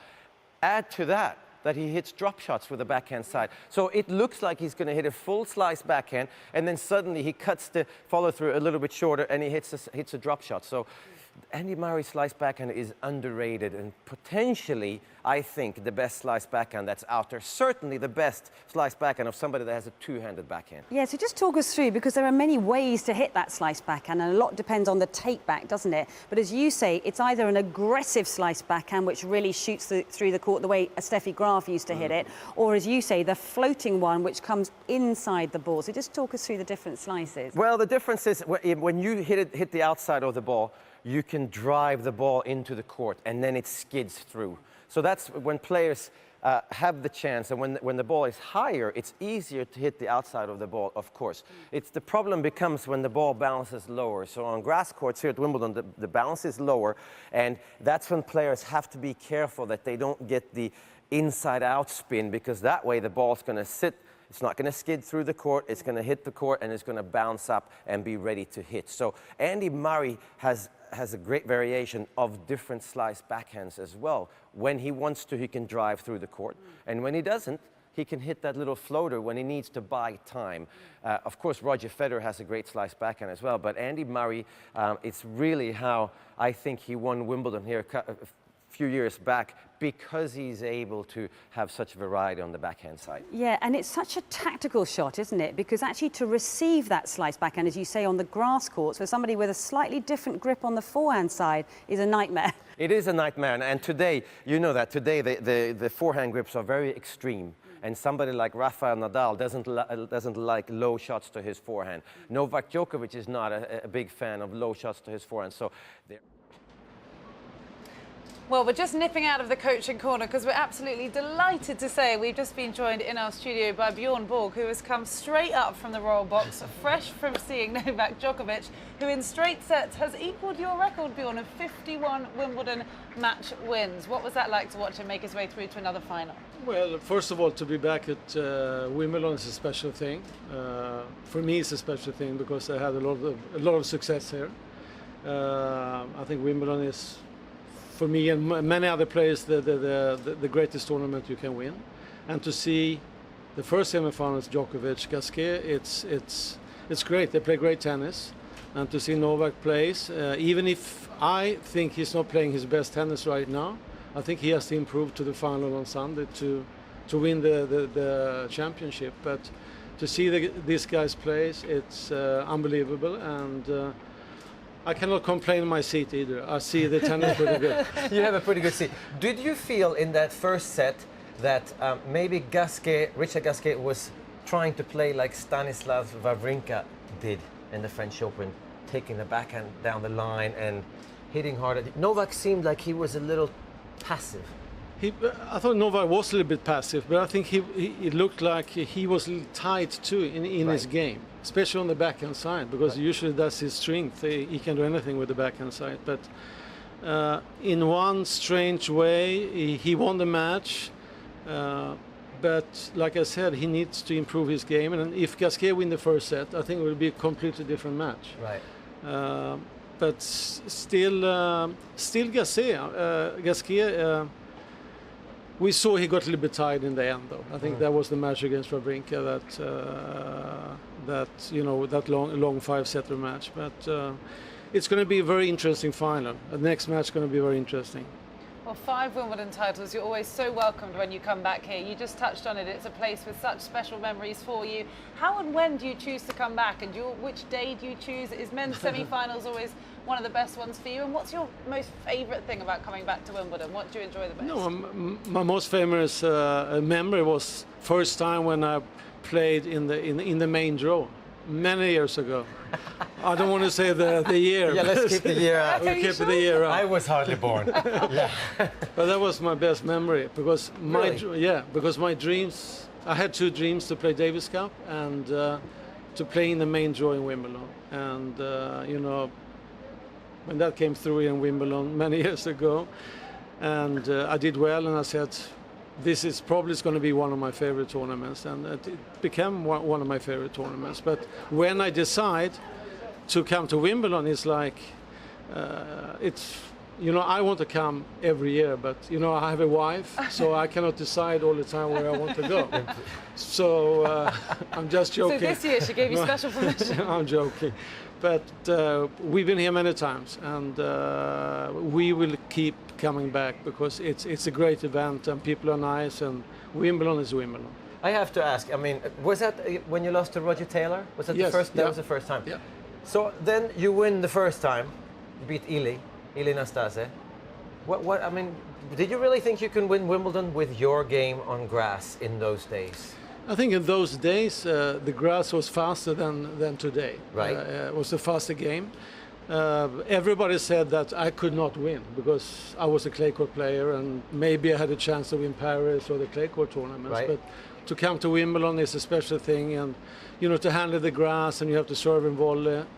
Many people said you have to do these kind of things, but I think I was maybe one of the few players who changed a little bit. You don't have to come to the net all the time. You can stay back. Right. So I played more kind of my game, and but still it was difficult in the beginning. Before you got used to the grass, you got used to play your own game on the grass. But I finally made that, and playing in my first Wimbledon final, I was like not expect to win. I mean, he was the favorite to win. Right. But you know, he had the pressure. I played my game, and I did really well. But then the years to come, the first year everybody said that it was a very dry summer because there was like 35, 40 degrees. So the weather was dry, the ball was, you know, bouncing high, and that was a big advantage for me. Right. Next year, 77, when I won my second Wimbledon, it was raining every single day. So the ball was bouncing like this low. And they said, oh, he could even win when the ball was bouncing low. And after the second time, I don't think they said too many things after. But how did you feel? Because I know, I would think when you play the French Open, some years you think, okay, I'm going to win. I think I'm going to win. And now after 2 years of winning Wimbledon, did you have that same feeling? Because in Sweden, watching on TV, we had that feeling. We thought, okay, no. He's going to win for sure. If you survive the first week, he's going to win. Did you have that confidence? I had the confidence, you know, coming to Wimbledon after Paris, practicing on the grass, get used to the whole thing, starting Wimbledon on that Monday. I was saying to myself, if I could survive maybe the first 2 rounds, I'd be in good shape. Right. Not the first week, the first 2 rounds. Okay. Then I felt comfortable. Well, you won 5 years in a row here at Wimbledon, didn't you? And one of the most special memories must be that epic final in 1980 against your old rival, John McEnroe. We've got the footage here now that we can just reflect on. We look back at this all the time, Bjorn. What is it like when you look back on these scenes? Well, I'll tell you the truth. I don't remember anything of this. Really? No, I'm just joking. But this was a very special moment and probably the biggest match I ever played, and one of the most classic match too in history and Wimbledon history too. So I think for both me and John, this was something special, and it started a very nice relationship with me and John too. So we became very good friends. But I think this match meant a lot to John, and it meant a lot to me, and especially playing this kind of match, mentally was very, very tough because, you know, you're winning, you're losing, and then you're winning the match. So, of course, this was the match of my life. You came through in 5 sets against a man that you played 14 times in your career, winning 7 each. Yeah, frustrating not you to know, get one up. everybody talking about the rivalry, but too bad we only played 14 matches, and those 14 matches was 14 great matches, and unfortunately we didn't play more. But if I had continued to play, I thought we probably had played many more good matches. Well, we're going to see two rivals coming on court next up as we see you taking the Wimbledon trophy there in 1980, your fifth and final Wimbledon title. And of course, it's Andy Murray or Roger Federer who will now be playing Novak Djokovic in the final. Here's a pairing who are 12-11 in their career head-to-heads. Roger just one ahead. I know you've got to get back onto centre court quickly so you don't miss the first point there. What's your take ahead of that match? Who do you expect to see come through? I think it's going to be a very tough match. I picked I guess 5 sets, but I think for Murray it's important to serve well. Not to be too defensive. I mean, if he has the chances, he has to go for it. If Roger has been playing really well, I think those two players are the two players who's been playing the best tennis so far at Wimbledon. If I know that Roger's going to attack, he's going to be very aggressive against Murray, and he's playing really well, but it's going to be interesting, though. I think it's going to be a good match for everybody. I have to ask, but can you imagine Roger Federer, 33 years old, and being that focused on playing his best tennis? Because I can't, because I stopped, but you stopped early too. I mean, what I cannot. I agree with you, Max. I cannot either. But 34, still have the motivation, still go out and work really hard, and he wants to win tournaments, wants to win more Grand Slam tournaments. I think he's going to play one more year. I think next year he wants to win, try to go for the Olympics in Rio. Right. And then after next year, I think he will step away from the game. You do? You think so? Okay. Yeah, well. So I'm intrigued. I hope not. You hope not, of course. We hope not, because then he's going to join you and me on the Champions Tour. And that's not fair. Yeah, that's not fair. Well, that's exactly what I wanted to ask. Now we were just talking about McEnroe. We know he's very involved in the TV world now, commentating on the tennis. What do you spend most of your time doing now? Most of the time spending with the family. One of our youngest kids, Leo, is playing a lot of tennis. He's 12 years old. And then I'm involved with the Borg clothing and sports line, so I'm doing a lot of things with that. And we've seen a couple of junior Swedish players here this year's Wimbledon. Mikael Ymer. Yeah. Yes. Mikael Ymer. Yeah, we have two brothers. Mikael, who's going to play in the final in the juniors, who's going to be very interesting. Not only that, but you see a lot of Scandinavian juniors who's playing really good tennis. But Michael, it's interest player, and then Elias. I think if he continue, I think he has a great future. But as we know, everybody, the competition is tough. It's a long way to go. You know that. I know that. I think I think the player ball boys are coming out on the court. But I have to ask you a question that no one's ever asked you before. What kind of tennis parent are you? Ooh. Yeah, because I've heard, I must say I'm one of the nicer, good ones. I'm not the one who's crazy completely. But then your son plays with Jonas Björkman's son sometimes, yes, Max Björkman. Yes. And I've heard that, isn't there a little bit of confrontation there, maybe? I think you know that the parents some parents could be completely crazy. But I think the players like Björkman or myself or other parents who has been played tennis themselves, I think they stay on their side and they are a little bit nice and loose compared to other parents. But parents could be crazy in tennis, and that's why they destroy so many of their own kids. Yeah. And just before we let you go, couldn't agree more. I have to ask you, with all the different playing styles, how much the game has changed, particularly on grass over the last few years, the last few decades. Would you like to play in today's game? Would you like to take on one of these guys when you were at your prime? I think if I started to play tennis, I think we need to adapt to the tennis how it plays today. I mean, when I played or Mats played, it was a different kind of tennis. Today it's a powerful game. The guys are taller, hit the ball harder. But if you want to play today, of course you have to adapt to the tennis how it's being played today. And if I were like 15 and I had a heart for tennis, of course I would do that. Okay, who's going to win? Andrew Murray, Roger Federer. I say Federer in 5 sets. Okay. Well, listen, we'll let you get back. I know you've got to head back over to the Royal Box. Enjoy the match. Thank you so much for coming out to be with us, Bjorn Borg. An absolute delight. Thank you. We're going to head out now to another coaching corner to look at the game of, yes, Roger Federer. Taka.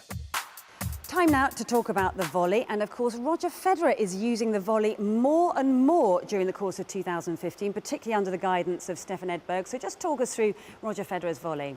I mean, he's improved it tremendously, not just the technique on the volleys, but also his movement at the net. But I think if we go to technique first, his forehand volley used to be quite open. And I think a lot of players today are very open when they hit a forehand volley. I've sort of done some research with the forehand volley, and I think it's because they're so used to hitting the ball in front of them on the full drive forehand that they have a problem hitting the volley behind them. But Roger Federer has started to turn much more. If you watch, let's say, Stefan Edberg, when he volleys on the forehand side, he's turned the same way on the backhand side you're turned. He's turned on the forehand, and Federer is much better at that. His backhand volley was always pretty good. His forehand volley was a weakness, but I think that the technique under the guidance of Stefan Edberg is simpler. And also, when Federer comes to the net these days, it actually looks like he enjoys being up there. Yeah. And he doesn't mind, you know that when we used to play, just get a racket on the ball, and the ball might sort of go over the net, and you might win it, especially on grass courts. Federer wasn't that keen on doing that before. Now, he hits a good first volley, and then he keeps moving forwards, and he's willing to win sort of a cheapish point. Yeah, and you mentioned first volley, because of course back in the 80s when we saw people up at the net more and more, and we had that big sort of tee cutting out of the grass court. The first volley for Federer now is vastly improved, isn't it? Because that's actually a very tricky shot around that service line, isn't it? It's very tricky, and it was easier, I think, in our day because we used to come to the net more often, so you get some practice. And the first volley is huge. For Roger Federer to win here at Wimbledon this year, he needs to volley well, he needs to volley often, and it always starts, of course, with the first volley. So he's always talked about he wants to serve and volley his way to a Wimbledon title once, and I think he has a good chance this year. But I think the first volley, the difference here as well for Federer is that he used to come in very upright. And he's way lower down now. And if you remember the Pat Cash, Stefan Edberg, Patrick Rafter, always so deep in the knees. And Federer never used to be, but he is today. In terms of the volley, because the modern volleyers do it less than the volleyers in your day, I guess, but it's more of that cutting motion on the forehand volley, isn't it? Whereas some of the modern volleyers volley a little bit flatter, would you say, which doesn't get that ball to travel. But is that something that Federer is now introducing more to his volley? That's exactly it. I think that he's cutting the forehand volley a little bit more. He was always very good at cutting the backhand volley. Of course, sometimes he even cut it too much on the backhand side, puts too much backspin on the ball. But on the forehand side, and I think it has to do with the grip he's using, also the fact that he turns his shoulder, so now it's easier to cut. But I think today's players, they tend to hit a flatter forehand volley because they tend to hit the ball in front of them. And the volleys, as much as you need to reach as far in front as possible, it mustn't be so far in front that you lose your technique. So it still needs to be in here somewhere. And I think that's where Federer has improved as well. And is it a different mindset now in terms of coming forward, that the first volley needs to be deep and then you're looking to finish off the point with the second volley, as opposed to, you know, maybe over the last, decade or so, volleyers have been trying to do the drive volley, trying to hit a quicker volley winner earlier in the point, whereas now they're actually trying to use that first volley around that service line? No, definitely. And I think on grass here at Wimbledon, you're going to see the players using it way more as well, because here, they might not plan the attack, but you are going to have to come into the net more often because there are more balls that bounce in the middle of the court that has a low bounce, and you can't hit it and go backwards. So players hit way more first volleys on the grass, and it's really about being willing to win the point in, let's say, an ugly way, making the first volley and forcing your opponent to hit a passing shot. And the best volleyers in the world, they're not necessarily have the best technique. The best volleyers in the world are the ones that cover the net. And Roger Federer, exactly, yes. So Roger Federer covers the net way more these days than he used to. Fantastic stuff. Okay, so there's some more tips on the volley, one of the key shots in Roger Federer's repertoire.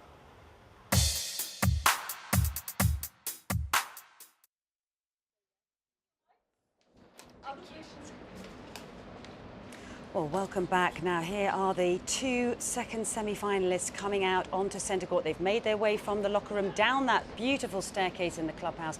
And leading the way, Roger Federer, the 17 times Grand Slam champion, a winner here at Wimbledon 7 times, taking on Andy Murray, the 2012 Wimbledon champion. It's the 24th meeting between these two. And Roger has the head-to-head lead just by one, 12-11.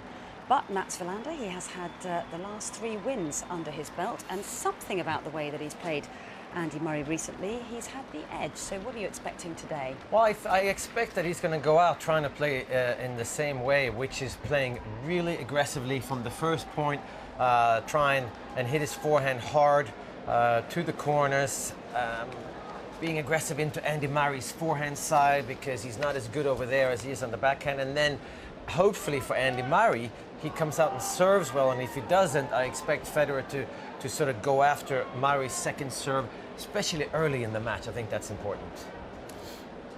Well, it looked as if Andy Murray won the coin toss there, and I'm not quite sure whether he chose to receive or serve. What do you think, Mats? Oh. Yeah, I'm not sure what he will do here, but I think these are tense moments for both players. I'm not really sure Andy Murray's cap is on. Why would you put a cap on when he's played most matches without a cap? It's kind of strange to me, but definitely tense moments here. Andy Murray again. I think he's going to feel the pressure today. I think he's going to be nervous, and he's going to be tense, and I'd like to say, Annabelle, what would you do if you win the coin toss in this situation? I prefer that you use your voice. So, any question with anything? No? Please, Roger, heads or tails? Okay, heads is called. So here's the coin toss. Head, tails, your choice, please. Receive. Stay, that's okay. an interesting decision there. Yeah. So okay, he so has have actually chosen have to a good receive match. serve. So yeah, maybe they fascinating won't. one. Yeah, Would please, you not please want take to a come out picture and here. serve first and lead the way? Or do you think that's early nerves? What do you put that down to? I'm not sure. He likes to choose receive quite often. Roger Federer chose to stay on this side, and well, going by Gasquet Djokovic, the Sun was much more difficult serving from this side, but Federer still stays on this side and tries to hold serve with the sun in his eyes. But I'm not sure. I guess, yeah, Andy Murray is supposed to, in a way, you want to set the tone and start serving, I would have thought, but maybe Andy Murray knows something we don't. Well, we know that one thing's for sure, that out of the 4 semi-finalists that were in action here today at Wimbledon, it was Roger Federer who's spent the least amount of time on court. He's been the most efficient through his matches. He's only dropped the 1 set to Sam Groth.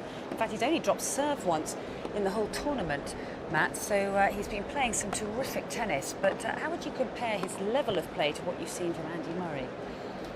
It's so hard to say. Roger Federer has played a great tournament. He hasn't been tested at all. Andy Murray has been tested, and it's really difficult to say. I say this is most probably the hardest match between the two for me to have any sort of idea of who's going to win.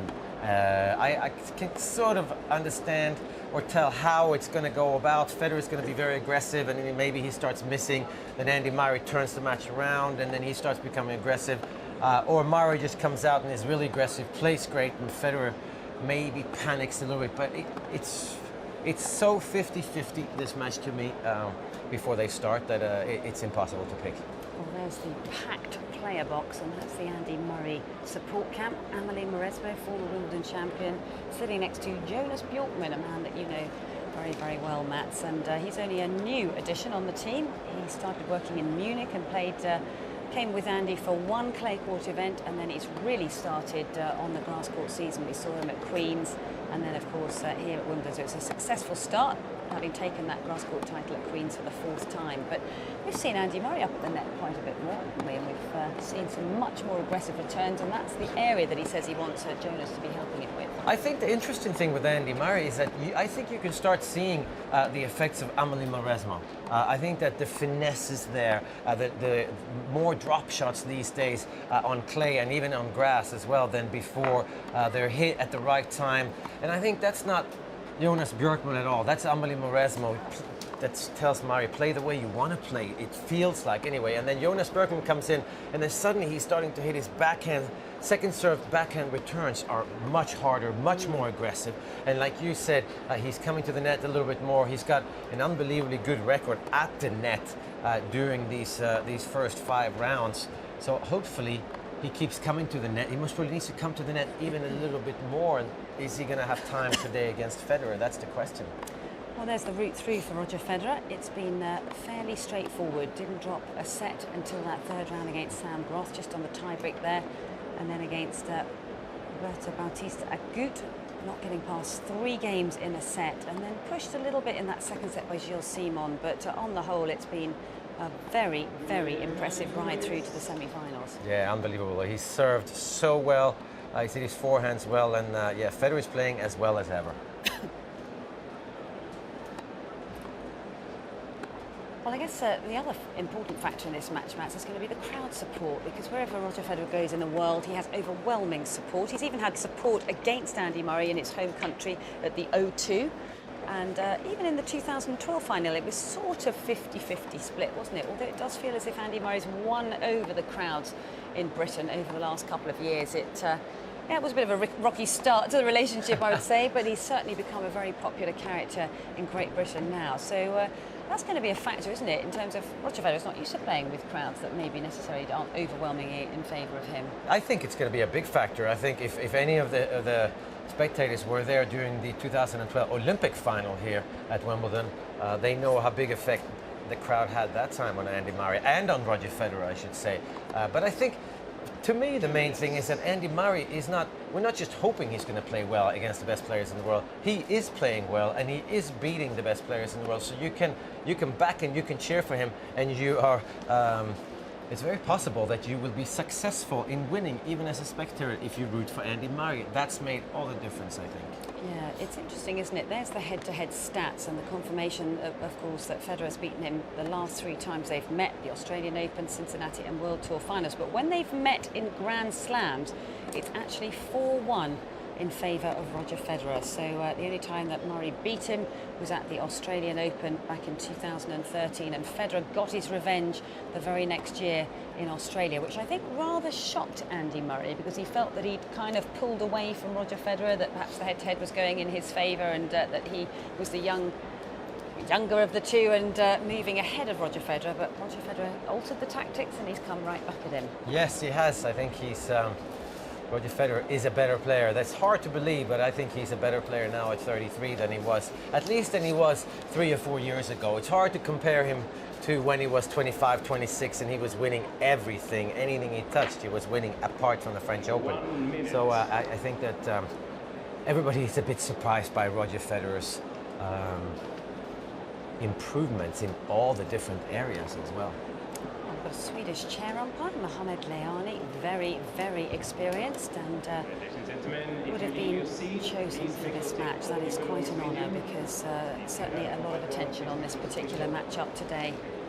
And might it be Roger's last great attempt to win Wimbledon, do you think? Obviously everyone knows how much he wants to win. He said if he was going to choose one of the Grand Slams to win again, it would be this one here at Wimbledon. I would think so. I think that's the one that he has the best chance at winning. It's the most, probably the one that's the most special to him. But I wouldn't count him out for another couple of years. I really wouldn't. I think he has a good chance, especially here on grass, to win it another 2 years if he keeps playing. That's the question, because 2016, next year, is the Olympics in Rio de Janeiro, and he wants to win the Olympics. That's the only thing he hasn't won in tennis, Roger Federer, now that he has won the Davis Cup. So I think we might see him here in next year as well. Yeah, because of course that was the time where they've met twice on grass.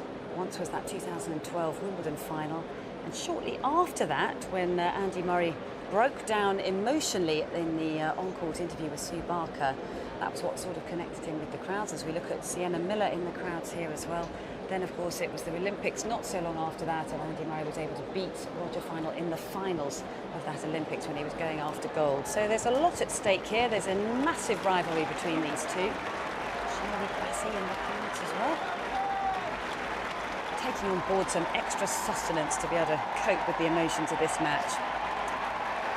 Okay, so if you want to continue watching this terrific semi-final, you can do so via the BBC or on ESPN as well. And there, look at Henman Hill, which is absolutely packed, not a blade of grass in sight there, as everybody there soaking up the atmosphere, overlooking that big screen. And of course they can hear the cheers from centre court not too far away as well. So we'll keep you updated on the score as we sit here at the moment.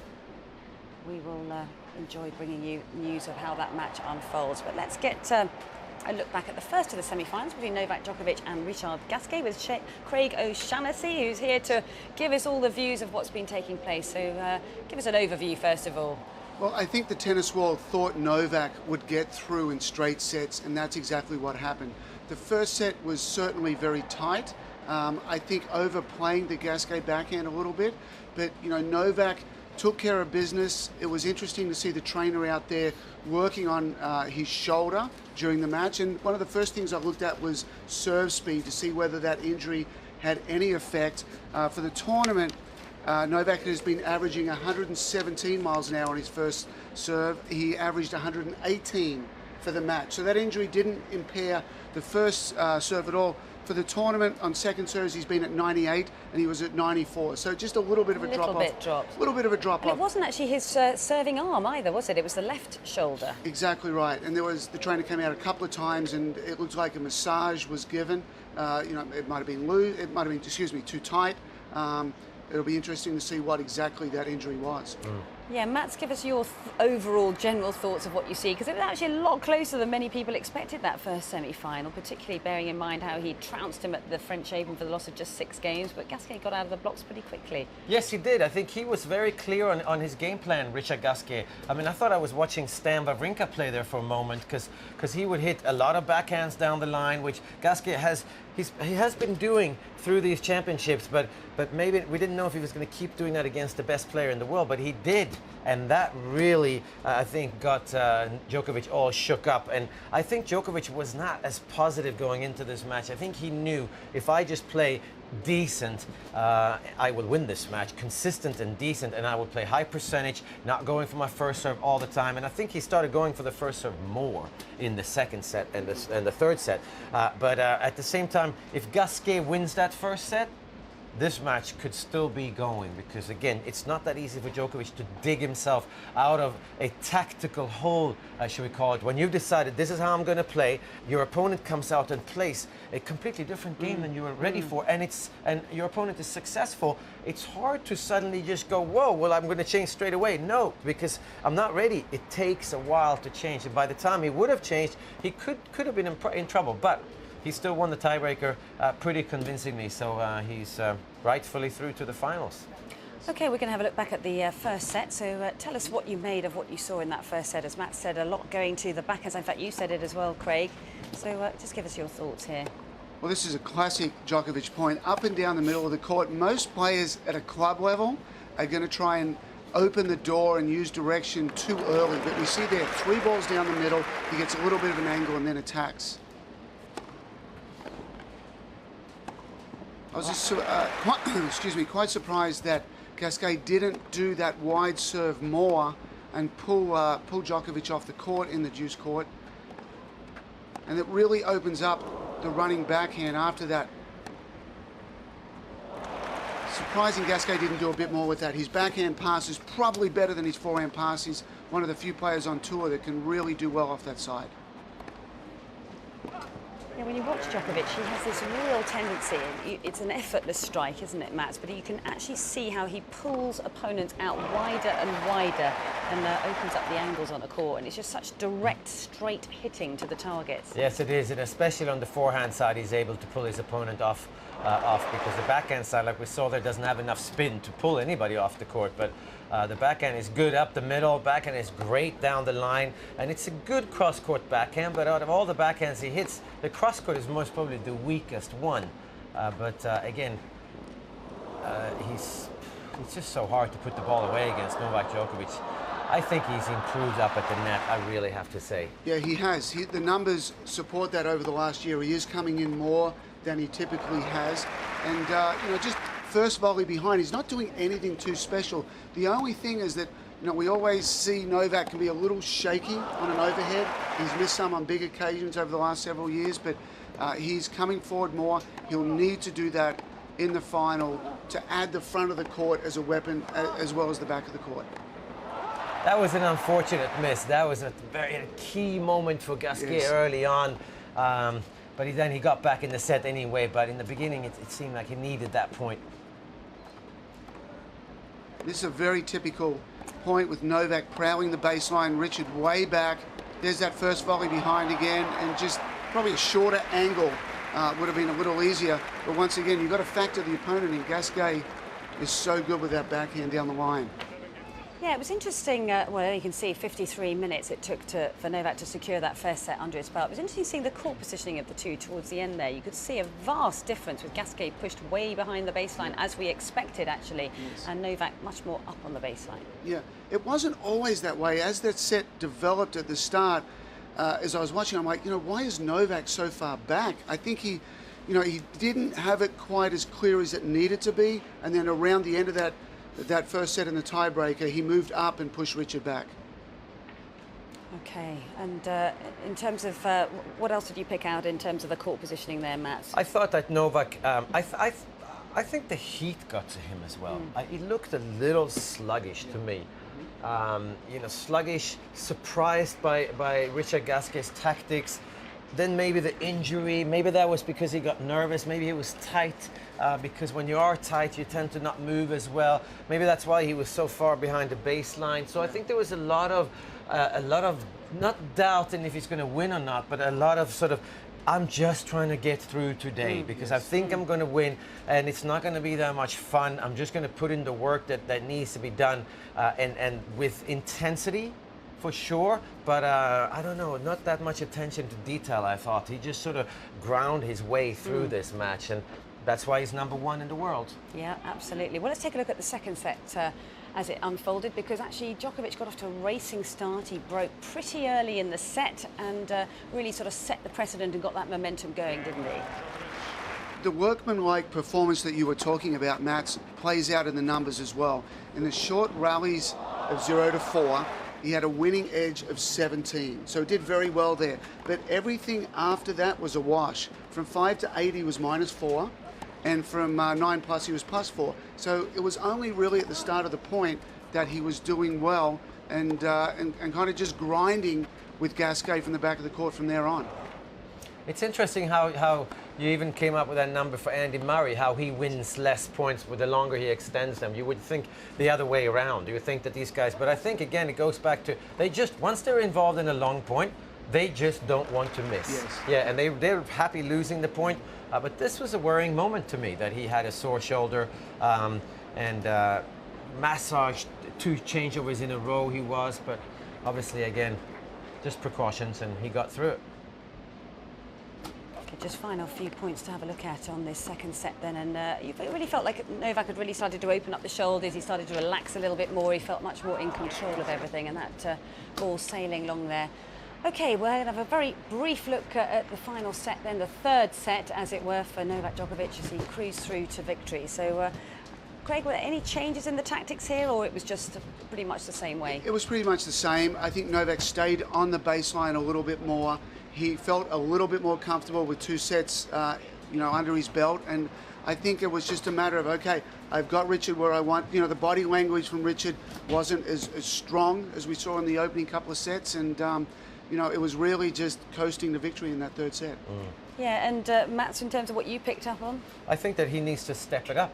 I think that this was not a great match for him to get. I think it was good to win. It's good to be in the Wimbledon finals, but I don't know if it was too much of a confidence boost. If he plays this passive and it doesn't play which he's not going to. But if he does, I think he's going to have a little bit of a problem against Andy Murray or Roger Federer. But again, he's just trying to get through today and obviously sacrificing his body along the way. But he's just trying to get through this match.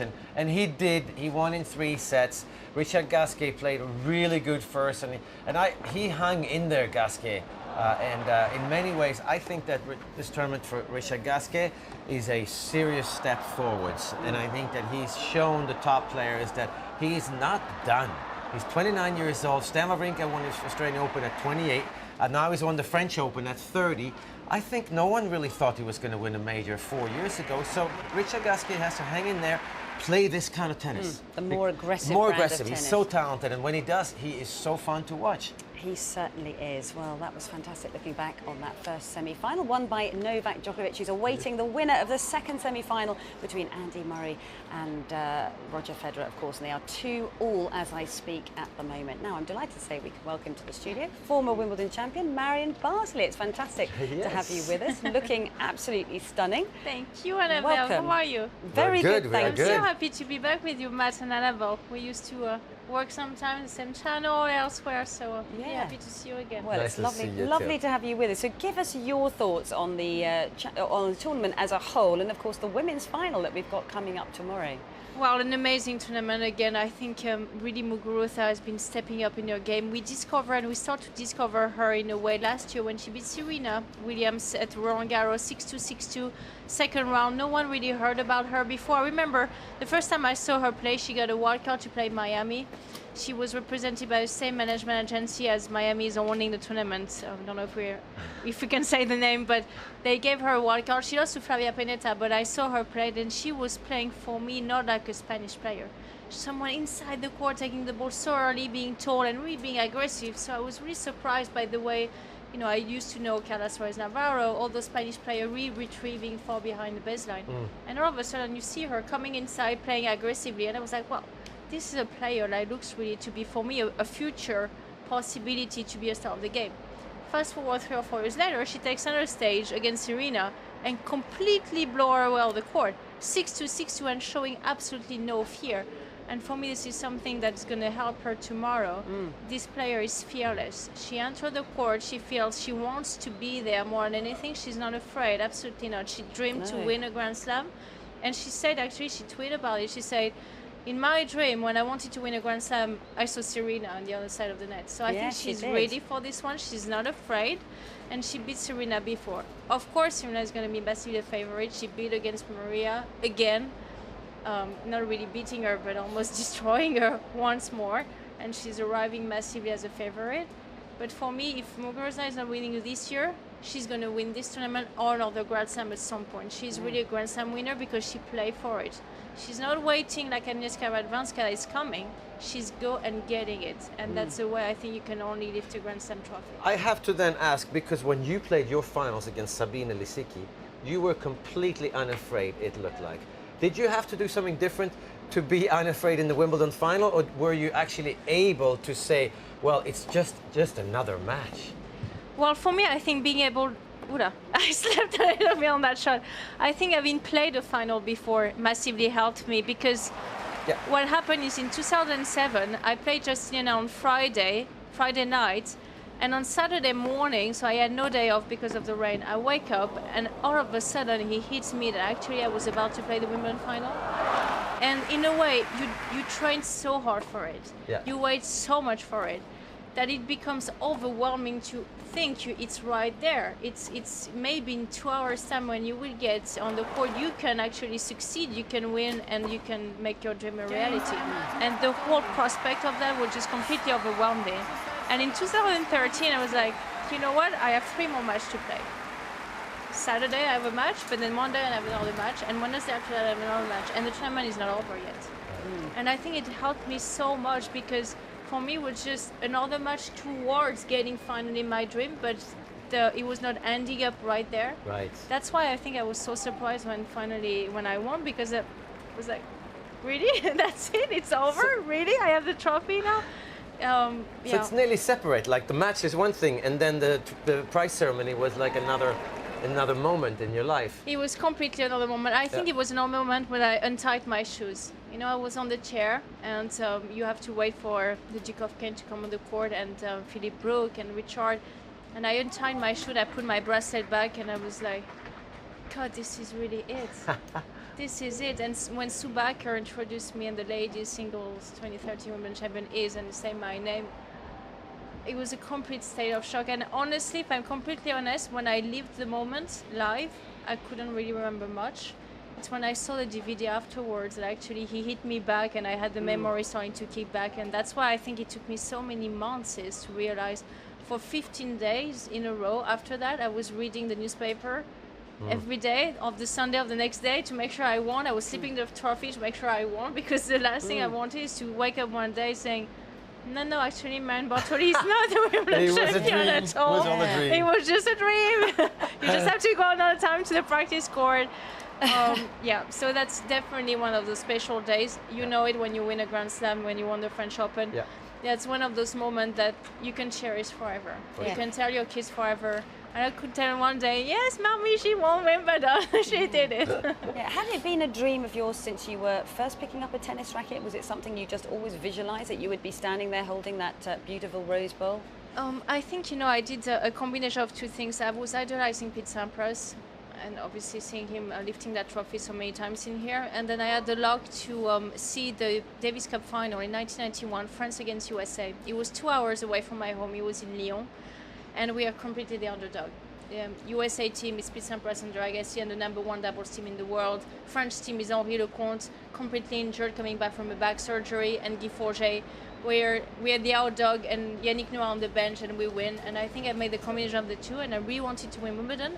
And when I was 8 years of age, as a birthday present wishing list, I wrote to my parents, #1, Wimbledon, winning Wimbledon or Wimbledon trophy. #2, Monopoly board, and #3, some paints. Wow. And my parent kept the letter. Oh. So at home, I have the replica of the Wimbledon trophy, and they framed my letter when I was 8 years of age, or about to be 8 years of age, and the wishes I had back then. And it's interesting, Marion, that you're a French person and a French player. You have a Grand Slam in France, and yet your dreams were to win here at Wimbledon on the grass. I know, I think because I saw Pete, and back then, honestly, Roland Garros was not displayed that much on TV.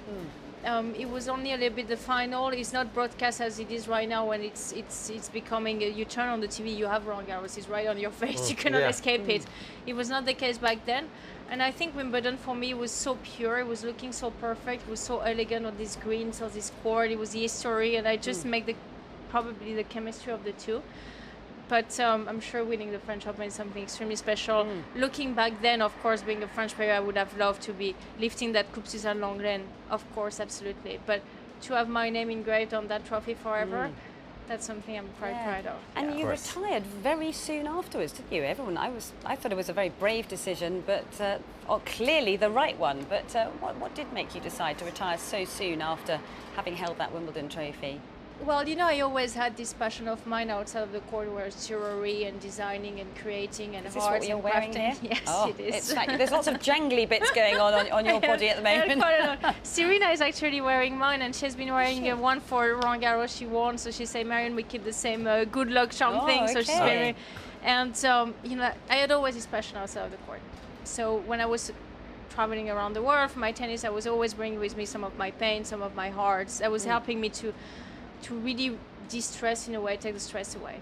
So when I won in here, I always been extremely honest. I never played for the money. I always played just for the pure love of the game, but also trying to fulfill my dream.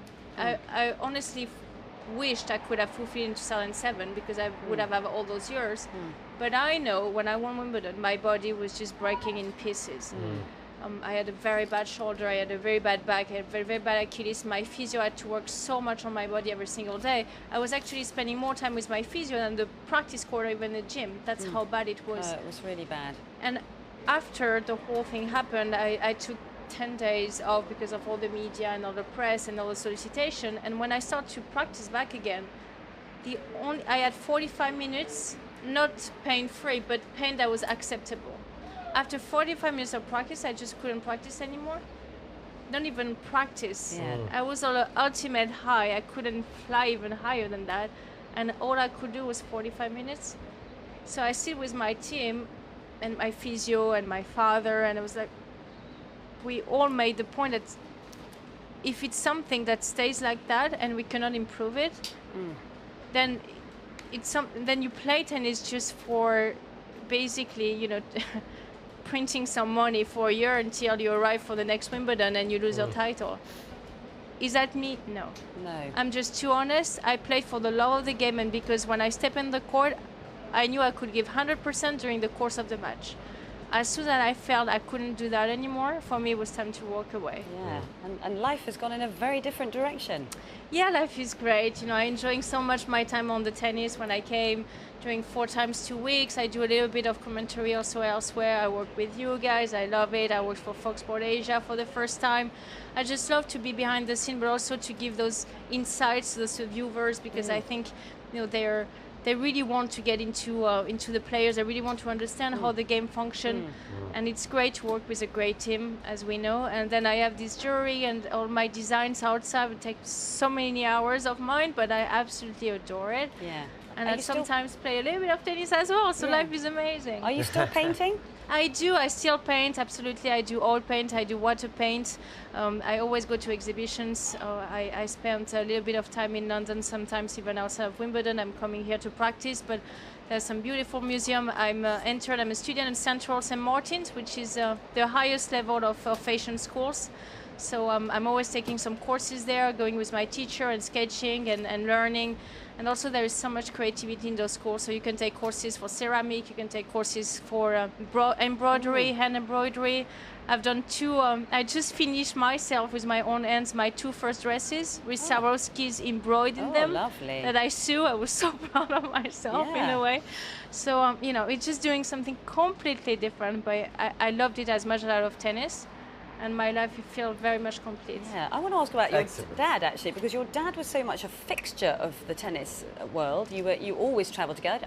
I think maybe there was one small period where you didn't travel together, then you would come back together. But life must have changed for him, because he must have spent so many years on the tour with you. I think he feels so relieved now. Yes, you know, yeah. I think Because your mum's a nurse, most of isn't my she? parents were like, oh, thanks, she finally retired. Yes, we don't have to travel again. We don't have to have all this stress. We don't have to, you know, look at the matches. And my parents are grandparents for the second time now. My brother has his second baby. So they're really, really happy. They spend time with their grandchild. The first one, Leo, is about to turn 4, so he started to really speak well. And my father is spending a lot of time with him. He started to play tennis as well a little bit. He loves it. He loves his tennis. I told him one phrase. I said, Leo, who is the best tennis player? And he always goes, it's Mario, it's Auntie Marion. So he knows his word, obviously. But you know, they have a different life. My father is still helping me a lot now with my new kind of business venture. I always call him, not every day, but I give him some news. We actually going to go in Corsica, which is my home, in vacation after Wimbledon to kind of all regroup with my boyfriend as well. So it's just nice family time, peaceful time that, of course, we didn't have the chance to for 15 years, but I always knew my life would be in phases in a way. Yeah. For 15 years, from 15 to 30, was all about tennis. And I sacrificed everything for my dream. I made it happen. I had the luck to make it happen. But then, you know, life goes on. There is another phases, and this other phase is completely different. And probably when I would be a mom, it would be again completely different. Yeah. Just go by phase. What do you think that the most important thing you've learned from tennis that you take through the next part of your life? What do you think players need to learn from tennis? Yeah, it's a very interesting question. I think humility, to be humble. I think, you know, it's very easy to start to get inside your head that you're so great. You know, you hear that a lot from everyone, right? Especially when you win. You know, you get some, you know, the sponsor comes to you and say how great you are. The crown comes to you and say how great you are. And you start to lose the vision of what life is really and how successful person are humble. Because all of that can fall all of a sudden. You know, you have a bad match, or you have a bad attitude on the court and it falls. You can be the most successful commentator and you have a very bad day and you say something stupid on TV and it falls. So I think humility and make sure you arrive prepared, make sure you do your homework, make sure you're doing things properly in respect for the people who are listening to you, or as well as the respect when you are playing tennis, the people who are paying their tickets to come and watch you. It's extremely important, and I will try to teach the same to my kids as much as possible. I think that's something my father taught me because, you know, he's a heart surgeon. So when you have the life of someone in your hands, humility is very important, because you can have all the studies, you can have, you know, all those diplomas in a way. It comes down to if you're able to execute it or not, and repetitively. And for me, that was something I always been very careful of. It's, you know, staying extremely humble, knowing that something I have today can disappear tomorrow, and not taking anything for granted. Yeah, I want to bring you back to Wimbledon 2015. We've got your thoughts on Garbine Muguruza, but you must give us your thoughts on Serena. You played many times. I did, absolutely. Yes. I think she's for me the fierce competitors. I think she possesses so many qualities and she masters so many qualities. That's why she's the greatest. You know, she refused to lose. She refused to give up on the court.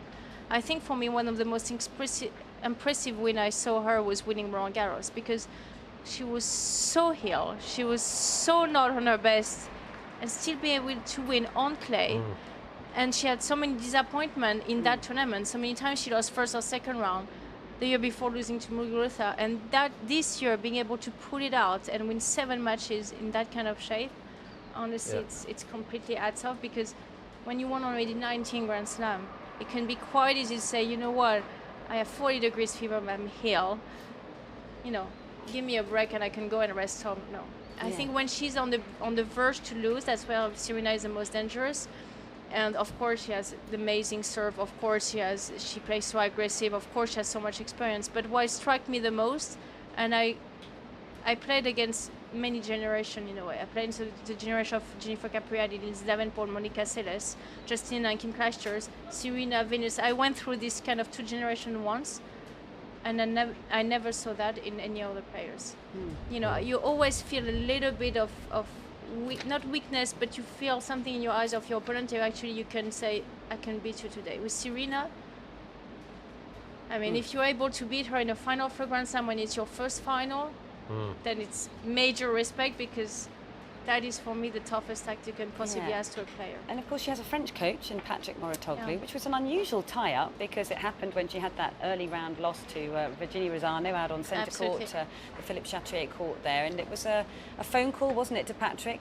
I don't know how it came about, but it's obviously been a very successful partnership. What do you think he's brought to her game? You know what happened is Patrick was coaching before Anastasia Pavlyuchenkova and Ara van Rijswijk, and Serena had a very tough match against Ara van Rijswijk in Sydney, and she realized that Patrick was coaching Ara van, and to see the difference in her game and the difference he was making, she was, you know, kind of saying, well, if one day maybe I need a coach, that might be the one I'm going to call.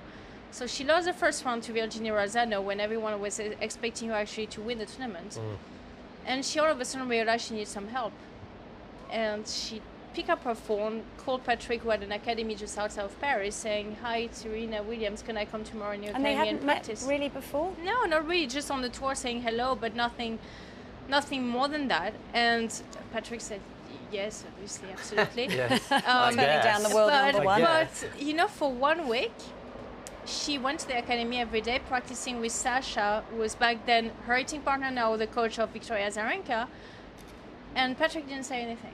He just watched and absorbed, and kind of trying to understand Serena's game, trying to understand her, speaking to her, asking questions, but didn't come up with a plan before a week.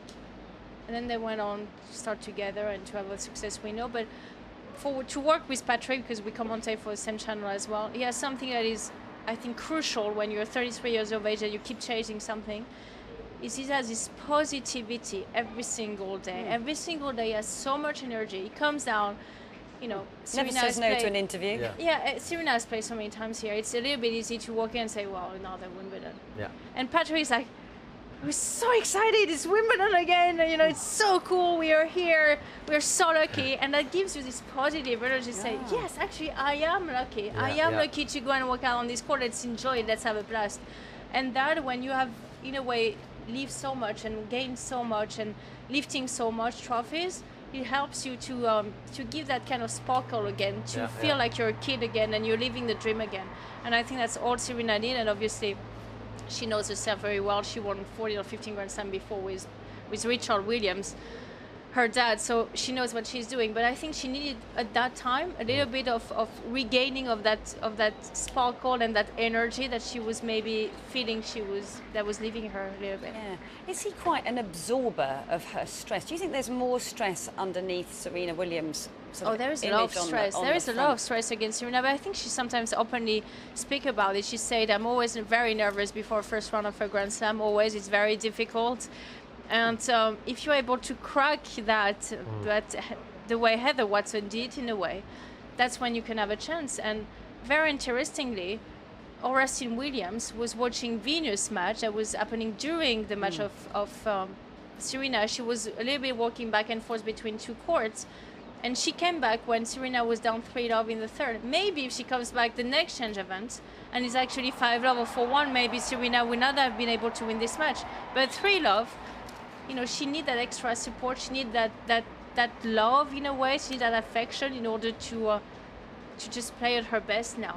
And she feels with her family and with Patrick and with Jill Smaller as well, her agent, she has all this love. She has all those people together with her, supporting her no matter what, not judging her, but just supporting her there. And then she can lift mountains. And she has been doing. Yeah, that's what she's doing. Okay, before we let you go, because you've been so fascinating, Miriam, I was going to call you there. Could you just tell us what you think is going to happen in the final tomorrow? Who's going to come through it, and who's going to have their name on that trophy? I think Serena will win. I think the first set will be very close. I probably expect a 7-5, 6-2, maybe. A very tough first set, I think, because I think Garbine would just come out and fire. I think she would not be afraid, and in a way she's riding the wave. So if she starts to realize it will be after the tournament, not now. So I think she will come out firing, but Serena at some point is going to be able to break her, and when she will be able to break her and walk out with the first set, she probably will win the match. But again, if Garbine Muguruza is not winning this year, she will win a Grand Slam at some point.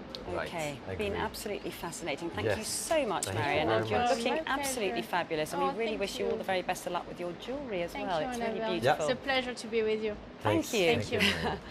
Okay, now we were just talking about Patrick Mouratoglou, who of course is coaching Serena Williams, as we were just hearing. Well, Adam caught up with him a little bit earlier, so let's hear what he had to say.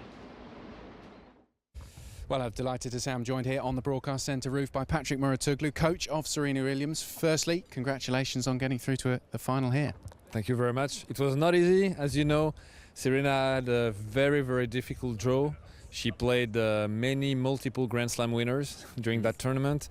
She had a very tough match against Heather. So I think, in a way, she played several finals already. The real one now is coming. She really deserves it for the reasons that I just explained, and I'm very happy with the level she's shown, especially against Vika Azarenka, where she had to really raise the level, and also against Heather. And I'm happy in general with her level of play, with the quality of her serve, with the way she moves on the court. So it's been a very good tournament so far. But now the most difficult thing is yet to come, because winning a final is always something special. And just quickly looking back at that match against Maria yesterday, because Serena's record against her recently has been so good, how do you prepare a player to play against someone who's clearly a great player herself in Maria, but with the record so positive in Serena's favour? Well, you prepare exactly the same way as you would prepare against anyone. Of course, any kind of overconfidence would be very dangerous. So you have to forget that you've won so many times against her and just focus on first the things you need to do to play your game, and the things you need to do to defeat that special player, which means a particular tactical, which we have against all the players. And if you're able to completely forget, again, the record you have and focus on the right things and be pumped the way you have to be in order to have the aggressivity that is needed, then you have a good chance to win, because as you explained, she's been very successful against Maria those last years. And do you think that record gives her the mental edge as well, because she knows in the back of her mind she's done it so many times in recent years? Yeah, definitely. And also for Maria, I think it's difficult because she knows how many times she lost in a row against Serena. So there is maybe a mental edge, but it's also because Serena causes her problems with her game. Otherwise, she would not have won so many times in a row. But just going a bit further, Serena has that kind of records against all the top tens.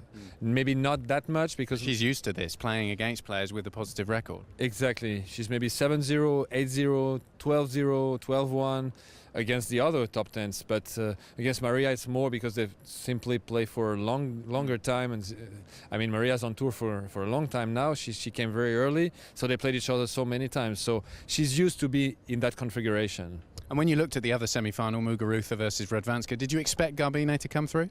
Yeah, I mean, if it would have been a Radwanska, I wouldn't be so surprised. But I think Muguruza has the perfect game for grass.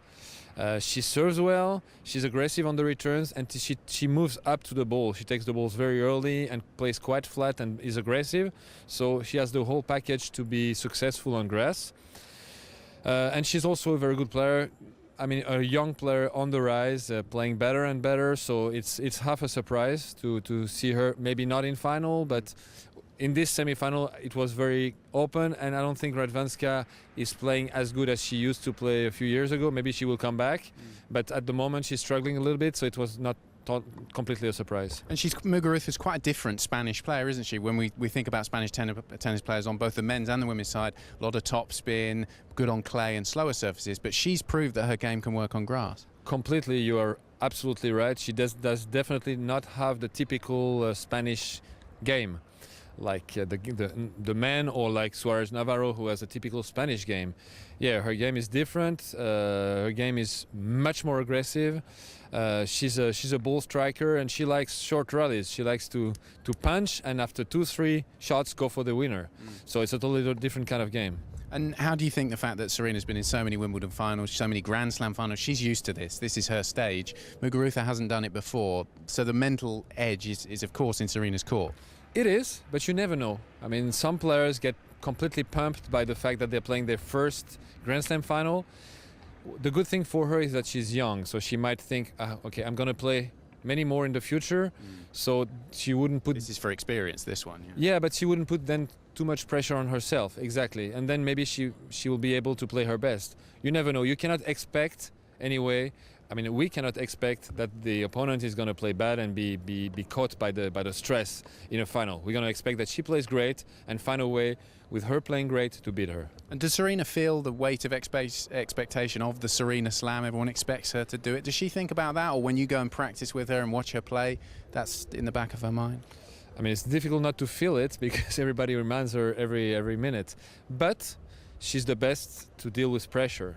When we go to the practice court, she doesn't think about it at all. When we go to the matches, she's focused on the match. We have a game plan. There is a short-term goal, and we go like that, step by step, goal by goal, match by match. So it is in the back of her mind, but it stays there, and that's where it should be. And just finally, very quickly, we've noticed when we've been watching Serena practice all throughout and every other tournament, compared to all the other players, men and women, whenever she practices so intensely. It's almost like she's playing a match. From the very first ball of the practice, absolutely smashing it. Her hitting partners back like this. Is that a very conscious thing? That's the way she likes to do it? Or she's never known anything different? Have you seen her change the way she practices? Maybe she's doing a bit more now. Not in quantity, but in quality. In as you said, they're very short and intense, aren't they? She's not there for long, but when she is there, she hits it as hard as she can. Yeah, she's not there for long. Between the matches, she's practicing at minimum an hour and a half every day, which is, I think, with that intensity, it's really something. So yeah, but you can compare her with maybe Nadal on the men's side. He's also practicing with incredible intensity, but it's not usual, as you mentioned it. I think it's super important. Because I think that what you do in practice, you do in matches. And if you want to have a high level of intensity during the matches, it's something also you have to practice in practice sessions. If you don't do it in practice session, you cannot expect to do it in the matches. Plus, when you play matches with the pressure, naturally the intensity can go a bit down, a bit less than what you used to do. So if you used to do little in practice, then you're going to be really hurt during the matches. So I think she's doing right, and it's also what makes her Serena Williams. Well, thanks so much for joining us, Patrick, and good luck to you and Serena tomorrow. Thank you very much. Thank you. Welcome to centre court at the beginning of what everybody was hoping would be One of the all-time great semi-finals. The quality of the tennis has been sublime from both Andy Murray and Roger Federer, but it is the 7-time Swiss champion who has taken first blood. 7-5. Andy Murray challenging between a first and second serve, and it just disrupted his rhythm and allowed Roger Federer to put a massive return of serve back across the net. So, Anne, great tennis from Murray, great tennis from Federer. This is a game of margins and 1 or 2%, and you just felt that Murray using up one of those Hawkeye challenges between the first and second serve allowed Federer far too much time to prepare for the next point. Yeah, absolutely. It was such a big point, big game. Murray serving at 6-5 down, 15-30. First serve, to us, obviously, we can see right from up here that it was clearly long. Murray decides to challenge. Federer had actually got his racket on the return, didn't put the return into court. But I just never think players should make a challenge with Hawkeye in between their first or second serves unless they're 100% sure, or if their unless their opponent hasn't actually got their racket to the ball. So if it is in, it's an ace. It's point to Murray. But there. Second serve, there's a delay between your first and second serve. Murray goes to hit second serve. Federer is looking to go all over that return. He was bouncing around and he hits a screaming winner off the return. 15-40 gives him 2 set points. And for the first time in the match, he not only does he have break points, but they're set points too. And, for me, as soon as Murray made that challenge, I just thought, no. Well, it turned out to be a crucial moment. They've been rattling through the action. It looked as though it was going to go to a first set tiebreak, and if it had been, they'd have got there a little over half an hour on the clock. But honestly, the quality of the tennis from both of them has been absolutely superb. Some incredible passing shots from both players. There is very, very little in this match, apart from the obvious, of course, now that Roger Federer is a set-up. But in terms of the exchanges and the individual games, it has been world class from both, hasn't it? It is. High quality, cracking tennis. Fans are loving it out here. But also the key part to both men's game is the serve. There was a lot of chat about Federer's serve coming into this match, how well he'd been serving. It has only been broken once in this tournament. I mean, he put down 11 aces in that first set. First serve percentage up at 85%. That makes it very tough for Murray. Even Murray being one of the best returners in the game. I mean, how do you deal with that? It's just a barrage coming at him. Well, and what's interesting is that Murray's first serve percentage in is slightly lower, but his points won off the first serve is really good. However, if he starts relying on the second serve, if the points won off the first serve with Murray begins to drop, that might be where Federer can see a little bit of chink in the Murray armour, apart from the fact that, of course, he's already got that 1 set advantage. But Federer's serve is absolutely phenomenal. You wouldn't necessarily expect that for a player of the age of 33, turning 34. You wouldn't necessarily expect that something of such power would still be so potent for him, but it absolutely is. It absolutely is, yes. It's not the most powerful serve in the men's game, but it's definitely up there in terms of accuracy. And Andy Roddick mentioned just the other day about facing Federer when he's serving. What makes it so difficult is his ball toss. It's a very tough serve to read. His toss is always so consistent, whether he's going out wide to the body, down the tee, or kicking it, or going flat. He has the same ball toss for each of those serves. And for a lot of players, it's very hard to produce so many different serves with the same ball toss. But Federer is a guy who is capable of doing so. As we speak, we're on serve in the very early stages of the second set, but Murray has just played a point. He was 15-30 down, massive point there. He's got back to 30 all. But where do you see the differences coming in this one? Is it a case of Murray continuing to win that very high percentage of the first serves that he's getting in? And if that drops, do you think that might make the difference, and making the match wider than it is at the moment? Yeah, with Federer serving the way he has been in this match and throughout this tournament, it puts a lot of pressure on Murray on his own service games to come up with the goods. And if he dips ever so slightly in his focus and his service games and he doesn't put those first serves into play, then immediately he's on his back foot because Federer is just looking to pounce on any second serve return that comes his way. So I mean, we're talking small margins here. what's been interesting is that the noise it hasn't quite been as loud for Federer as it has been for Murray. Murray still has the vast percentage of the centre court crowd, which must indicate with the noise behind me that he's taken the game, and he has. So it's 1-1 in the second.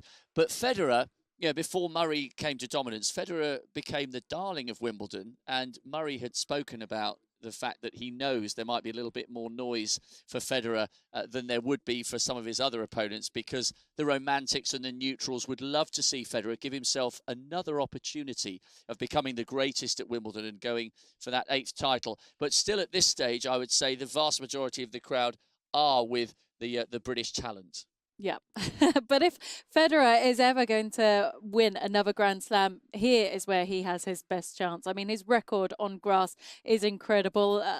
Everyone here loves him. Apart from Andy Murray's up there as one of my favourite players, but Federer's not that far behind. I mean, who doesn't enjoy watching Roger Federer play? And just finally, there's plenty more drama to come. Early stages here of the third game. It's 15-all on the Federer serve.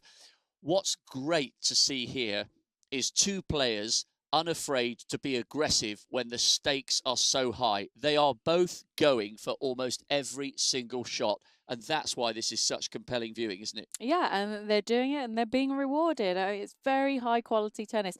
Murray can't afford to really sit back and wait for Federer to miss. Federer's too good for all of that. He doesn't fall into that trap. Murray needs to stay aggressive. His coach Bjorkman has already spoken prior to this match about how Murray needs to trust himself and play aggressively if he stands any chance of beating Federer in this type of form. So, first blood to Roger Federer. He's taken the first set, and in a non-coincidental number of their matches, the winner of the first set has more often than not gone on to take the match. Murray will be hoping that isn't a trend that continues. It's 30-all, so maybe Murray can get an early break in the second set, but it's Federer with first blood, 7-5. We're on serve at the moment, but Federer 30-all in the third game of the second set.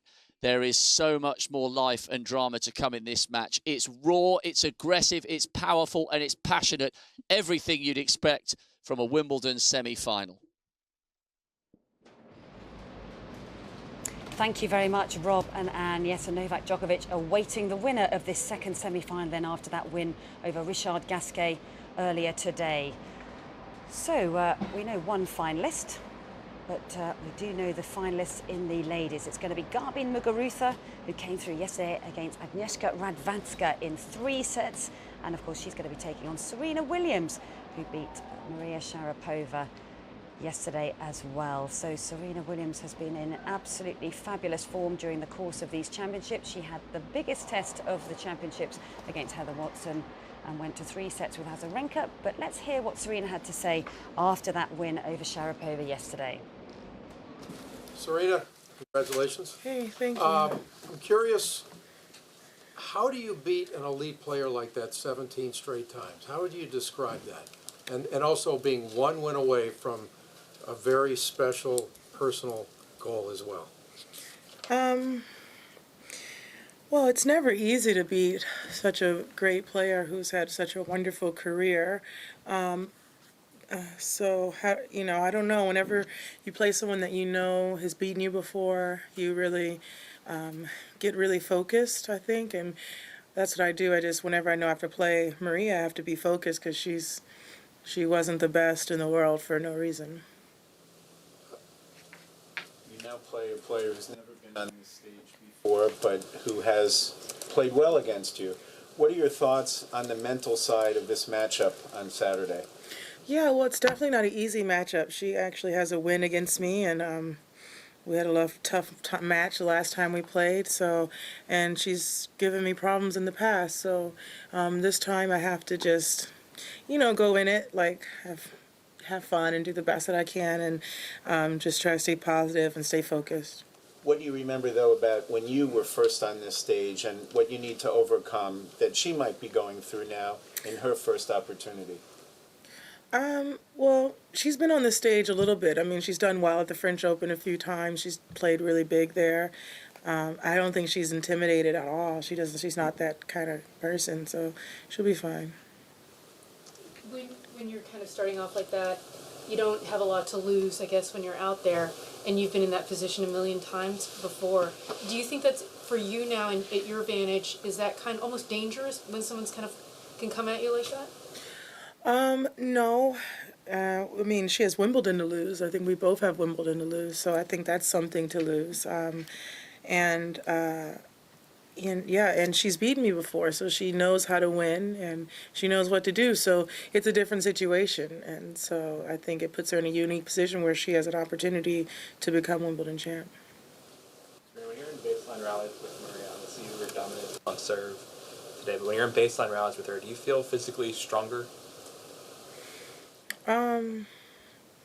I never thought about it. I don't think about that. I feel good when I'm in a baseline rally because, I mean, that's my game. I love rallying and running and, hitting. So that's kind of like my strength.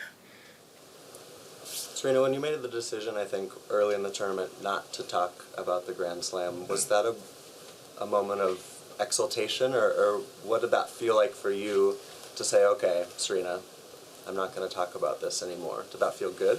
It felt good, and I just don't want the pressure of that, and I'm not thinking about that. And when you talk about it every time, you can't help but think about it. So it's been okay just to free my brain from that. So many congratulations. The man sitting behind me, as well as all your friends and family, there to support you again today. Is he becoming a bit of a lucky mascot for you? He's been here a few times. Yeah, it's all about luck. You got to keep your luck around, and No, we've been friends for like so many years, and just like family. He has to be there for the final, I take it. Fun? He has to be there for the final, I take it now. Oh, I hope so. We're kind of like we're on a streak right now, so we gotta do this. Serena, you talked about the mental aspect of the opponent tomorrow. But after the match today, your coach was saying that about tactical difficulties, mentioned her serve, and he just said it's going to be a difficult matchup. What has made her game difficult for you in the past? Difficult for me? Specifically. Oh, well, I mean, it's always not easy to play someone that you have to fight for every point, and to the very end. It's always something that's not very comfortable to play. Yeah. Serena, you're going for your 6th Wimbledon title and you've got this wider objective. You talk about having fun. What constitutes fun then for you at this moment? Because I would struggle to comprehend it. If it were me, I wouldn't be able to have fun. Well, I think you would, because I've been here. I've been in this stage. I've won so many Grand Slam titles. And, I'm at a position where I don't need to win another Wimbledon. I can lose tomorrow and sure I won't be happy, but I don't need another Wimbledon title. I don't need another U.S. Open. I don't need any more titles to make it. So every time I step out on the court, the practice court, the match court, I do look at it as a more fun time because it's not as much stressful as it was. Like getting to 18 was super stressful for me. It was fun, but it was like I was so stressed out. And then after that, I've just been really enjoying myself. When I'm not playing tennis, I'm really, calm. I don't like to do so many things. Just, I wanna spend time with my family because I don't see them a lot. Because I'm always traveling and, and just being home, talking, watching movies, speaking with my mom about whatever. And I like to cook. I like to listen to music. I'm always with my music, everywhere. I carry, ¿cómo es altavoz en inglés? My speakers. I carry my speakers in the pocket everywhere in home. So, yeah, not so many things. What music do you listen to? Everything. I put shuffle and everything. So maybe opera, then reggae, reggaeton, pop, everything. And you mentioned your baking yesterday. What have you got a signature dish or a favourite thing that you like to make? Desserts. I always say the same. Anything with sugar. Sometimes I try to do new things, but it's a disaster. And I think after Wimbledon, I'm gonna start to cook more. 2013 at the beginning, you weren't even top 100. Now we're here at Wimbledon 2 years later. Are you surprised it's so fast? I think in tennis, everything is so fast. it's actually true that 2 years ago I was not in the top 100, so it's like, wow, in so long, in so short time, I'm like here. But it happens so many times, people that suddenly you see them in the top and then you don't see them and you see them again. So I think sports is like this, and you have to, try to be more constant, You mentioned that yesterday that it was difficult to cut through in Spain because of the men. But do you feel the pressure of being like now at the head of women's tennis in Spain, or is it exciting for you? I don't feel pressure at all. I think the goal of Rafa is really high to feel pressure. So I'm just happy to be here. This is a great achievement. I think it's really good for women's tennis, and just to try to keep improving and to give more good news. We have time for a couple more English questions before we switch. We have 1, 2, 3, and then we'll switch. Serena's obviously still going strong at nearly 34. Can you imagine yourself playing that long? I mean, it depends, no? But I can imagine. I love tennis. I played since I was 4, but depends of the injuries, or, the success you have, or how your personal life also goes. But I'm not gonna say no, because maybe you never know. Does that impress you more about her, that she's able to play at that age, at this level? Does that make it more impressive to you that she's able to? Yes. It's very impressive, not only because she's 34, because she's been there since she was, 17 or so. It's really good. One here and then one here. Mentioned some of your superstitions yesterday. Do you go through a routine before every single match, and have you also come to a decision about whether your parents will watch you or not? No, I'm not superstitious, no, but I have my routines. I think that the tennis day is very, similar. You always do the same. You go to practice, you go to the fitness, you go to the gym, it's really similar, but I'm not that superstitious. And my parents, they're going to be in Barcelona watching me from the TV. I don't want to change anything, but I'm not superstitious. Last question here. Is it really possible for you to walk on court tomorrow and say, I want to enjoy myself, or I want to beat Serena?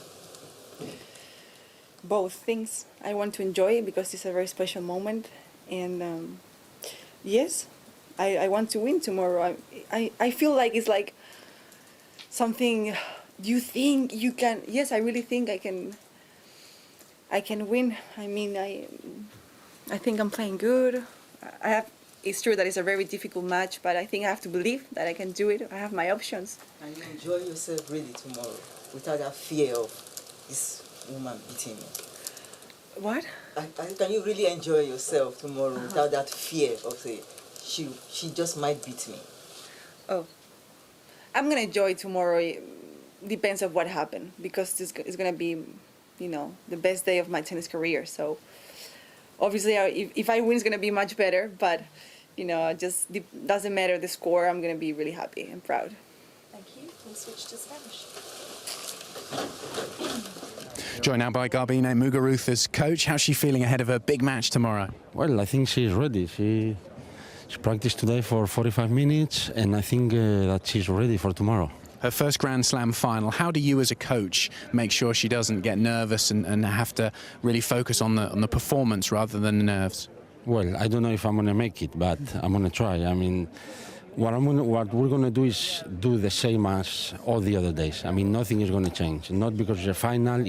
We didn't do it before the semis. We didn't do it before the quarter. So it's going to be the same. I mean, not many changes, and not happy until the end of the tournament. Then we'll celebrate or not, but for sure we'll be very happy for what she did. And just finally, does the fact that she's beaten Serena before help her mentally? She can do it. For sure. I mean, for sure, when you play one of the biggest players in history, if not the biggest, and you beat her once, I think it helps a lot. But obviously, it's a final and it's Wimbledon. Thank you very much. Good luck for the final. Thank you. Well, I'm joined now by Nikki Rowan, Garbine Muguruza's hitting partner. Nikki, it's the day off between her match. Her final is tomorrow, but still an intense practice for you two. Yeah, it was, yeah. I mean, we were hitting a lot of balls today, and obviously the emphasis on me trying to hit it as hard as I can, really, to try and sort of emulate a little bit Serena. So, yeah, it was good practice. And what is the mentality with these days off? Because one of the luxuries of a Grand Slam is if there isn't any rain, they get a day off between their matches. How important are these days for the players? I think they're very important, both to sort of recover mentally more than anything, and then they just hit to keep the body going, to keep themselves warm, you know. And I mean, it's not about really working on anything. It's just about, you know, keeping going, really. So the intensity is, do you notice it a lot lower than it would be on a match day? Not lower, just a bit calmer, just, you know, a bit more relaxed. You're not just, you know, you have more time, so we do a little bit more, you know, we take it a little bit easier in the warm-up and sort of work up progressively. And how's she feeling, do you think? Did you gauge a sense of expectation for tomorrow's game against Serena? To be honest, no. I mean, she seemed very relaxed. She seemed, you know, very happy. I think she's just enjoying herself. And, yeah, I mean, she's hitting a great ball, so hopefully, you know, if she's calm and enjoying herself tomorrow, she should have a good match. We notice a lot of players, they want to practice on the same court. They've got a favourite court down in the Rangi, a favourite match court if they're practising up here. But she's moved around. I think she was on court 5 yesterday. She's on 14 today. Does that mean she's not quite as superstitious as some tennis players? Yeah, or not yet, maybe. Not yet. I mean, I think she's kind of just going with the flow, really, and I think she's just enjoying every moment out on the court, so it's nice to see as well. you got a chance to hit with Richard Gasquet yesterday in the afternoon. What was that like? That was great as well. Obviously, that was an off-day practice as well, so he was, again, very, very relaxed, and yeah, we just, you know, hit a lot of balls up and down the middle, a bit of moving, and that was about it. And after you've practiced with a player, what do you do during their matches? Do you sit in their box? Do you get to watch, or do you just leave them to it? Depends on the matches and the player, but I try and watch if I can. You know, I enjoy watching, but a lot of time I'm quite busy during the day, so I either have another hit or something, or, you know, I have a half an hour rest period. So busy days. And what's the plan, just finally, for Garbine tomorrow? Another practice in the morning, get ready? Yeah, we have a practice sometime in the morning. I'm not sure exactly when, but yeah, just, you know, light practice, get the body going, and hopefully get her fit and ready to go. Okay, thanks, Nikki. Thanks very much. Cheers. Well, welcome back to our live at Wimbledon interactive studio on men's semi-finals day. And just to give you an update on what's taking place out on centre court as we speak, Andy Murray is up against Roger Federer. Federer took the first set by 7-5, and it's currently 3-all in that second set, going with serve. Now, somebody who was absolutely exceptional in semi-finals was, of course, the legend Bjorn Borg, who came to our studio not so long ago to talk with Mats and Cara. And we've got Craig O'Shaughnessy back with us to analyse one of the great matches of all time, that semi-final, the final actually, against John McEnroe back in 1980, and of course that unbelievable tie-break, Craig. So just give us your thoughts generally about that particular match, which was such a memorable one. Well, it's 35 years ago, and it's footage from the Wimbledon archives, and it's so remarkable to look at what the game was. You've got different rackets, different sized athletes, but, you know, while some things change, you know, some things always remain the same. And we've got a bunch of footage that we're going to go through here from that tiebreaker in the fourth set, and what Borg did and what McEnroe did, and it's simply remarkable. So what McEnroe was trying to do was pull Borg out wide, that can opener lefty serve, make him go sideways, because Borg had such a great return if he can get behind it. There's the touch of McEnroe. Not a lot of players are good down there in today's game. He loses this point, but that was a special part of his game back in this final. We can see they're just trying to pull him wide, but Borg, if he's balanced and leaning on that ball, he has options. A remarkable passing shot down the line there. And here, running around, this is something that Roger Federer just did in that first set against Andy Murray. That's an amazing amount of coverage McEnroe's. I mean, he basically runs into the net.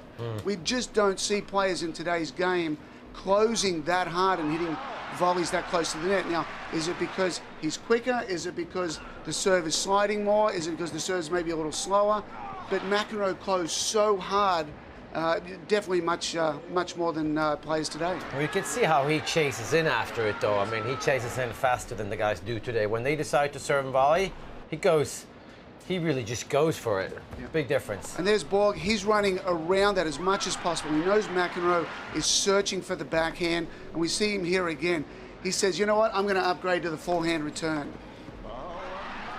Just great lightning hands at the net from McEnroe It's there. so wonderful seeing back this old footage with the old rackets as well, and as you say, slightly different styles, and they were such differing styles when these two went up against each other, and different characters as well. It was ice against fire, wasn't it, Matt? So what are your memories of that match? Well, I mean, I remember all of them, but this one, I think I kind of remember that this was McEnroe at his best, even though he didn't win it. Little did we know that he was going to be a much better player 2 or 3 years later. Of course, when he got a bigger racket head in his hand, he was unbeatable in 1984. McEnroe, I think he lost only 2 matches, maybe 3. But I remember that that McEnroe's touch. I always try to sort of, you know, don't do anything with it. Just lay your racket on the ball. Yes. And it was so hard to do. I could never figure out how do you do that. Because it was a very different technique he had on the volley. Yeah, just leave it open. Leave the racket head open and just absorb, and the ball just deflects onto it. But how do you have feel? You always think you have to add a little spin, but it's not true. He just put it right there. Yeah, and also it was always the opposite of what we were taught in technique in terms of keeping the racket face up and open. And he, as you say, was sort of like racket face down and kind of dropping the racket head towards the net, and yet he had unbelievable feel. Yeah, the absorbing of the power that's coming and the redirecting of that power, keeping it out in front. Most players today, like especially on a forehand volley, the elbow is going to be the point that where all the bending is done. But for McEnroe, it was all from the shoulder. It was all kind of a stiff arm out in front, and you know, a very special technique. The tiebreak itself was just extraordinary, wasn't it? I mean, it just went on and on. It had everybody on the edge of their seats. There was so much pressure. I seem to remember Borg had match points to win the title, and then it was actually McEnroe who ended up winning it. Yeah, I was 13 years of age. It was the middle of the night in Australia, you know, and just you wake up and on the edge. And I remember it had such a big effect. You know, I come from a big tennis area in Australia, in Albury, lots of grass courts there, lots of talk about tennis, and went to school the next day, and our entire school, that's all we talked about. Yeah. It had such, you know, it captivated the tennis world, but I think the entire world in general. Yeah, and I guess it was the character of Borg who was such the Iceman. He was able to absorb the, not disaster, but the disappointment of not being able to close out that match in that 4th set, and then be able to come back and raise the bar once again to be able to take it in the 5th. Matt. Unbelievable. I think most probably, we didn't ask him, but that's most probably the best set of tennis.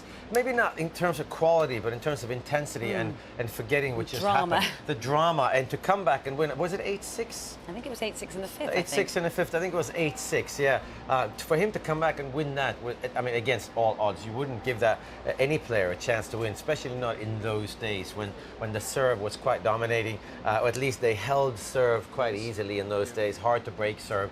But yeah, unbelievable. It certainly was. Now, we've just looked at McEnroe's serve, which was extraordinary enough as it was because of the technique on it and side on to the court. But now we've got some footage of Borg's serve, which was such a weapon, wasn't it, Craig? Yeah, look how close these guys close. And McEnroe picks up on this, flicks it up over the head.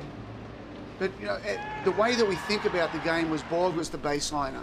But actually, as we see here, Borg really attacked as well. And McEnroe was getting a little bit of his own medicine there. Borg pulls him out wide on the ad and, you know, making him go east-west. Getting McEnroe moving side to side was certainly a good tactic for Borg. He had a really big serve, Bjorn Borg. I think people don't talk about that enough. In that era, with those rackets, he actually had a really potent serve, and he served very smart, and he's so quick, and I think that's how he won Wimbledon, because he just tried to get a racket on the ball and sort of kill it in the service box. Yeah, you're exactly right. And interesting in terms of the racket stringings, not only were they opposites in character and how they played the game, the racket stringing, Matt, was total opposites, wasn't it? Everyone always used to say that McEnroe had the stringing sort of like a fishing net, it was so loose, and Borg had the very tight strings. Well, Borg strung it as tightly as he could. Great athleticism there from McEnroe, and that volley from Borg was outstanding, low to the backhand side, you know, likes to come in, there's the hands right there, and you don't see... You know, you don't remember Borg as having a lot of emotion, but look at him right here. I mean, it's sinking in. That just an amazing victory. And even played with a massive great plaster on that playing hand thumb, which, you know, when you consider what the trainers do to all their fingers when they get blisters and everything, but that was a very old-fashioned plaster he was playing with back then. I mean, how did those two sort of shape the game, do you think, going forward, Matt? Because they certainly must have certainly left their mark on the sport in terms of how they moved the game forward. Yeah, definitely moved the game forward. I would think that Bjorn Borg's technique it's still basically the same thing today. Today the grips on the forehand are more extreme, but the backswing is the same. The two-handed backhand is kind of the same.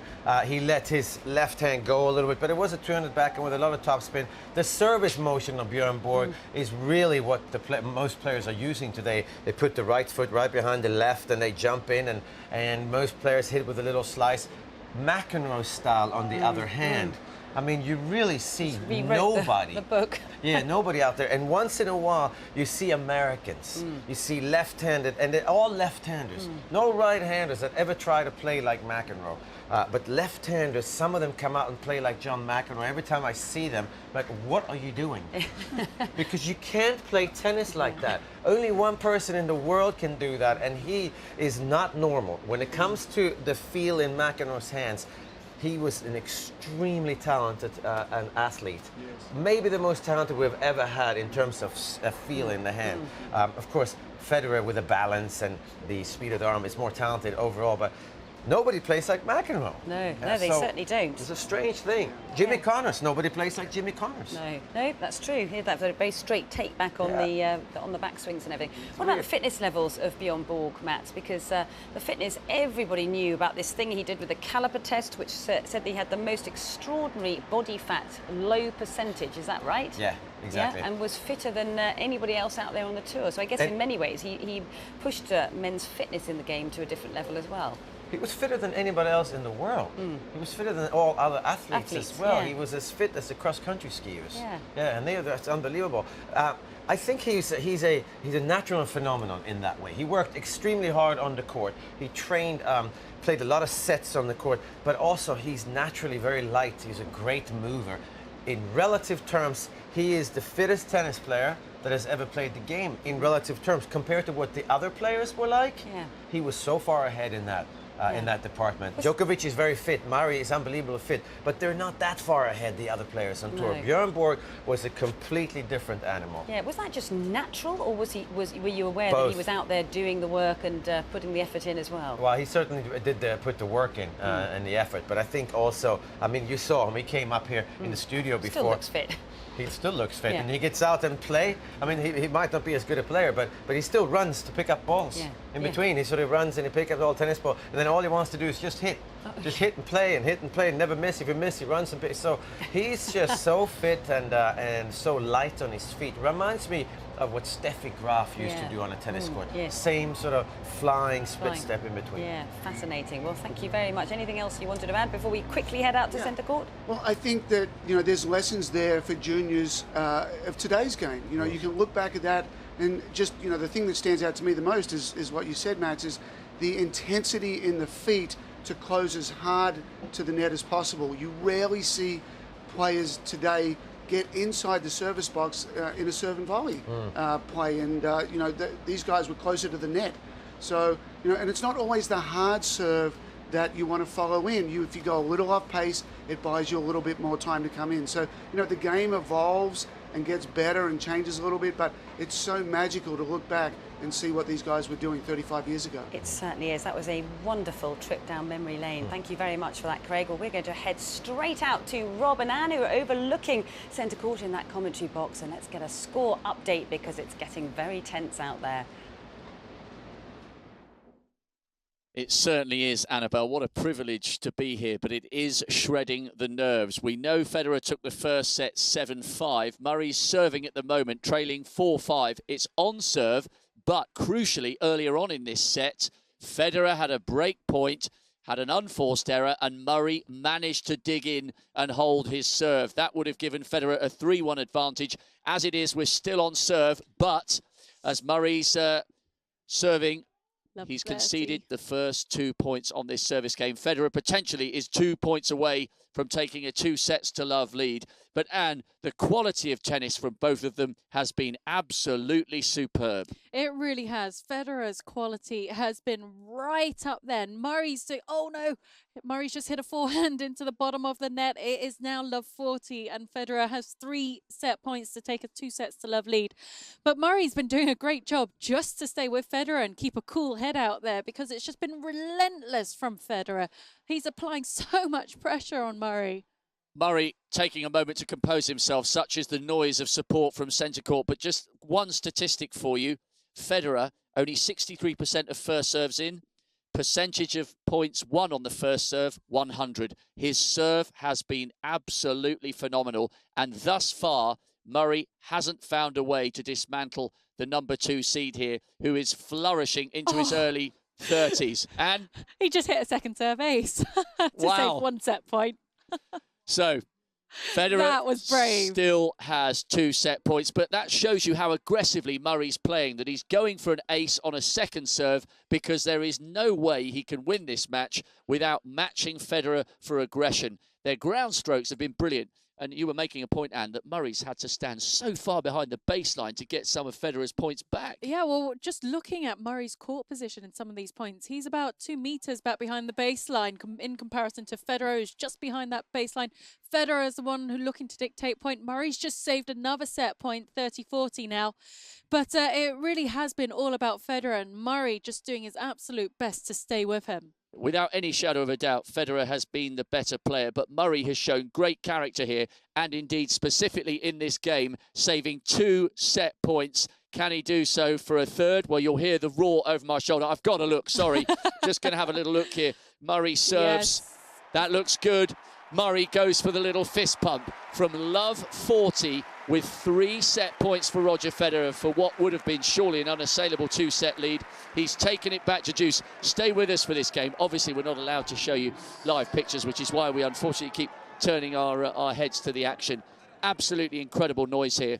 Yeah, Murray's team, everyone, including Mauresmo, up and down off their seats, trying to urge their player on. And actually, if Murray somehow manages to hold here, maybe psychologically he gets the upper hand in this second set, because Federer would be ruining 3 chances to take a 2-set lead. Possibly, but I mean, Federer hasn't faced a single break point. Yeah, Murray's just hit a screaming forehand winner down the line to pass Federer at the net. He now has game point in this game. I mean, he's managed to turn this game around. But, well, maybe he can use all the momentum he's got right now to his advantage, should he hold here and go into the next game. But, you know, he hasn't really had any opportunities on Federer's serve in this set. It's been incredible. He's had 1 break point opportunity in the entire match so far, and that was at the start of the match, wasn't it? Yes, and Federer saved that one. Federer has won 100% of first serves played in this second set. That is how difficult it has been to dismantle the 7-time champion. Some people are saying maybe it's Federer's last chance to add a slam to his collection, and this is the one he really wants, to be the ultimate champion. There's oohs and ahs going on in my ear and over the court. That was out, so I think we're back to juice. We're back to juice here. Murray's making the crowd work for this game. He really is. Remember, just to clarify, Federer's taken the first 7-5. If Murray manages to level here, it's 5-all in the second. He has saved 3 set points. But I was saying, Anne, this is the one that Federer wants. And even though he hasn't won a slam since he beat Murray here in 2012, he is more than capable of taking an 8th Wimbledon crown on the evidence of the form and the serve we're seeing so far in this match. Yeah, I mean, he's not to be underestimated by any means. However old he is, people have been writing him off for the last couple of years. He's got another set point here, courtesy of a Murray forehand into the net. 4th set point for Roger Federer. This would leave Murray with an absolute mountain to climb. He's pausing. He's taking the time to compose himself. We've got soundproof glass here so that our waffle doesn't distract the players, but I'm sure you can hear some of the noise from the centre court crowd penetrating this way. Now they go quiet. Murray has to show his mettle here and show what he's worth. He has saved 3 set points. First serve into the net. Can he save a 4th? If he's going to do so, it's got to come off the second serve. And the second serve has provided rich pickings for Federer so far in this match. Great exchanges here. Federer buries that one into the net. Another set point saved for Andy Murray. The gallery are going crazy. The crowd are going crazy. This is top quality drama, but this game isn't over yet. Not over, but Murray needs first serves into play. His first serve percentage has got higher in this second set. He's only winning half the number of points behind, 50% of points behind his second serve. So it's crucial that he gets these first serves into play and does a better job behind it. Federer has been brilliant so far on the Murray second serve. Again, sorry for looking away, you just can't help it. It's absolutely enthralling. Murray buries that one into the net. Once again, it's set point to Roger Federer. The crowd are absolutely enthralled. This is such a key moment of this match. I know, I'm just looking and looking. Can he save another set point? I mean, Murray, he's got to put a first serve into play. Federer is bouncing around, you know, on these returns. He's looking. If he loses this second set, is there any way back? Of course there still is. I still... He just missed his first serve long. Second serve again. Federer he's creeping forwards. He's bouncing around. He's right inside the baseline to take that return in. Chips a backhand into play. Oh, epic rally going on out here. Exchanging some huge ground Brilliant strokes. exchanges here. One of their longest rallies in this set was 23 strokes. This is absolutely huge and it's pivotal. Federer so powerful. Murray so close to the net. And still Federer makes the returns. Murray coming into the net. He's being aggressive. Murray goes for the drop and he gets it. We're back to deuce. My goodness me. As I said, I'm sorry for looking away, but it's absolutely enthralling. It's just absolutely amazing. Incredible point there from Murray. Managed to get on his front foot. Got forwards to the net. Volleys into the corner of the court. Finishes off the point with a high forehand volley. Back to deuce once again. Everyone's on the edge of their seats. 21 strokes in that rally, 23 the longest so far in this set. There's so much at stake and it's such a pivotal game in the match and both of these top class players know it. Federer just missed the return. Advantage Murray. Game point once again.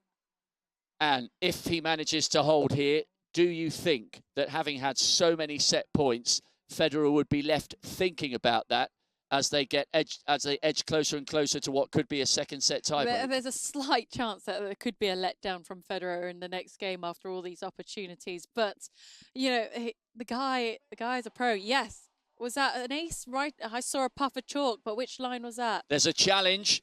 There's a challenge from Roger Federer here. The crowd thought that Murray had done enough with an ace to take this game. It's advantage on Murray. It's game point. There's a big challenge. You can see it over my shoulder.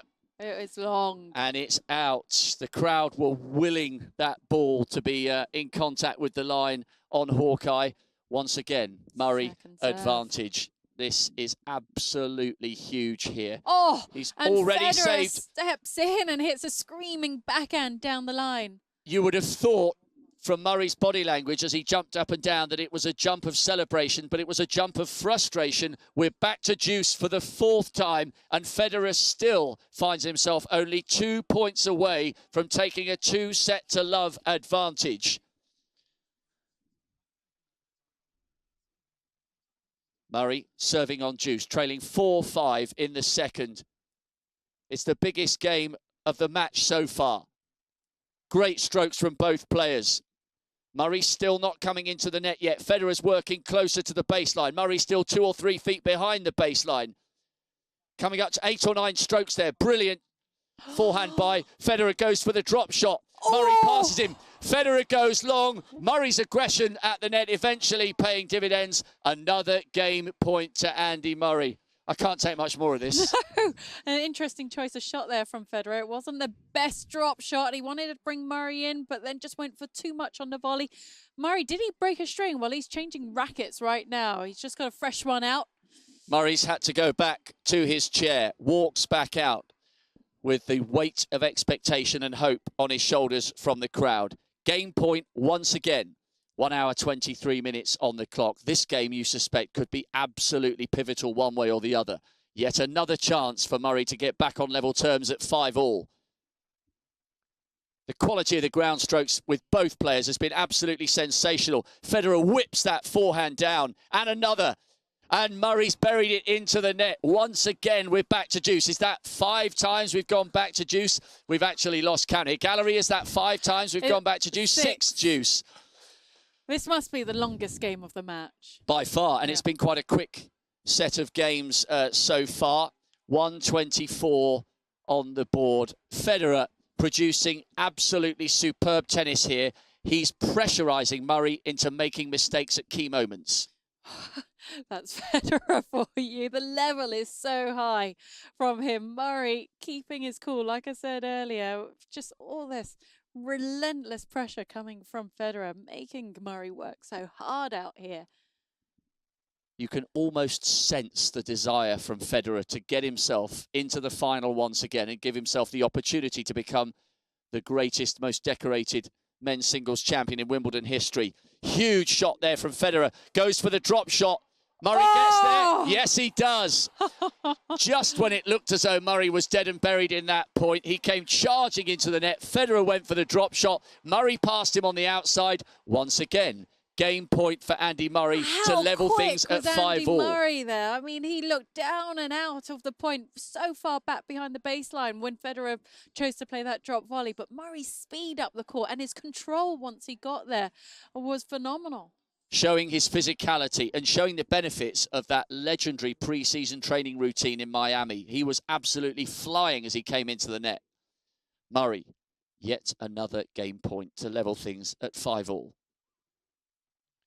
Great first serve there from Murray, using every inch of the court. Federer goes long. Murray buries the shot into the net. The crowd can hardly bear to watch. It's deuce again, and still Federer 2 points away from that 2-set-to-love lead. Federer now has gone to change his racket. They're pushing. Federer broke a string in that last point. They're pushing themselves and their rackets and their equipment right to the very edge. Federer jogging back behind the baseline. The crowd, some with hands on cheeks, barely able to watch this incredible drama unfolding. This semi-final promised to be a great one, and certainly this set is absolutely delivering with every stroke on every point. Deuce. Murray looking for an opportunity for one more game point. Federer is using every inch of the court, agonisingly wide there. Murray, yet another game point. And surely, Anne, with so many chances to win the set, this would give Murray a psychological edge in this set to get back to 5-all. Well, I think for all the British fans, you'd hope so. He's certainly being made to work very hard for this game. Game point, Murray, once again. Yes, and he comes up with a huge ace. What's that? His 7th of the match, his 8th of the match, I should say, to win the game finally. Well, hopefully you can see some of the scenes of celebration over our shoulder as they prepare. Unbelievable. They prepare for yet another game. Absolutely amazing scenes. Sorry we can't bring you that live action, and we were turning to watch because we just didn't dare not to. Absolutely incredible. Back on serve, Federer serving 5-all in the second set with that 1-set-to-love advantage. Murray has saved so many set points in that game. Could it prove to be a turning point? Well, we'll find out. Okay. We still don't know whether it's Roger Federer or Andy Murray in Sunday's final. What we do know is that the defending champion Novak Djokovic will be there. Here are his thoughts in the post-match press conference as we take a pause for breath. I promise you there's plenty more drama to come in this match. During your time working with Boris Becker, what's the best piece of advice he's given you, either about on-court strategy or just in sort of to be a successful tennis player? It's about the mental approach, I think, especially when you're on the bigger tournaments and you are facing different adversities on the court, and especially in the later stages of Grand Slams when things are getting tougher from every point of view. It's where I think his contribution is the biggest to me and to the team. Ever since he came to our team last year, and obviously for me it's a pleasure to have a legend of our sport next to me who is mentoring me and who is giving me advices to be better. With you back in the final, I'd like you to go back to the end of last year's final and think about the emotions you experienced and maybe when you covered your eyes, what you were saying to yourself. It looked like you were talking to yourself at that moment. If you could share what was going through your mind and what you were saying to yourself. Well, it was a very special moment, as it always is in the finals of Grand Slams, but particularly here in London, we're the most famous tennis tournament in the world, and this is the tournament that got me going to play tennis and inspired me to become a professional athlete and to dream big, to be able to fight for the trophy. So when I actually have achieved it for the first time and won a trophy back in 2011, it was a dream come true. But in 2014, last year, was even more special because I won against the greatest player of all time on the grass courts, and maybe the greatest player of all time overall, Roger, in 5 sets. It was very emotional because it was a match that could have finished in 4 sets. He came back, and I had to really be mentally strong, stay composed, and kind of keep that self-belief on the court. So I did spend a lot of energy in order to get that trophy, and knowing what I went through has obviously has taken away a lot of emotions out of me, and then I expressed those emotions on the closing ceremony, and I thought of, for all the people that have participated in this success, and of course I was very fortunate to share the trophy and this great success with them. And what you said to yourself? In these moments, obviously, only the most joyful or positive thoughts come to your mind, and it's just I can't recall honestly, but I remember I was really proud at that moment, and just really fulfilled in every segment of my being and of my life. The gentleman in the back here in the stripes. Novak, congratulations. Thank you. I'm curious about how you deal with emotions going into a Wimbledon final against whoever you're playing. In this case, they'll be a crowd favorite for obvious reasons. And how do you deal with that? And is that something that motivates you in a different way, or knowing that it's all up to this specific match? Well, look, it's finals of of Wimbledon, and it's the most important match that any tennis player can have, and I'm gonna get myself prepared for whatever is expecting me on the court, and it's not the first time that I'll experience this particular feeling, and I'm gonna try to use the experience from the past in order to get myself in the right state of mind. There's a lady in the corner there. Novak, congratulations. Can you talk about your shoulder, because you didn't have a medical timeout, but you had some treatment. Can you tell us how it feels? And yes, well, it was. I woke up a little bit with a stiff left shoulder, and just received some changeover treatment. It wasn't really a medical timeout, so it's nothing major that concerns me for the next match.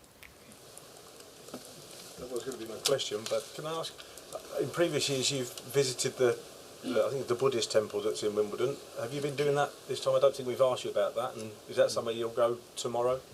No, I've been actually once before the tournament started, but it's not the place where I have to go in order to get my thoughts together.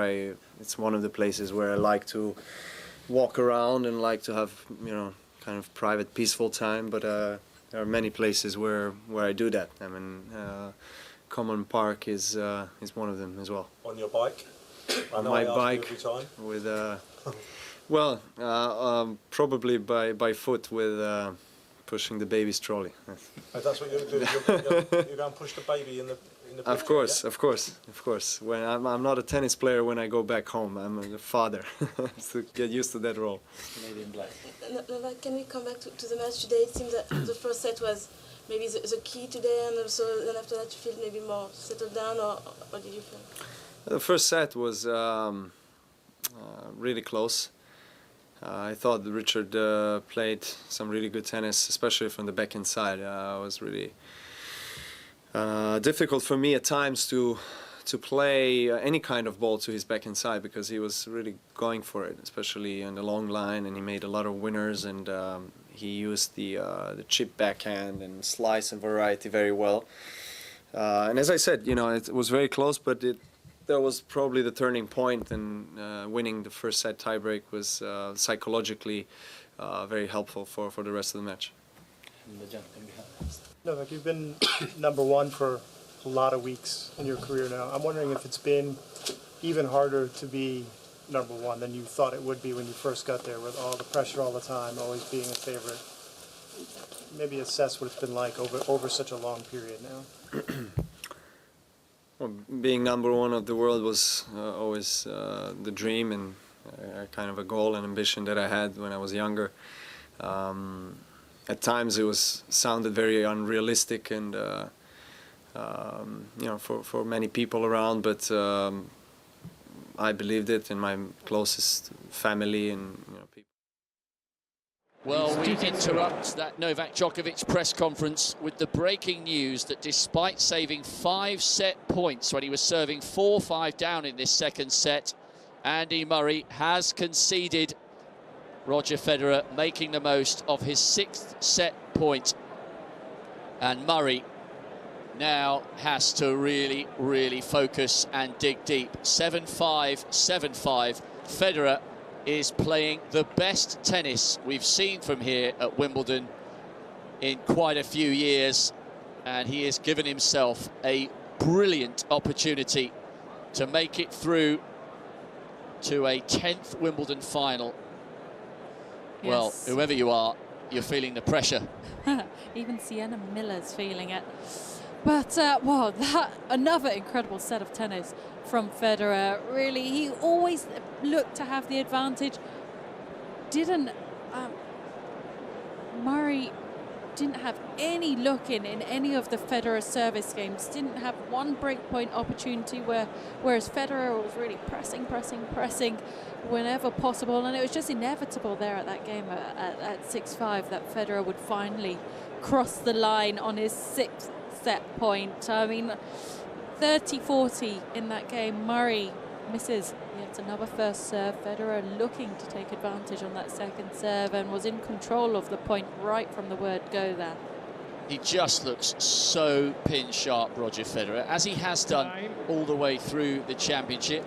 The umpire calls time and the players emerge. Federer is the first to leave his seat. Both in that incredible game where Murray levelled at 5-all, breaking strings on their rackets. So Alex Ferguson has had some great exchanges with Andy Murray over the years. He's a big fan of his fellow Scot.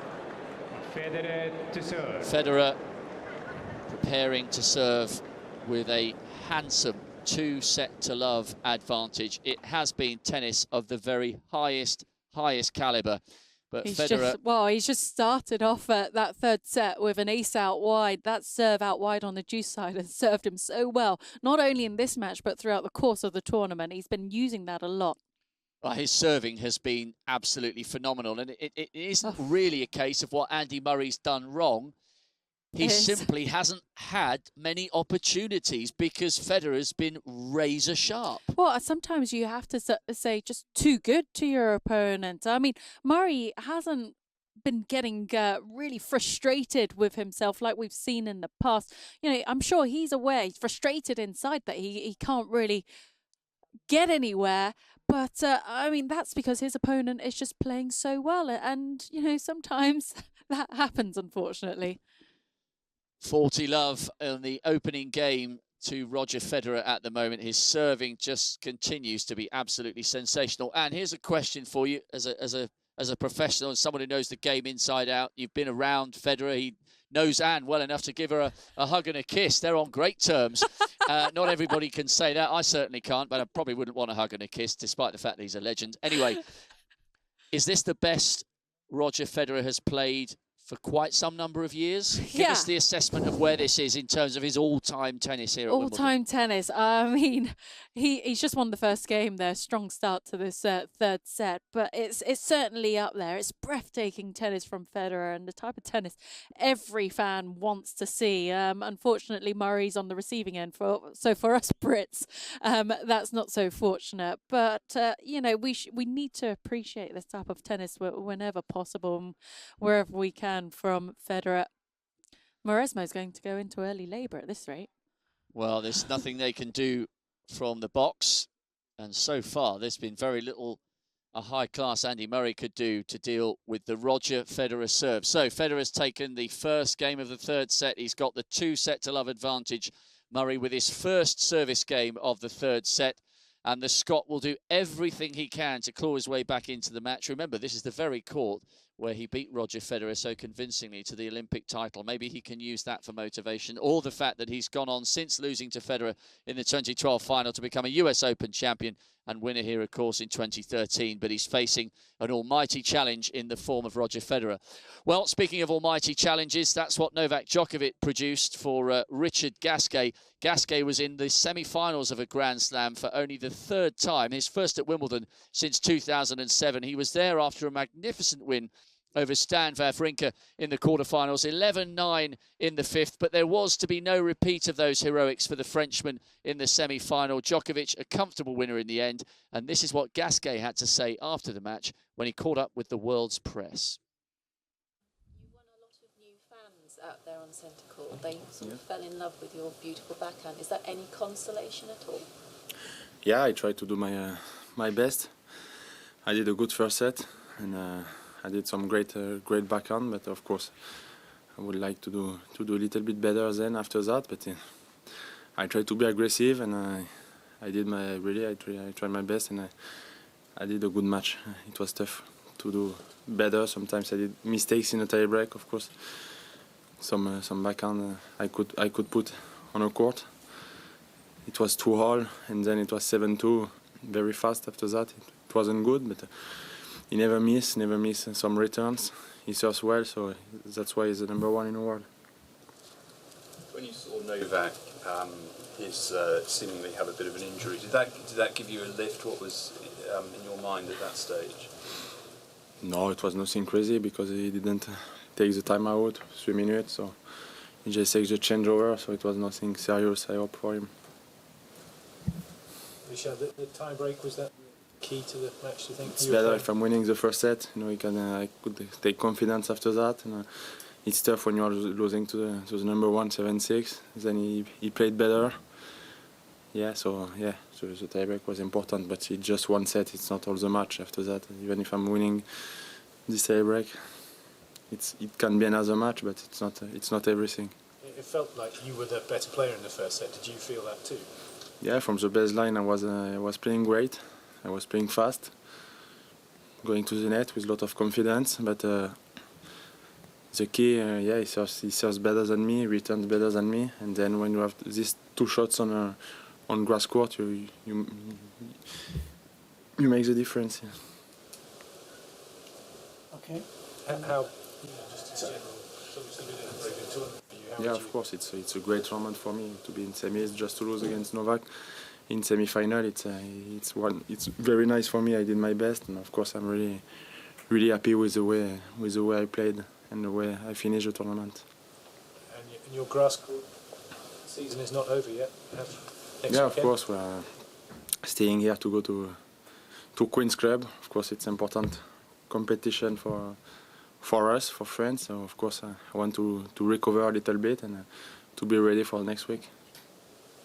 Murray wins and plays Djokovic, who do you think will win? It's very difficult to say. Who should I put my money on?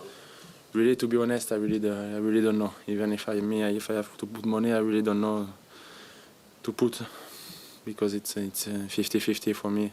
Everybody can win. Okay, even final question? What is the single most difficult thing when you're facing Novak? His return. He never. That's the best, because he never miss a return. So you have all the time. You serve, and the ball is going, it's always on your side again, and it's very, very difficult. You never make so many aces, he doesn't make unforced error.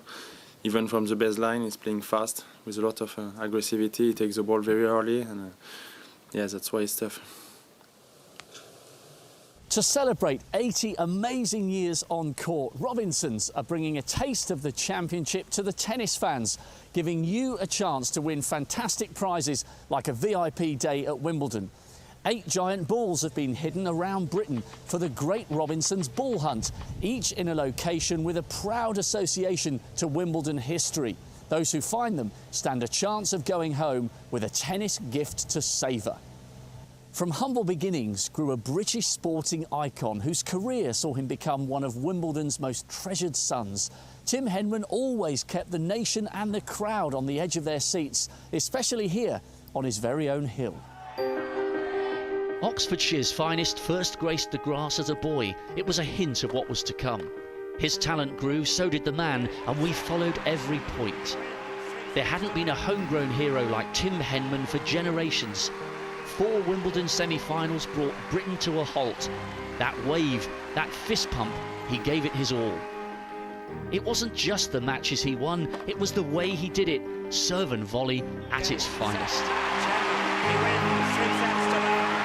6-1, 6-3, 6-4. On TV, on the court or out on his hill, wherever you watched, you just couldn't stop. Wimbledon had never seen such crowds. 2001 should have been the one. It's the match so many remember. Down came the rain, back came Goran.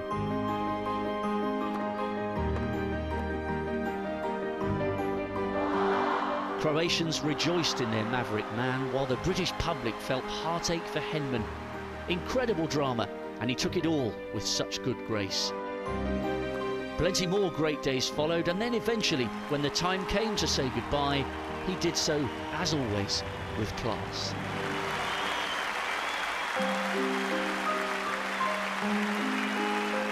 Over the last 80 years, Robinsons have been on court to share the memories, and this year you could be here too. Join the Great Robinsons Ball Hunt for your chance to win a VIP day at Wimbledon. There's no finer place to be for tennis.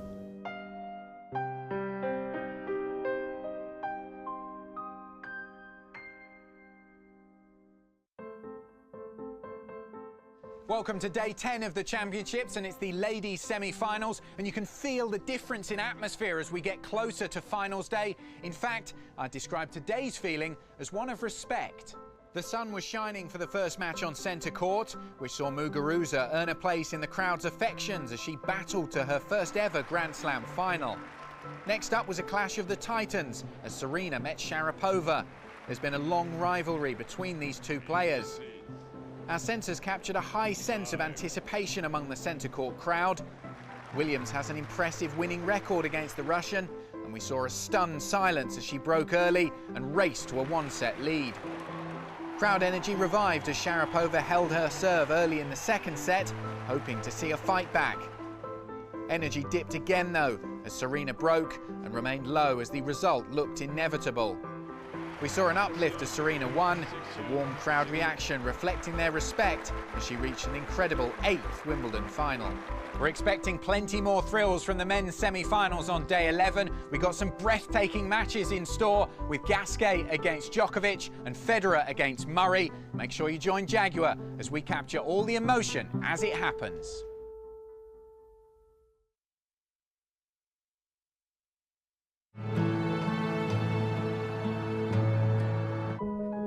I have seen it all. I am the grand old man. And yet I am as green as ever I was. I am defined by what grows within me, shaped by my lines. I have my ways, my rituals, my waiting game. It's worth the wait. I am the center of attention, the court of finest judgment. I am above all a stage. I have felt the softest tread, the burn of spin. I have shaken beneath the rage of giants, I have been caressed by the gentlest of touches.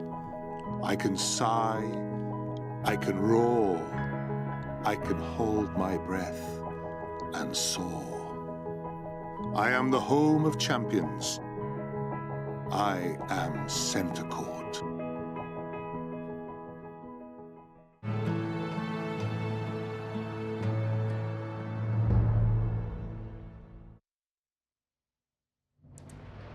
Well, welcome back to our live at Wimbledon studio. What an exciting day it is here at Wimbledon on men's semi-finals day. Already through to the final, Novak Djokovic, a winner over Richard Gasquet. And right now, out on centre court, it is 3-2 to Roger Federer with a 2-sets-to-love lead over Andy Murray.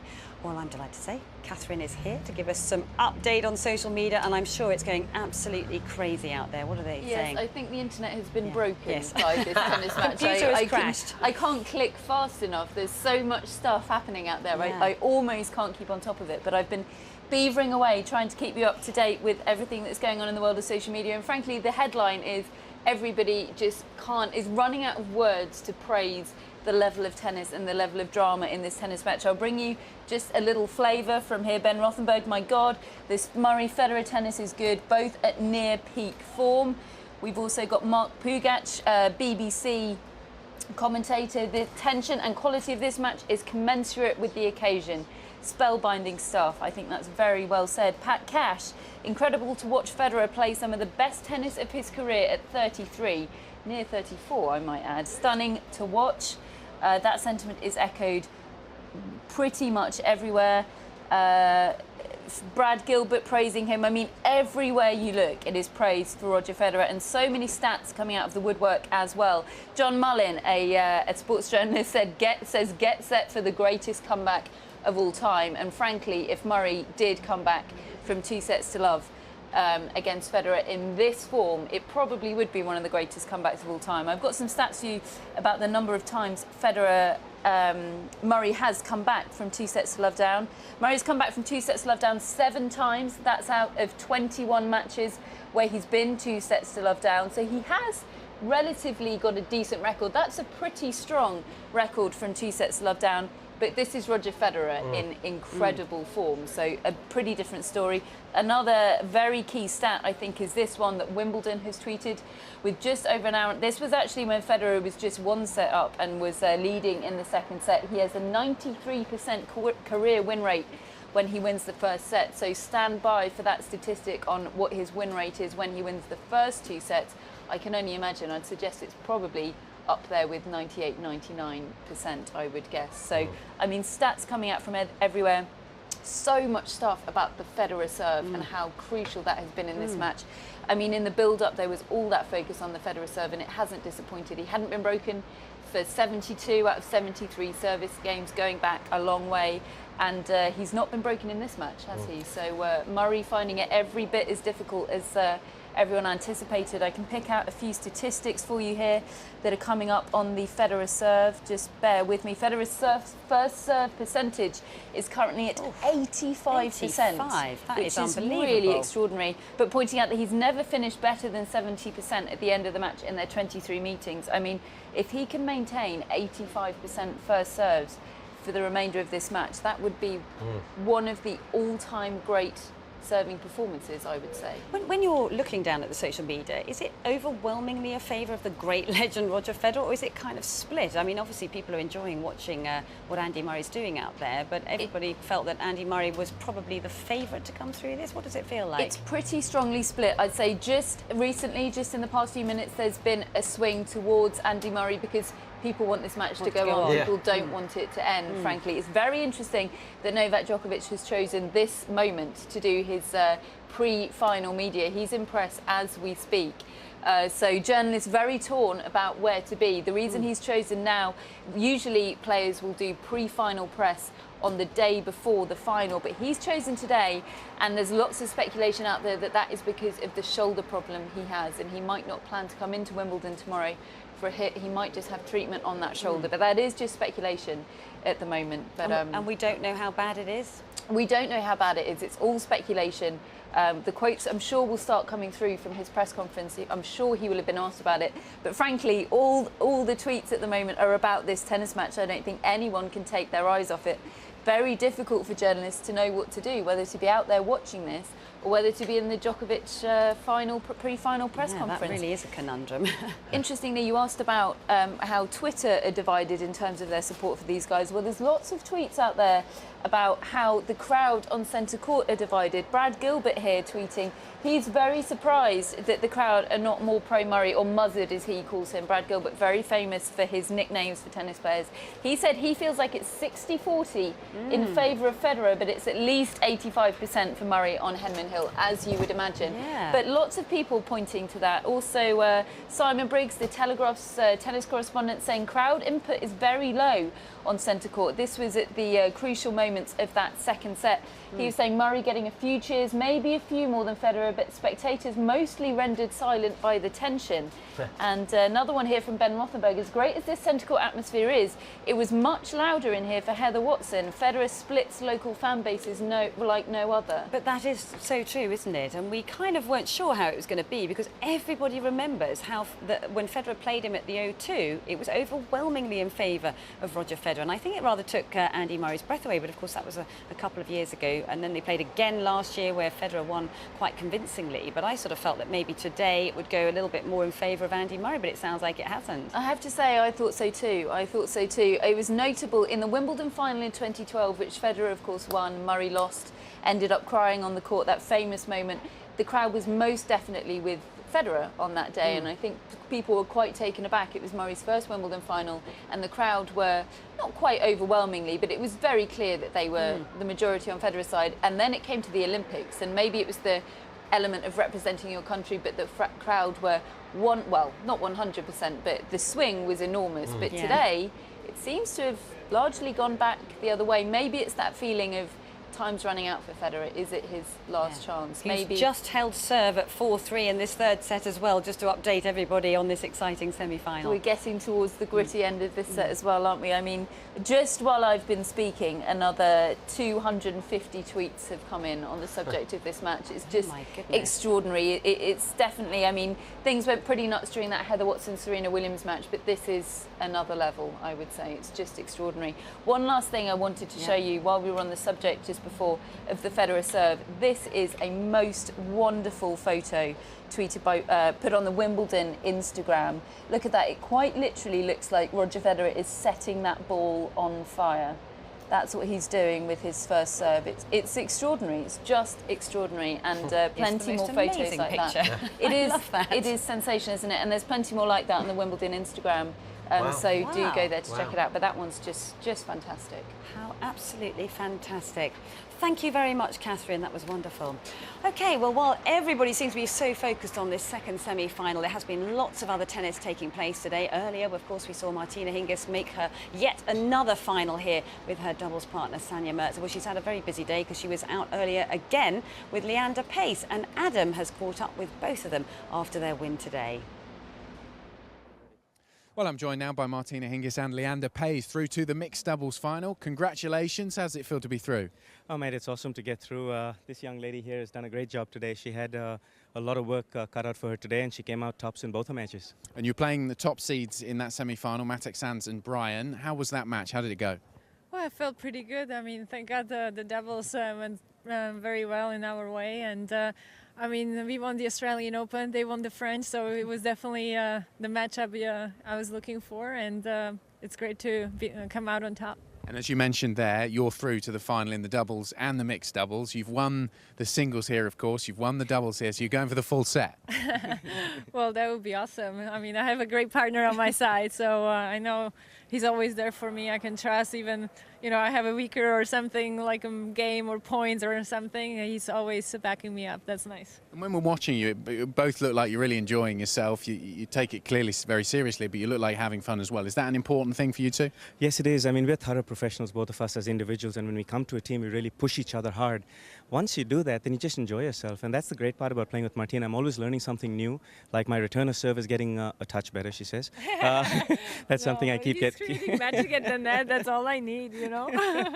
It's just a lot of fun, mate, as you can see. And how much do you guys practice on your game in just for mixed doubles? Because obviously you've got doubles to worry about. You've got doubles to worry about as well. Do you then have specific practices between you two, or do you just come together for the matches? No, we actually had a couple of practices already together, even in the first week when we were just like, you know, sometimes you need to push each other to play some doubles or just make it more fun. And he was a great help in the first week because sometimes you're like, okay, you're tired of drills in the doubles, and when you spice it up a little bit with the mixed drills, it's really fun. And how did your partnership come together? Because you've been playing together for a little while now. Oh, she finally said yes. Oh, right. Okay. We played. Did you have to keep asking? Yes, I did. We played World Team Tennis for about 3 years together, and we were undefeated there. And I'd asked Martina about a year and a half ago, I think, about 2 years ago, and she's like, "I'm not good enough." I'm like, "Are you crazy? And you're so good. Let's play together." And then she finally said yes, which was fun at the US Open last year, and we started in Australia, and it's been a great run. And what's the key to a good mixed doubles partnership? Because we know perhaps what the key to a good doubles partnership, but it's slightly different in mixed doubles. Oh, I think it's like a partnership. It's almost like a relationship. The chemistry has to work, and if you get along on and off the court, that's the most important thing. You know, you can work those tough moments out and be there for each other. And I think you have to know your strengths and weaknesses and really play with them. Both fortunate enough to have played on centre court many times, but always a special occasion to walk out there for a final. Yes, it is. It's always fun to come out to SW19 and especially play on centre court. And to be on centre court with Martina, it will be fantastic. I've seen her play so many great singles matches there. I've had my little fair share of centre court, and to go out there together as friends, as a team, as we've got each other's back, and we go out there to be professionals and play our best. It's just going to be a great treat. And just finally, Makarova and Vesnina in the final for your doubles, and then you're looking forward to the mixed doubles final as well. Just talk about how you're looking forward to both of those. Well, I have a revenge open from the US Open finals there, but with Sanya, we played them in both Miami and Indian Wells finals where we came victorious, so hopefully we can keep it that way. Okay, well, good luck for both of those finals, Martina, and good luck in the mixed doubles final as well. Thank you. Thank you. Well, it's been such an amazing story of Martina Hingis, having retired a couple of times, coming back, and here she is in 2 Wimbledon finals, Matt. It's just amazing. You know, it's unbelievable, but in many ways, I think it's so great for tennis and for past generations that have played tennis, because clearly the actual tennis itself hasn't changed that much. The physicality of singles has changed a lot. They're stronger, they must probably hit the ball harder, but when she can do that in doubles, and she can do that in mixed, that means it's the same players. I mean, there are 25-year-olds out there, and she is not, and she can still be out there with those. And so can Leander Paes. I mean, he's over 40, and he's in the mixed final, and he did well in doubles. So I think it's great in many ways, because I feel that sometimes we start talking about how the tennis today is so powerful, and they Roger Federer would have beaten Pete Sampras, and he would have beaten Andre Agassi, and then the generation before that has no chance. Well, Martina Hingis is proving many of them wrong when it comes to just hitting tennis balls. The problem is that the singles is so physical, and they are better movers today than they used to be. When it comes to controlling tennis balls with rackets, not that much has changed, obviously. Yeah, and it was so interesting, wasn't it, when we had Leander Paes here in the studio. He was saying how much he's learning from Martina Hingis. Yeah, and they're so talented, and I think that's the other thing that I think we need to address, is that those players that have played that might not have looked as good, like Björn Borg and John McEnroe, they're so talented that they would have adjusted to every generation and all the technology, and nothing really would have changed. They would have gotten stronger and fitter and faster, just like the players that we are watching playing the game today. So I love it when the oldies, sorry Martina, go through in the mixed and the doubles. Yeah, and of course, as you said, still moving exceptionally well around the court. Fitness still certainly not a problem for her in doubles or mixed. No, unbelievable, and she loves to play. The passion for playing tennis for her is amazing. It certainly is. Okay, we're going to get a quick update with Rob, who's overlooking proceedings alongside Anne on centre court. What's happening out there at the moment, Rob? Well, Annabelle, it's still one of the most fascinating high-standard matches we've seen in recent years in Wimbledon history. Murray under the cosh. This is the first sign of negative emotion we've seen from Andy Murray, because a little while ago, we saw him almost chuckling to himself in his chair, and I said to Anne that I'd never seen that from him before. He is not losing this match. Roger Federer is winning this match.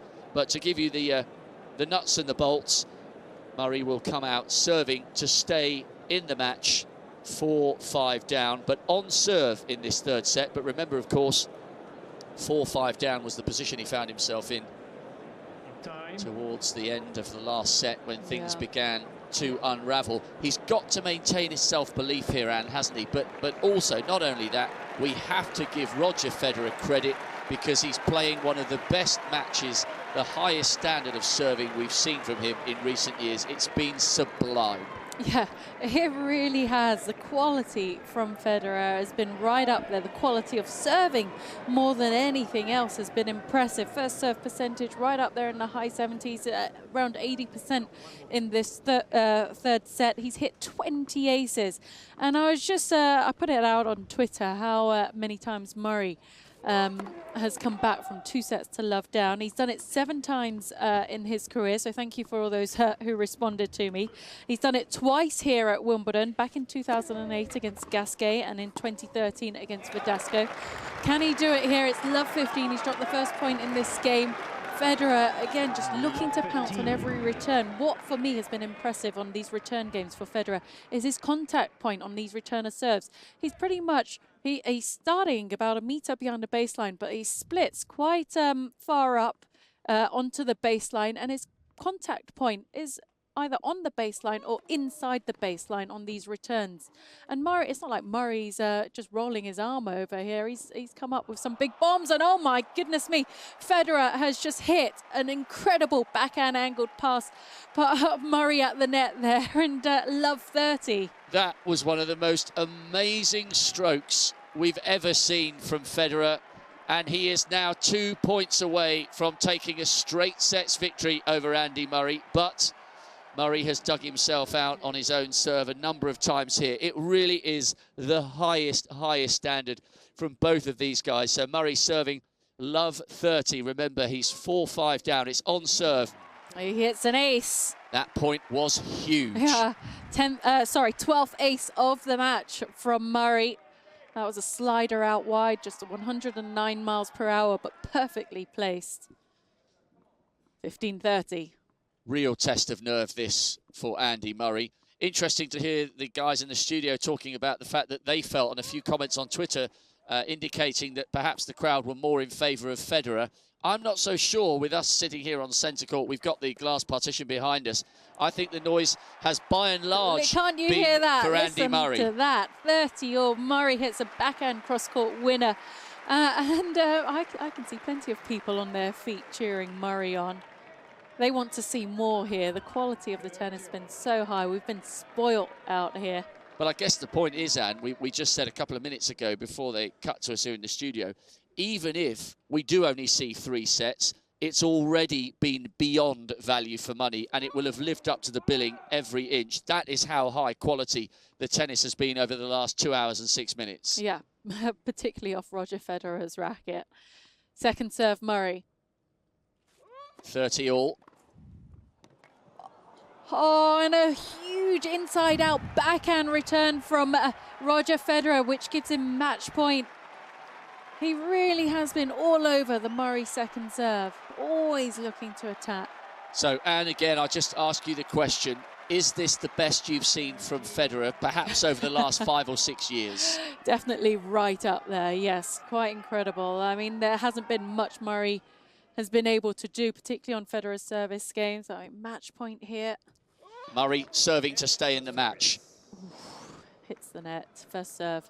A groan around centre court. They want to see more than just over 2 hours. It's been gripping, it's been enthralling. Is this the last instalment of drama from Andy Murray? Federer still behind the baseline. Oh. It's gone long from Andy Murray, and that is it. It's game, set and match to Roger Federer.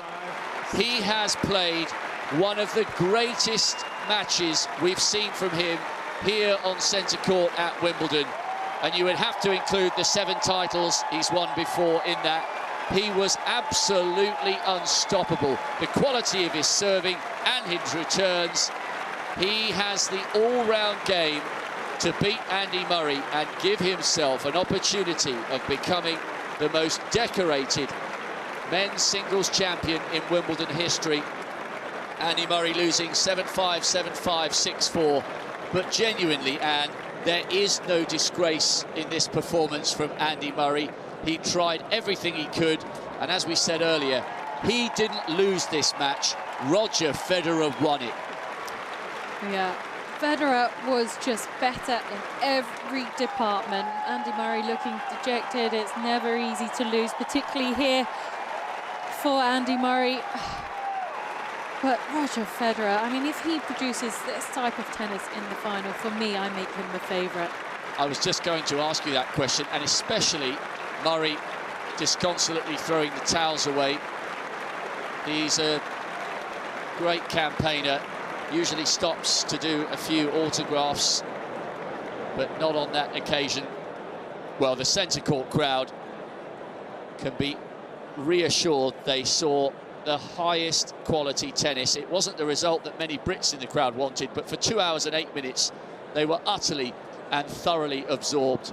But surely, as you said, Anne, Roger Federer is going to start that final against Novak Djokovic as the favourite, especially because we've yet to hear the full extent as to what problems there may or may not be with Djokovic's shoulder. I heard Catherine talking about that up in the studio, that there were quite a few journalists having to make the decision as to whether they watch the end of that match we've just witnessed and very much enjoyed, or whether they go to the last Djokovic press conference ahead of Sunday. If there is a niggle for Djokovic, Federer's the favourite, surely. Well, even if there is a niggle, it's his left shoulder. Not, you know, his more important shoulder and arm is that right side.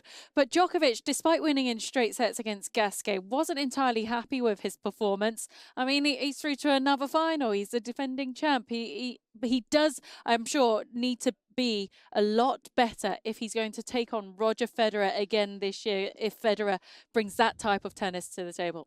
And if it's half as good as last year's final, we're in for a treat. A repeat of the same match from 12 months ago. Absolutely incredible. Well, we've thoroughly enjoyed that second semi-final. It promised to be one of the matches of the championship, and it has absolutely delivered.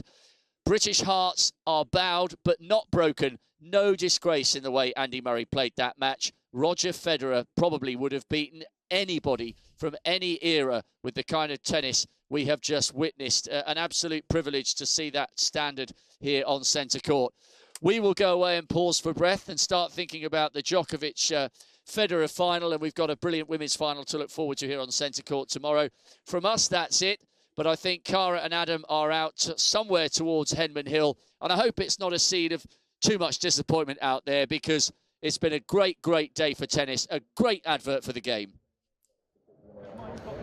It certainly has, Rob. We're here on the broadcast centre roof. You can see us behind us, Henman Hill. It really was a scene of disappointment, really. It was quite a muted reaction to that result. Yeah, we've just been standing here actually looking for what would normally be an ecstatic reaction if it was an Andy Murray win, and really quite a dejected crowd. Obviously not the result that they wanted. Most people, you can probably see if you just look beyond us, leaving the hill now. You can see people filing out in both directions, and plenty of room on that hill, which was absolutely packed. It reached capacity and it was shut. So quite a surprising result. I think a lot of people, you know, may have picked Federer to come through, but that it would be in at least 5 sets. I think people expecting a bit more of a battle than came through. But for Roger Federer, Adam, this is his 10th Wimbledon final, extending the record that he'd already produced and reaching the most Wimbledon finals. And we've got a rematch of 2014 final, Djokovic v Federer. And I think Rob mentioned it, Federer's going in as the favourite, because we haven't seen Djokovic performing at his best. And now can he get that historic 8th Wimbledon title? It's going to be quite a match on Sunday. It certainly will be a brilliant final, but who would have expected that both of the finals were straight sets? We were saying particularly the Federer-Murray match was going to be really, really close. So to have both of them finished in straight sets,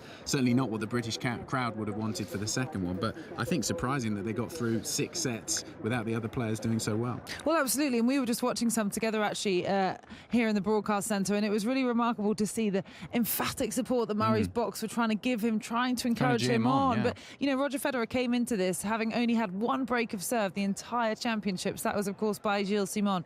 Andy Murray had just one break point opportunity this whole match. He couldn't take it. Roger Federer is just playing so well, and that's my biggest takeaway from this, is that I think they've mentioned it as well. Federer really won this rather than Andy Murray losing it, and he's just playing some exceptional tennis, and he just outclassed him today. It's unfortunate. His record against him was 12-11. It's now going to be 13-11, and we know that Roger beat Andy on their last 3 outings out. You've got to reflect on that match at the ATP World Tour Finals at the O2. 6-love, 6-1. He was just too good today. Well, certainly, he only faced one break point against his serve. It didn't really look like he was going to get broken by Murray at all.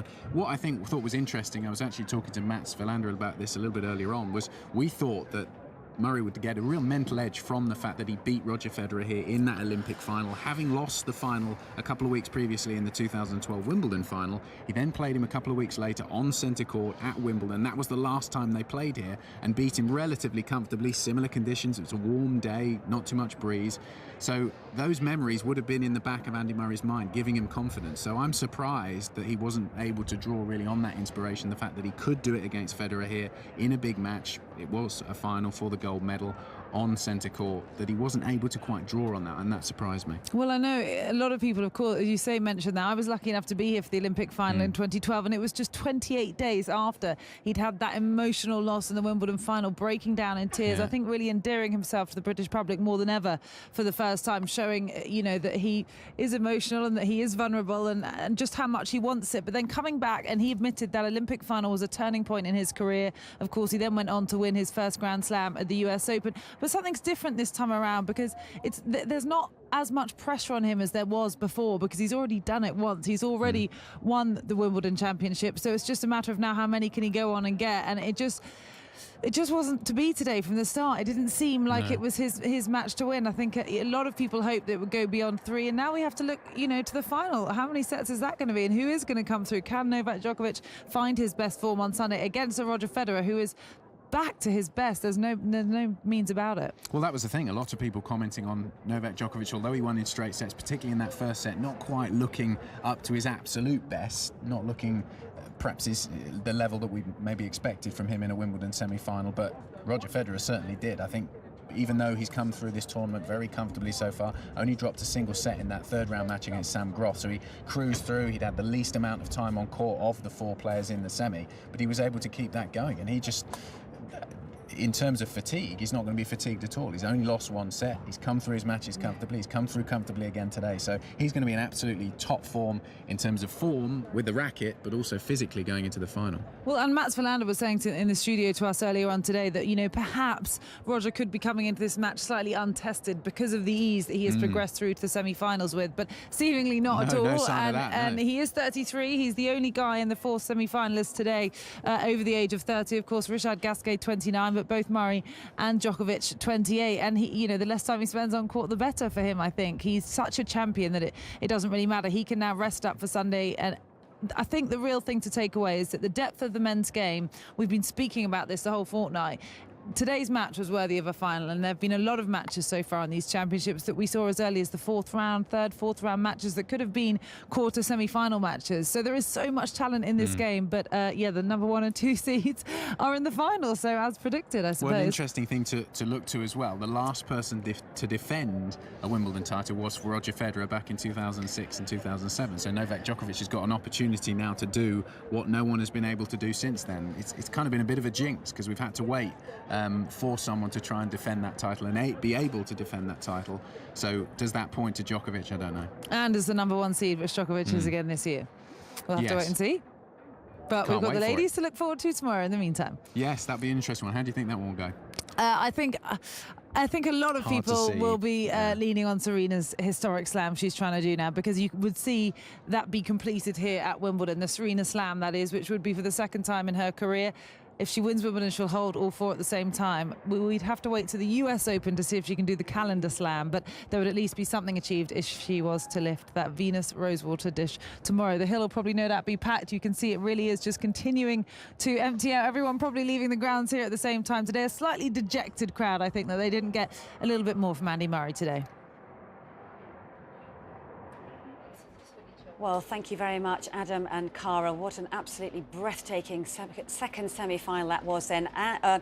Roger Federer through to his 10th final, his 26th Grand Slam final. And I think everybody got their money's worth. Mats, let's just get your reactions to what was an extraordinary contest, but he got the tactics spot on. Yes, he really did. I mean, I guess it helps so much when you serve as well as Federer did. Very high first serve percentage. It's at one point after 2 sets, he was up at over 80%. So that's higher than I think he most probably has ever had since he was a little junior when you just put the serve in play. That's incredible. The fact that he never dropped serve against Andy Murray, that's unbelievable. And I think what happens when you serve that well, it just frees you up in your return games, because he was clearly going to be dictating off of Andy Murray's second serve, both with the forehand and also we saw some beautiful backhand returns inside out in the deuce court. And I think, again, when you serve that well and you're holding serve, it just changes the way you return. So I think we would have seen a different Federer if he would have felt like he could have been broken sometimes and maybe he would have chipped the return, but none of that happened. He served so well that he could just go for all the returns. And I mean, I'm really trying to think here. Have I seen him play a better match at Wimbledon? I don't think so. Yeah. The matches against Rafa and Nadal, they were great spectacles, but in terms of level, because he's certainly never served that well, that's for sure. And the rest of it was just unbelievable. So I don't know if there's anything anyone could have done today. Yeah. What do you think when you look back to that coin toss at the very start of the match? Was it a massive error, do you think, to have chosen to receive the way Andy Murray did? Because it gave Federer, maybe he thought Federer was going to be a little bit on edge and nervous, but he certainly got off to a racing start, and then he was chasing the scoreline from then on in. Yeah, I mean, I think that at this level, I think they serve well enough where you have to start serving. I'm not sure that's going to make any difference, obviously, but I might send a little bit of a message to your opponent, you know, saying, I don't really want to serve. I think I can break you first. That's the signal that you're trying to send, but that didn't really work. And yeah, Federer was just ahead the whole time, and Andy was just chasing and chasing and chasing. And obviously, we're going to talk about that second set for a long time, because we thought Federer, after having all those set points, the fact that he can turn around and hold serve easy and then break in the very next game is unbelievable. Yeah, it took enormous strength of character, actually, didn't it? I think Catherine was talking about some of the tweets that were put out there. Brad Gilbert actually put a tweet out saying, you know, unbelievable strength of character in that 10th game, because having not closed out the second set lead, to then come back and serve the way he did and then close it out in the very next game was quite something. I think that's what, I mean, you hit it on the nail, though. It's serving. When you get 2 free points a game, and when he starts that at 5-all after having those set points, he starts out with a big serve. No, the return doesn't come back. He starts out with another big serve, 30-love. I mean, from 30-love, we can nearly hold serve against Andy Murray. 30-love is a big, big lead, and that happened to Roger Federer. How he does that is another story, but it so much helps when you serve like he did today. It's a completely different story. Yeah, well, we've got some breaking news, because Andy Murray is down in the press conference, so let's head straight down there. Doing a guy's serving the way he was today? No, not really. He served fantastic. Apart from the first game where I had the chance there, didn't really have any opportunities, and then that puts pressure on you. That the pressure builds throughout the set that way, and obviously got broken right at the end of all of the sets. But I didn't actually play a bad match. I played pretty well, but he served really well. Whether I could have done more returning wise, a few times. When I had opportunities on the second serve, I won, I don't know, I think I was over 50% of the second serve points won. It was that way maybe right up until the end of the third set, so I was doing fine there, but yeah, he served it extremely well, close to the lines, made it very difficult for me on the first serve return for sure. On the front, Andy, related to that, is that any consolation to you? You've lost today to arguably the best player of all time, playing pretty close to his peak. I don't know if it was close to his peak. Obviously, you have to ask him, but that's definitely the best he served against me. Lady there. Andy, do you think the scoreline is a bit harsher than the reality because it was a lot tighter than the straight sets?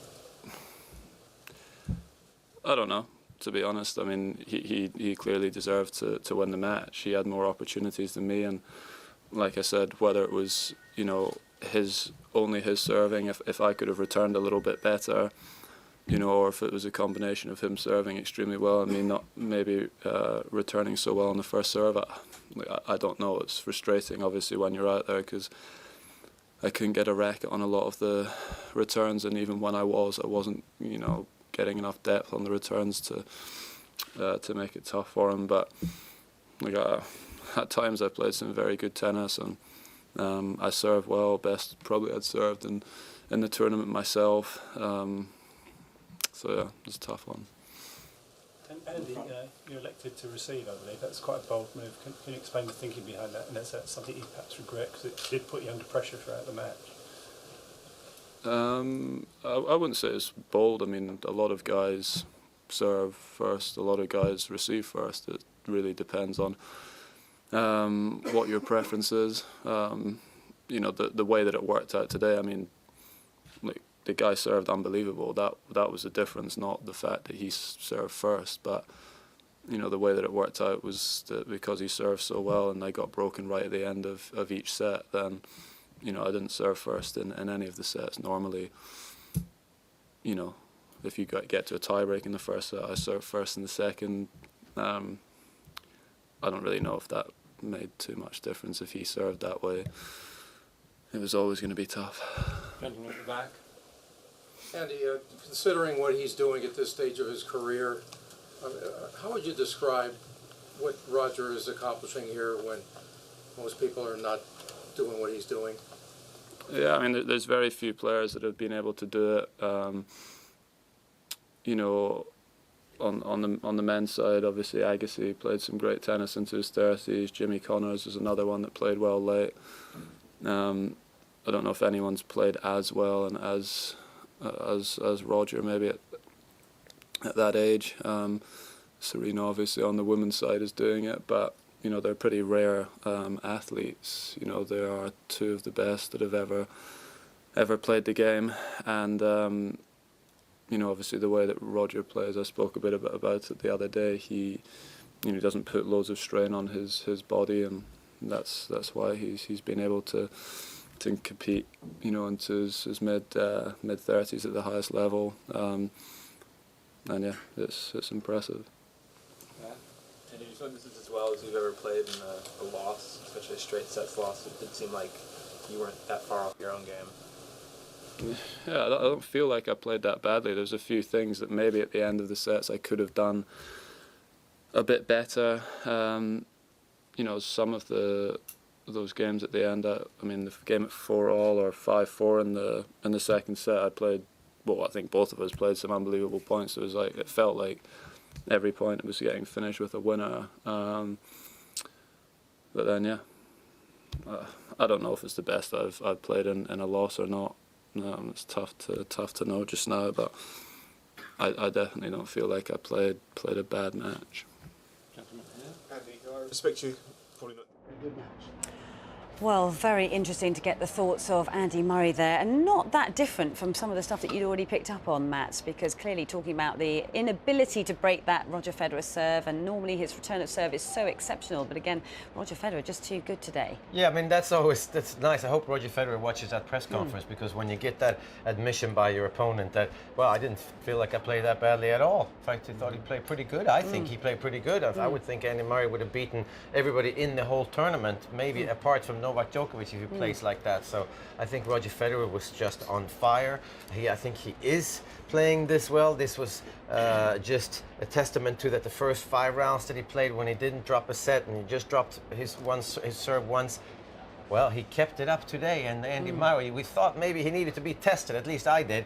He didn't. And now he's been tested, I think. Now he's been tested, even though he didn't drop a set. He was tested in those first 2 sets and pull this one out in 3. I think he's so ready for the finals, Roger Federer. Yeah, what about the serve of Roger Federer? Because as we said, throughout his entire career, he's had an exceptional serve, but it does seem to have gone to a completely different level. We know how hard he works. I mean, a lot of people think that he's so laid back and so, you know, casual about things, but actually a lot of people behind the scenes say that the work is being put in Dubai or wherever he happens to be training. But What do you think he's done with Stefan Edberg to get that serve firing the way it was today? I'm not sure about the serve. I don't really know how you get power in the serve apart from the fact that he did change rackets. He's gone to the bigger head. That I know for sure has given him more power. I've heard them or at least Stefan talk about that, and it's helping his backhand because it's a bigger head size. But it also gives him more power in the serve, and I think he's most probably stronger everywhere because the only way I remember when I was playing, the only way to get more power in your serve was really just to get stronger everywhere But he physically. changed his physical trainer, didn't he? And he's changed his physical trainer. That might have something to do with the added pop. I'm not sure. Is he serving harder now than he was 3 years ago? We're going to ask Craig O'Shaughnessy there in a moment. We're going to find Craig, who's come back to give us further analysis on the match. Does he? No. He doesn't, No, he doesn't. It's still right around 118 is the average on first and 100 on seconds, and that's very consistent with where he's been. So, so is it more the placement? Yeah, the placement's better. I mean, there's times... See, the thing is with Roger, you don't always need to hit a big first serve in order for it to be effective. Sometimes you'll hit a 128 as a first serve. Sometimes he may be down at, say, 110 if he's hitting that wide slider.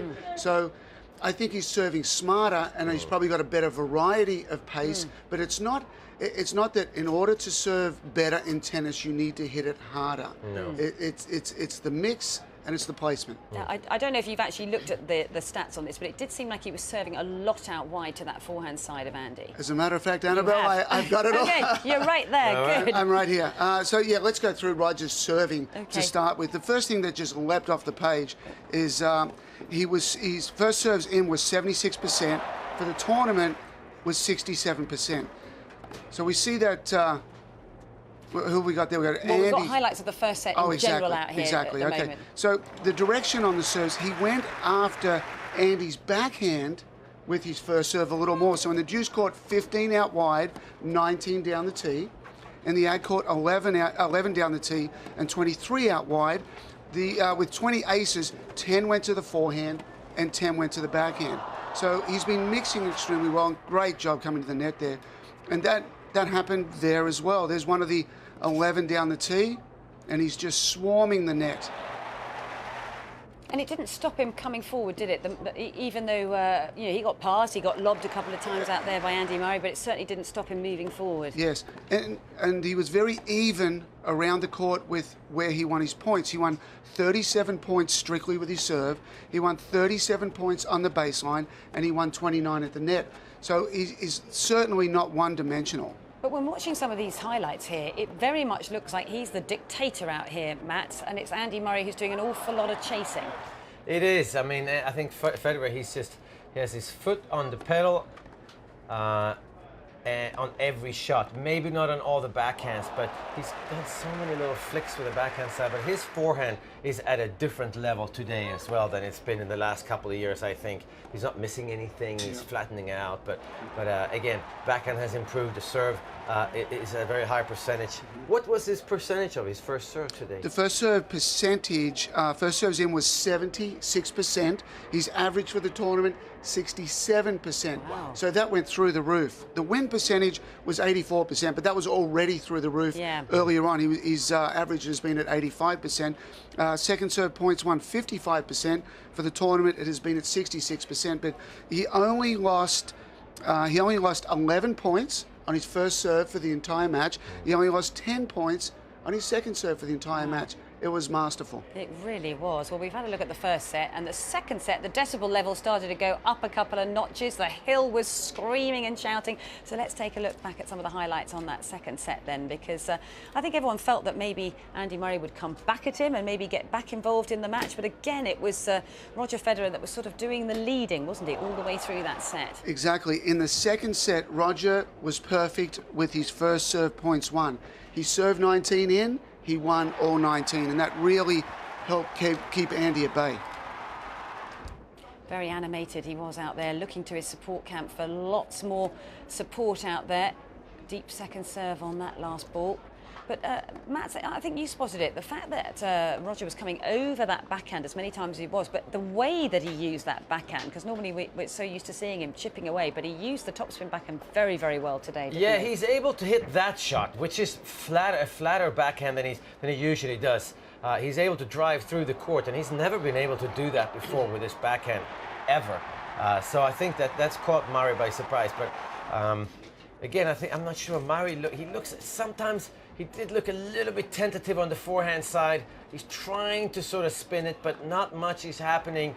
You can't just drop balls in the middle. But this was an unbelievable run by Andy Murray. He's so good when he gets up close to the net. He's got that 2 hands on the racket, and you just flick it either way. I think that was the moment after that previous game when, of course, Roger had opportunities at 5-4, hadn't he? And again, that's a backhand that sets it up. Did you talk about Annabelle? It's just flat through the court. I mean, we don't have statistics on backhands, do we? Well, we do have statistics on backhands, but this is something that I saw that really stood out to me in the few days leading up to the start of the tournament on the practice court. I was lucky enough to get here a few days early, watched a bunch of practices, watched them in the first week, and the backhand especially, I'm like, wow, he's coming over. Look at that court position right there, and that enables the ball, the big shot down the line, and certainly creeping in and finishing at the net. That was the set point of the second set, and that was played very positively. Yeah, we're going to move on to the third set, where again, once he was at this stage of the match, Matt, he was sort of in not cruise control, but he's in control of the match. And I think you were thinking, well, is he going to get a little bit tighter trying to close it out, or is Murray going to relax and find his game out there? But it was interesting to see how once again he was off to a racing start. He was, and he was just better. Yeah. It was just better. I would think Andy Murray, usually you relax a little bit when you're down 2-0, and usually you tighten up a little bit. But plays like this, though, that makes a big difference for Federer. He never really used to do that. So just serving and volleying on the first point of a game when you're up 2-0, you know, keep changing things. Yeah, exactly. He won 11 of 17 points serving and volleying for the match, 3 of 4 in the third set to close it out. Well, that's that absolutely wonderful lob. I'm not sure we're going to see a better lob in the game when we've seen from Andy Murray during the course of the last few weeks. And he can do it on both sides. But this shot here is incredible. I think that might just have been shot of the tournament, actually, that flicked backhand. It's been so long since I've seen such confidence in Roger Federer's backhand. He's coming over it so well. And then he's mixing with the slice, whereas before he would mix with the flatter ball. If there's anything that you could look at, well, let's just have a look at the celebrations here in the camp of Roger Federer, his wife, his mum, his dad, Stefan Edberg, of course, and a very warm handshake at the end for Roger Federer. But as we said before, into his 10th Wimbledon final and his 26th Grand Slam final overall. If there was anything that you could pick out that perhaps Andy Murray could have done any better out there today, would it have been the second serve and the depth of it and how he enabled Roger to attack on certain key moments out there today? It was one of the toughest matches for Andy to dictate in, simply because Roger got there first. And he needed to get to the net possibly a little bit more. He needed to make a few more first serves. He should have mixed a little bit more on that second serve to the forehand. But it was, Andy's going to walk off the court and like, I really didn't play that badly. When in the 4-5 game in the second set that went long and he saved some set points there, the energy was great. The intensity was fantastic. He was, prowling the baseline as much as he could. He was hitting it hard. Andy didn't do a lot wrong. Roger hit one double fault for the entire match. In the deciding set, he made one unforced error. I mean, how do you win against that? That is unbelievable, isn't it? It really was quite a special match and a special ticket for everybody who witnessed it here today. Anyhow, so we now know the men's final is going to be Novak Djokovic up against Roger Federer. Well, there were 2 other winners out there today, Ekaterina Makarova and her doubles partner, Elena Vesnina, and Adam caught up with them. Well, delighted to say I'm joined now by Elena Vesnina and Ekaterina Makarova, safely through to the ladies' doubles final. Firstly, congratulations. How was your match today? Thank you. Well, today was a really tough match, and 6-4 in the third. It was all the time up and down, but we're really happy that we finally finished and in a final in the Wimbledon first time. And you deserve it. Obviously, you had to win in 3 sets. Is it good to have to come through that kind of match? You feel like you've earned it? It's kind of good and very stressful, honestly. But yeah, we're really happy. As Katja said, it was a very tough match, and it's great to be in the final of Wimbledon. It's a great honor, and we're just so happy with our result. Is this a dream come true to get to play a final on centre court? The dream will come true when we will hold the title. Nothing short of that is a nightmare, right? Yeah, we are really looking forward for that final. It will be a very tough match, and yeah, that's going to be a dream will come true when we will hold the trophy and lift it. And you're playing Martina Hingis and Sanja Mirza in the final. The top seeds, obviously very experienced players, both singles and doubles. Are you looking forward to testing yourself against a pair like that? Well, of course, we will try to keep our level. They're a big team and they are #1 now. We played already 2 finals against them, so this is 3rd final and we're really looking forward. And although it's your first Wimbledon final, you've won Grand Slams, both of you, before. So do you think that experience is going to help you this time? Yeah, we hope so. I played one final with Zvonareva here, but it was a long time ago. So I hope this experience will help us. And yeah, we're just hoping that it's going to be a good final for us. And tell us about your partnership. I know you're a left-hander, so how does that work? Does that help you out, that one's a left-hander and that you can then use that forehand on your side and then a forehand your side as well? Well, of course, I think it's helpful if we're in the final, so it's really working good for us, and we are enjoying to play with each other, and we are playing a long time already. And I think it doesn't matter with which hand you're playing, it should be the good relationship between the players. And do you think that's the key, that the fact that you've played for a long time together, obviously your game styles suit each other, you seem to be friendly together, you get on well as well. Is that key in doubles? Yeah, that's definitely one of the key, because we're good friends with Katya. We know each other since juniors, and because we're playing for already 3 or 4 years together, and we know each other good. We know when we should support each other and which moment, what we should say to each other. So yeah, that's really working well, and doesn't matter, as Katya said, which hands we're playing. We're just really enjoying our time together. Okay, well, thanks for joining us here on Live at Wimbledon. Good luck in the final. Thank you. Thank you.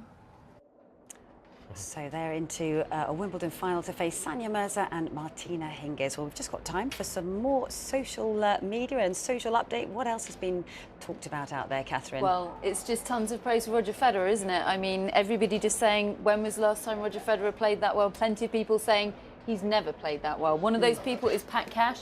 He says, absolute masterclass by Federer, simply too good. Possibly the best tennis I've ever seen from him. I think you might echo those thoughts, mightn't you, Mats? Yes, I think that's the best match I have ever seen Roger Federer play at Wimbledon. Well, there you go. Ben Rothenberg says best Roger Federer has played since ... question mark. Just trying to get it up. I mean, maybe, I don't know, at the US Open. Can you remember a match at the US Open?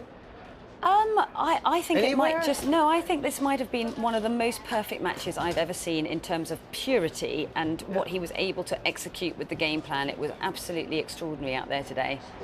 Certainly echoes what everyone's saying on Roger Federer. Chris McKendry pointing out who guessed Federer Murray would be over faster than Djokovic Gasquet. 2 minutes 7 versus 2 minutes 21. That actually the quicker of the 2 semi-finals, amazingly. Carl Bierlich, a journalist for the Washington Post, bear with me one moment. He says Federer broke serve 3 times. Each one was Murray's last service game of the set. That's amazing. I mean, talk about playing your best when you most need to. And Mark Masters, Canadian journalist for TSN, says Federer at 33 years, 338 days is the oldest man to reach a Wimbledon final since Ken Rosewall in 1974. He was 39 years and 246 days, which is just amazing. Ken Rosewall, of course, lost in 4 finals here, but has been made an honorary Wimbledon member, and quite rightly too. And just before I go, it's not Federer or Murray related, but you know I love a prop. So I've got to tell you about today's Google board, which is to tell us about how interested people have been on Google in tennis players' tattoos. Wimbledon 2015 has seen the record searches for player tattoos. Dustin Brown, of course, had that tattoo of his dad on his stomach. Nick Kyrgios has got all sorts of tattoos, but Stan Wawrinka's Samuel Beckett quote leads the way in terms of Google searches. And it's probably quite a nice note to end on, actually, the quote that Stan Wawrinka has on his forearm, because probably quite wise words for Andy Murray perhaps to think about. It says, ever tried, ever failed, no matter, try again, fail better. Very philosophical. Absolutely fantastic. Thank you very much, Catherine. OK, well, it's time for the plays of the day. They're absolutely fantastic, well worth watching, so here they are.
Well, I said they were well worth watching, and I know you enjoyed watching them again, but which one have you picked, Matt? Well, I think number 3, because Federer set up match point with that little backhand flick. And it really, up to that point, I mean, what is it? 7-5, 7-5, 5-4 Federer, no break of serve, 30-all. If Murray wins that, suddenly Murray gets game point, then he can go 5-all. Well, it's his turn to win a 7-5 set. So that point there is huge. And the way he just flicks it at the end. It's worth having another look at. It's unbelievable.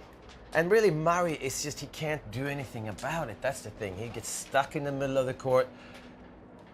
Plays the perfect point, good serve, really good forehand, and then a good drive volley inside out. And Federer, amazing shot. It really was, and it's not the first time we've seen Roger Federer come up with that shot before, and very few players have the ability to be able to flick the wrist like that, but to do it, as you say, at 30-all to give himself the match point, just extraordinary. No, it's amazing, and I think that's that racket head is a little bit bigger. He gets a little more pop in all the strokes, and especially on the backhand side, and that really helped him. He had a few of those today.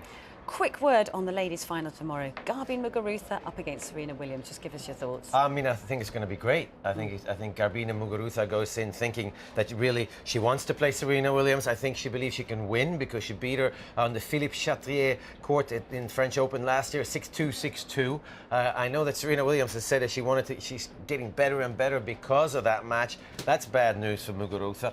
But I think she serves well enough. She returns well enough, and I think she can hang into the rallies because of her length, her reach at the baseline, and then you have to stay away from Muguruza's forehand. So I think Serena, yes, if she serves the way that she normally does, she's tough to beat, nearly impossible to beat. But if anyone's going to have a chance, I think Muguruza is going to have the best chance. Apart from maybe what Heather Watson did to Serena. But I think Muguruza, she's going to be a champion at some point. Is it going to happen tomorrow or not? We'll have to wait and find out. Thank you so Thank much, you. Matt. It's been an absolutely fabulous day. I enjoyed your company and your comments as always. OK, well, that's all we've got time for. We now know the men's final, which will be played on Sunday, of course, between Novak Djokovic and Roger Federer, a repeat of the 2014 final. We hope you've enjoyed our coverage today. We look forward to your company at 1 p.m. tomorrow. Look forward to it. We'll see you then. Bye for now.